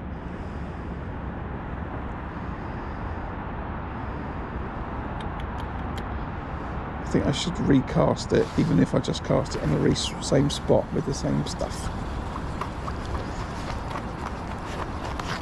just to confirm that I've got some bait on the hook. What I'll do now, look, is I'll drop it down there while I catapult some bait out, so I know to cast on top of it, and I want a carp to swim along right now and grab that while it's under my leg.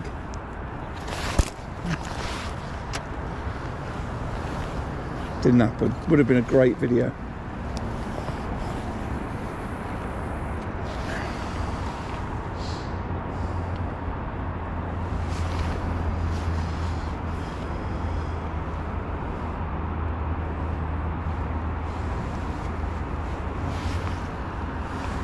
I think what I'll do is I'll chuck another load of corn down there, see if that noise has just attracted Dop and the rain as it happens. Right, I'm down to one light on this battery that's powering the camera. So I don't realise when, but I think we should. Oh, we've only got half hour left. I think we'll be fine. So yeah, I think I'm going to blank. I'm going to make a video out of it just because of the fish feeding off the back of the keep nets. I think I'm sure I can make some edit.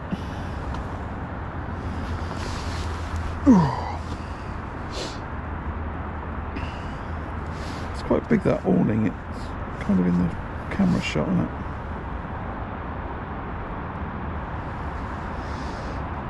I don't think he's got any problems, Stephen.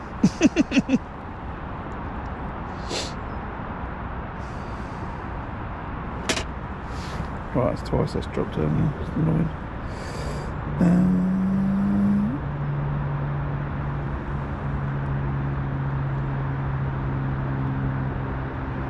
Yeah, it's with a 12 foot. My standards for here are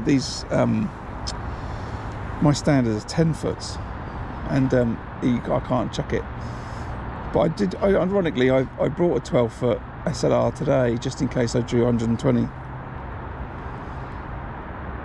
And he's drawn it,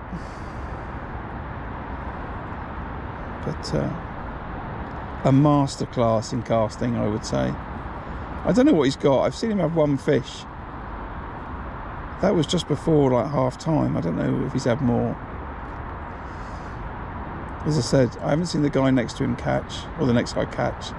Linus says he's got one fish. I've blanked.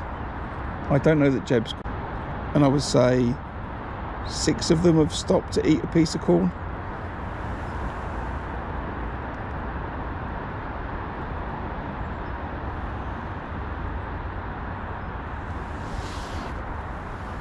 Something like that.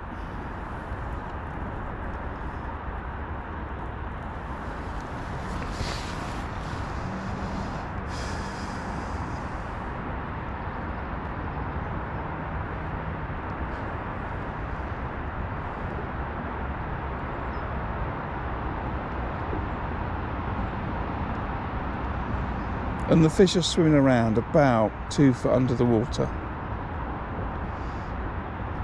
which may not be actually 2 foot under the water. It may only be 1.5 foot. It just looks a bit deeper, you know.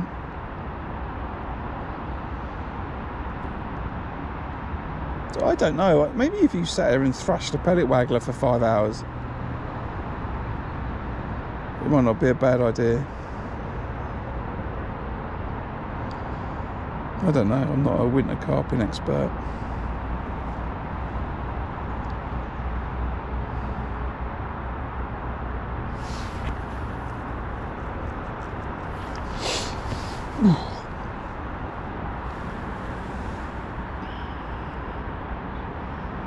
Turn the heating down. Cheers, Stephen. It's not cold here at all, mate. I don't know what you're going on about.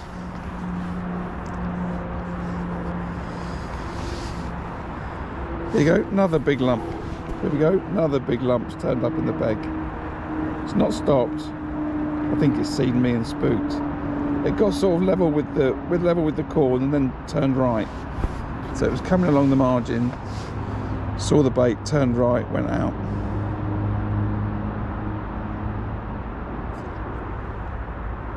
I wonder if you could throw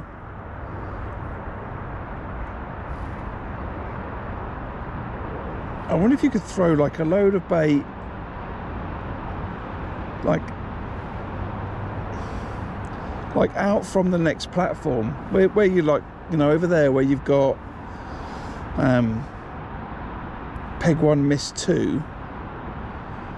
So if you fired, you know, catapulted a bunch of bait out in front of the next platform, but still within like 3 meters of the bank, and then just chucked a little bomb over the top of it, maybe that would be better. Because I don't know that they're not, I don't know if they're not stopping because they see me or because they don't want the corn. I don't know which.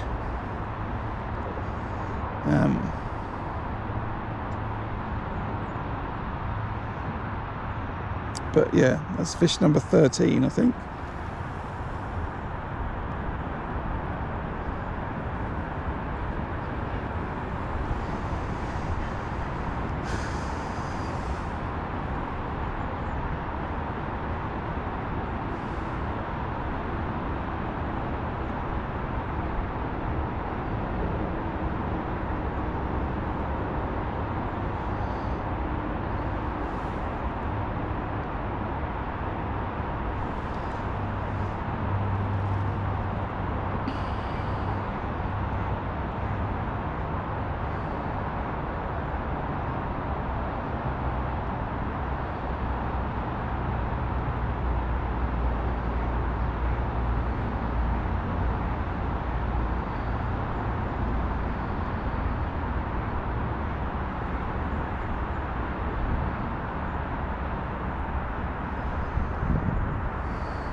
Come on. Get get what? Can't speak. Can I have a bite, please? And just use those words.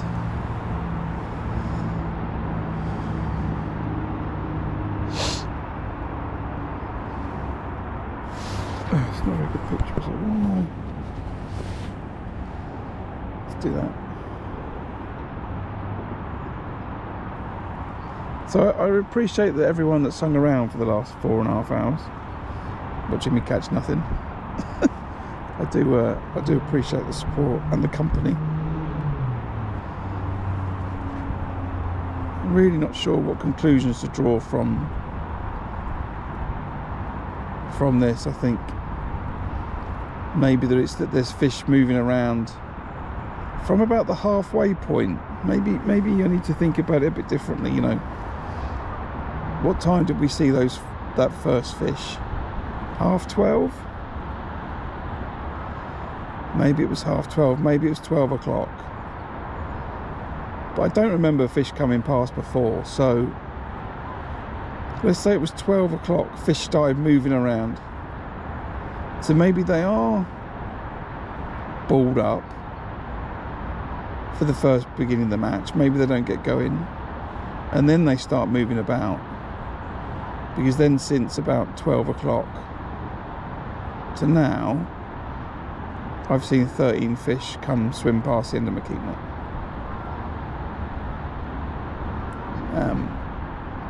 So it's not the noise of the corn going in that's attracted them. Maybe that was the case for the first fish, but not the rest. So the fish are becoming active then from 12 o'clock onwards, let's say that. So it might actually be a better idea to chuck a bait around for the first 2 hours, and then for the next 3 hours to lay a trap and just wait.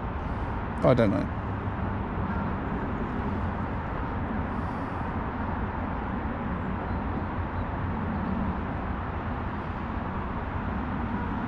I'm not quite sure. But they certainly weren't swimming around all day.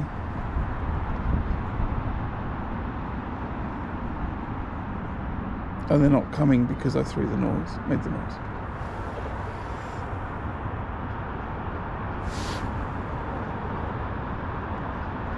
Maybe John, but the reason I wasn't as interested was I watched Linus fish it for the first hour and he caught nothing. And I think he's fished it for 4.5 hours and had 1 fish. And he's fishing a method to the rope.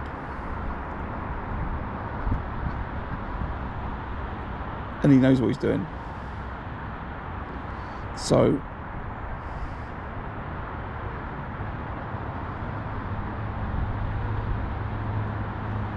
he's now chucked a bomb to the rope with a wafter. Or with something, but that wasn't a method, that was a bomb. So yeah, he's got 2 rods tied, he's got 2 rods to the rope.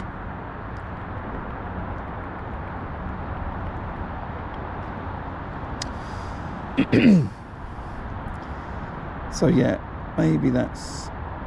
And then I think, like I've seen with the bait, some fish stop, some fish don't. Then you're just in the hands of the gods if the fish want to stop or not.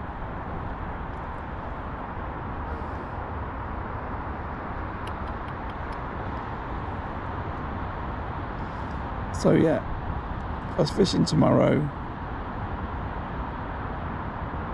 I'd chuck it around for the first 2 hours. Second 2 hours I would lay my trap and wait.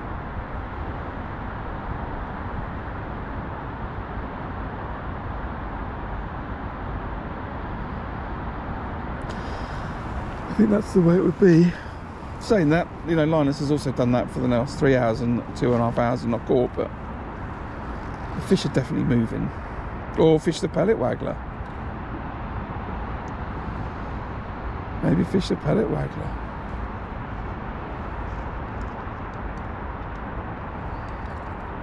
Jeb's going out on the pole to my left.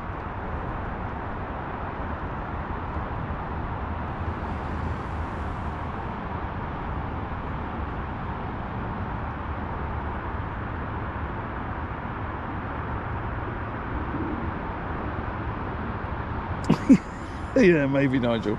No, Nigel. We've seen fish. We've seen fish feed. We've seen fish feed, so that doesn't count.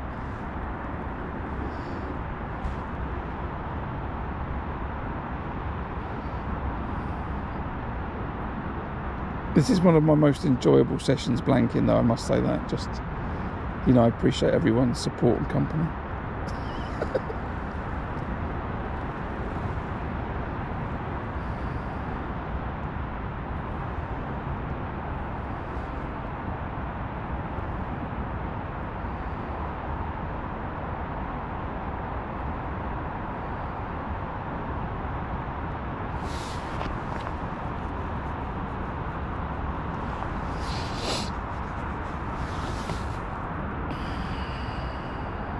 And actually most of the fish have come from the right. So if you're going to do that, chuck bait in the peg next door, here you want to do it to the lower numbers on this bank. So instead of chucking bait to 112, I'd chuck bait to 110. Not that you can chuck bait to 110, really.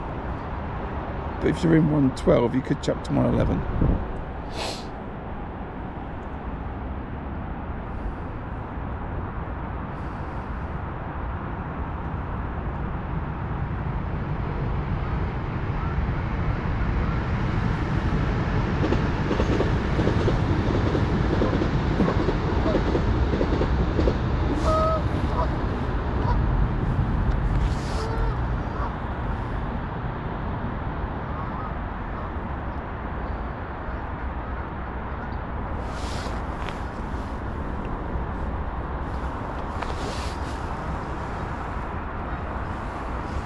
Any more fish to see?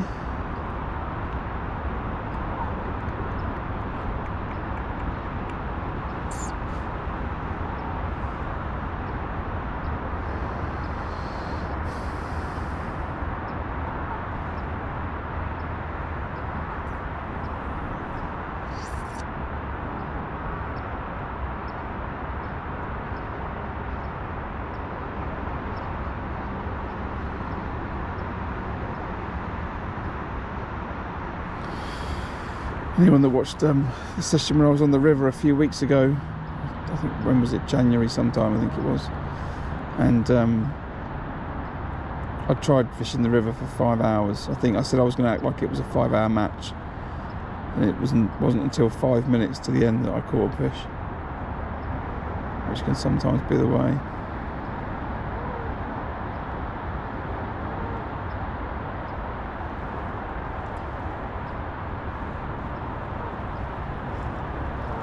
And you never know.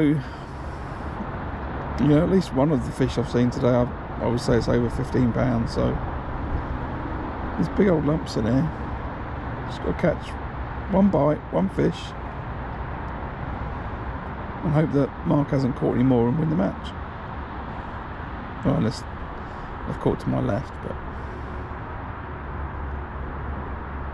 saying that, he's got one on in the middle there between Mark and Linus.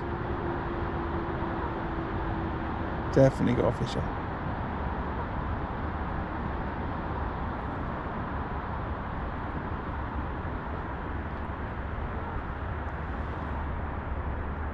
I feel like he's winding it a bit too fast for it to be a carp.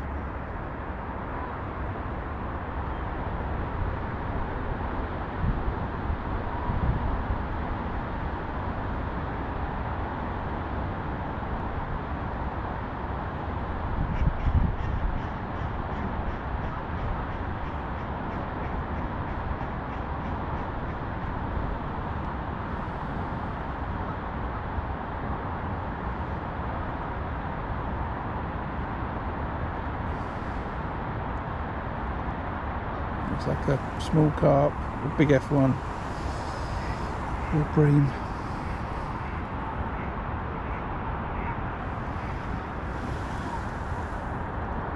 Yeah, maybe they don't like the pile of bait. Not sure, don't know. Yeah, at least I opened a can of sweet corn. Yes, I did.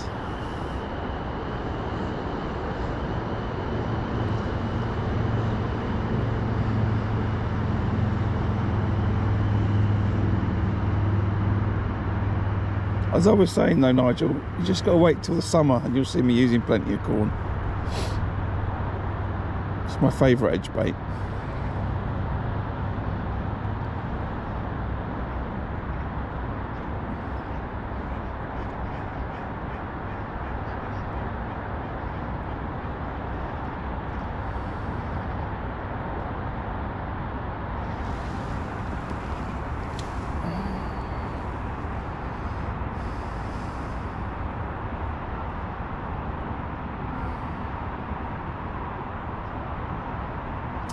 The other thing that I would also say is most of those fish have come from my right. Out of the 13 fish I've seen, I'd say at least 7, 8 of them have come from my right, not my left. So they're coming from all of the empty pegs to my right. So if you stuck an angler 2 pegs to my right, maybe none of them would come.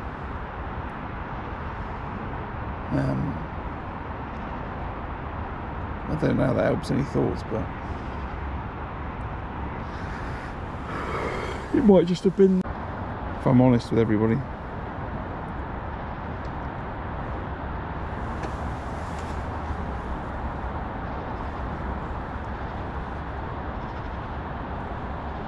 Come back in a few months when I'm fishing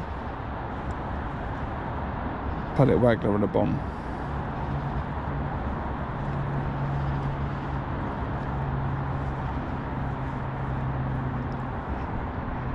My feet are absolutely frozen.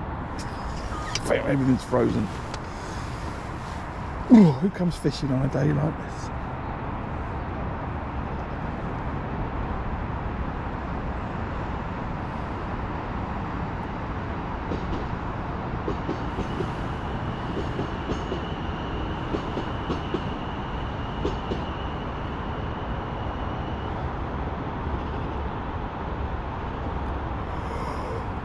Oh, excuse me.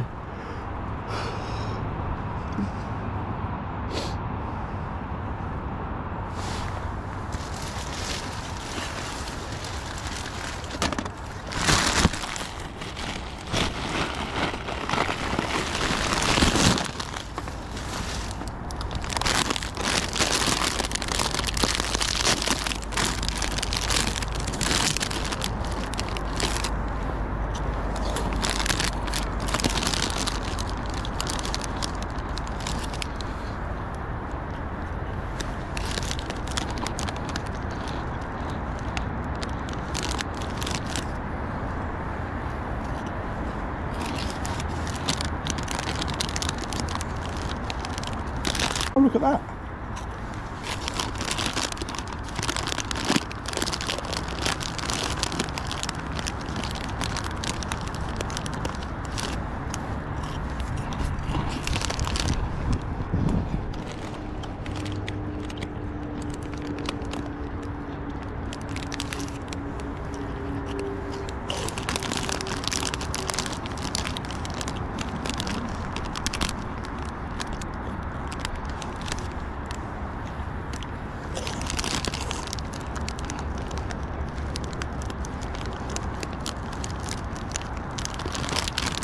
That was quite interesting.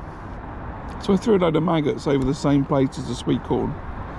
Sweet corn went down in front of me where it is, and the maggots must be a foot and a half to the right.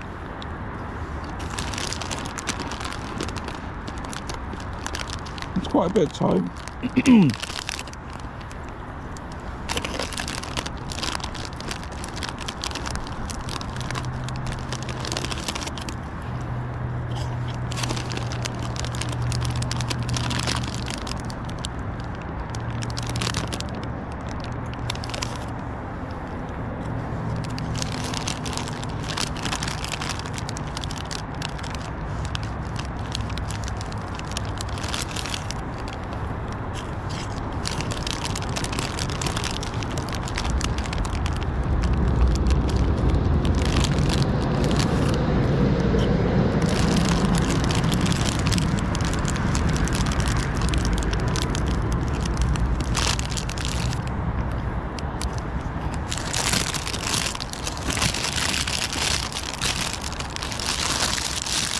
Oh look, carp's turned up. Spooked it. Definitely spooked that fish. It seen me then move.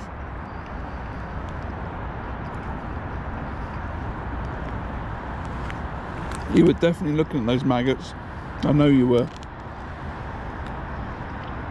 Same again though, high in the water. Anthony, high in the water.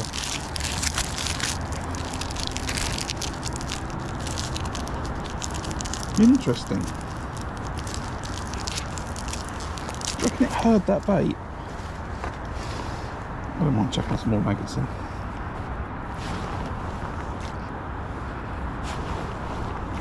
Make a bit of noise. A couple of handfuls of maggots.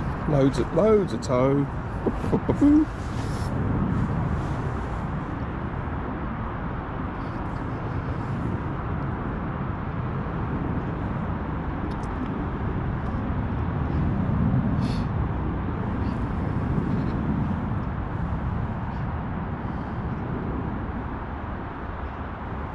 Are you going to associate that fish arriving with that, chucking that bait in?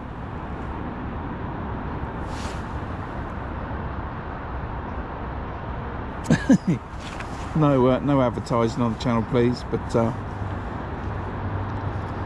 those tasty snacks didn't stand a chance against me.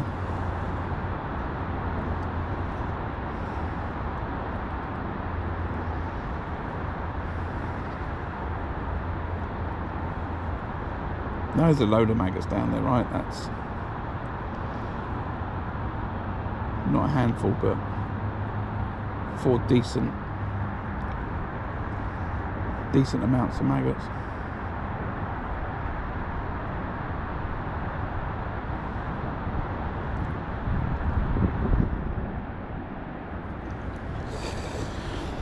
We've got 12 minutes.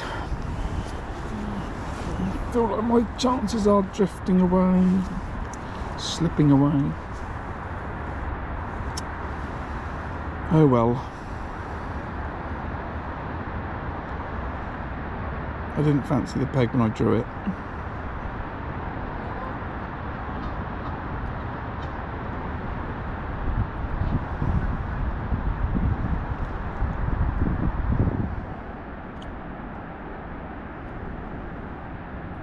I think next winter I'll just come back and fish a ground bait feeder again.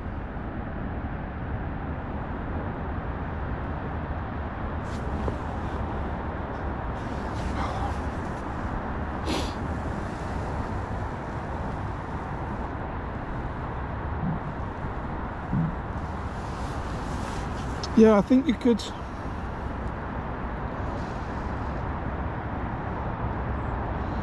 I think it's probably easier just to fish a pellet waggler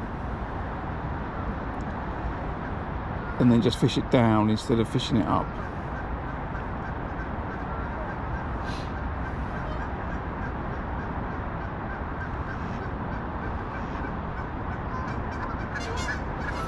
But if that's what, 14 fish now, I might have skipped one, then 10 of them have been up in the water.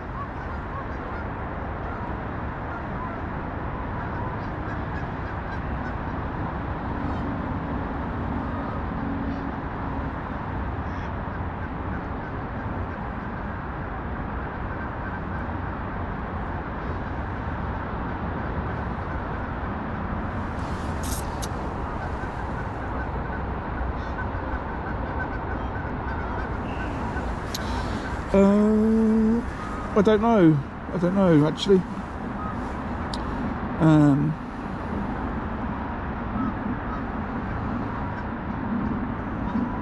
When's my next live? Let me just check when my next club match is. See if I can tell you from there. What's the weekend? 22nd and 23rd.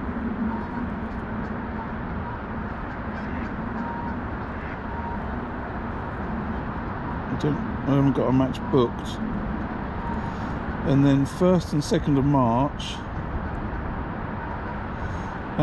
I've got a club match on, but I can't. There's a club match, but I can't fish it because my other half's in America. So I'll be at the Big One show, I think, on the 2nd of March, the big one in Farnborough. I will take the kids out for a day out around the fishing show, which a day out for them includes hot chocolates, hot dogs and chips. So I think that's what's going to happen then.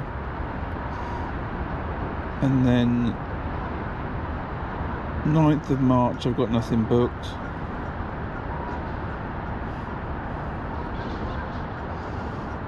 Or the week after. And then the 23rd of March I've got the Maver match this at Tunnel Barn Farm. So if that's the case, then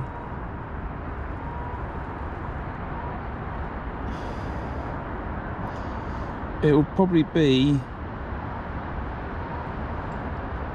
the 9th, the 15th or the 16th.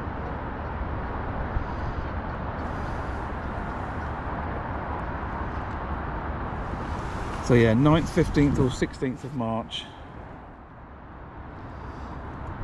will be the next one.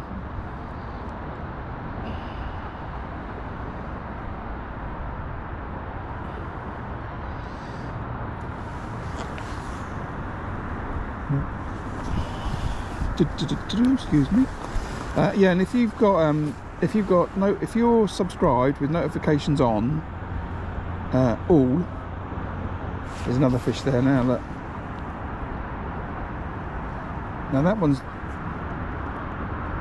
I would say that one's, it's just turned again. I would say that one's about to tail up to eat those maggots. Swum off. 15 fish, 14 fish. Interesting.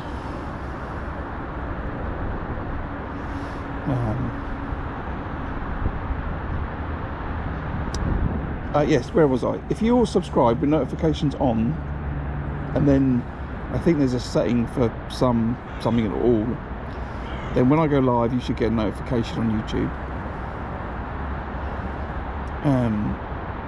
Same for Twitch. But that match it's back again. Okay, it's definitely chowing down, or looking like it. I can't really see because of the ripple, but that fish is just moving around, so I think that's maybe either having a good look or it's feeding on those maggots.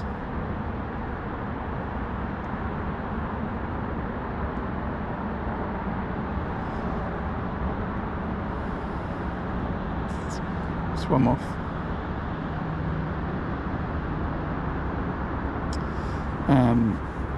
Yeah, so that Maven match this will be on Twitch, I suspect. So the week before, the one will be on Twitch, because I'll have a practice. I'll try and fish an open at Tunnel and live stream it on Twitch. So 15th or 16th I think might be the next live match, which is, well, feels like a lifetime away, that does. But got some other live stuff to sort out, so I don't think I'm going to get out on the night. That's back again, that carp, and it's got a friend that I can see, and I'm not moving now. It's just a bit harder to see with the ripple.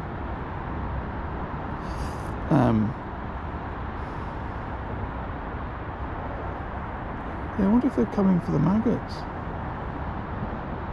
I'm going to chuck some more maggots to the left, so they'll go over the sweet corn, so they'll be right in front of me.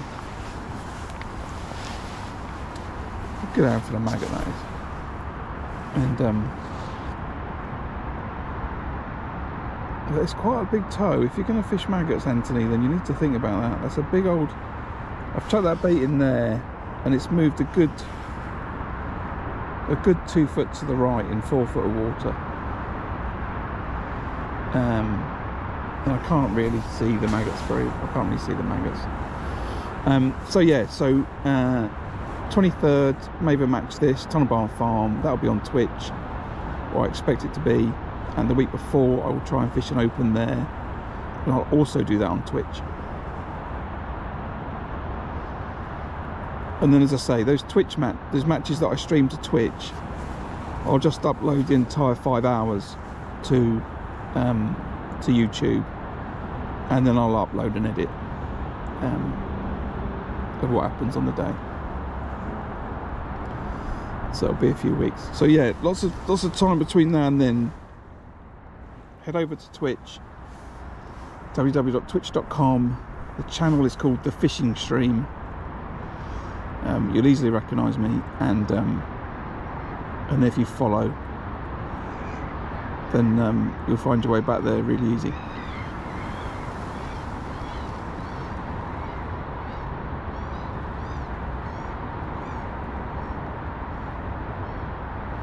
Oh yeah, and it should be warmer. It should be warmer.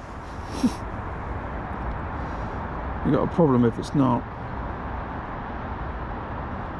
I reckon 29th of March, that Maven match this, someone's going to win it with £150 shallow,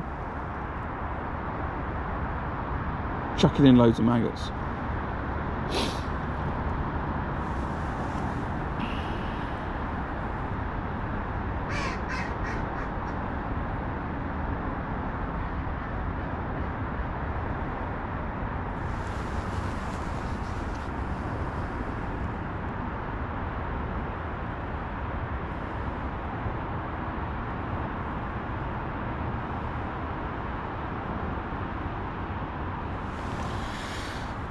Right, I think it's going to go in a second.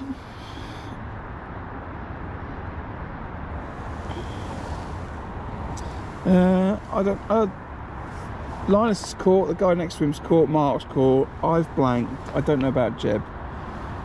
And I don't know about Roger.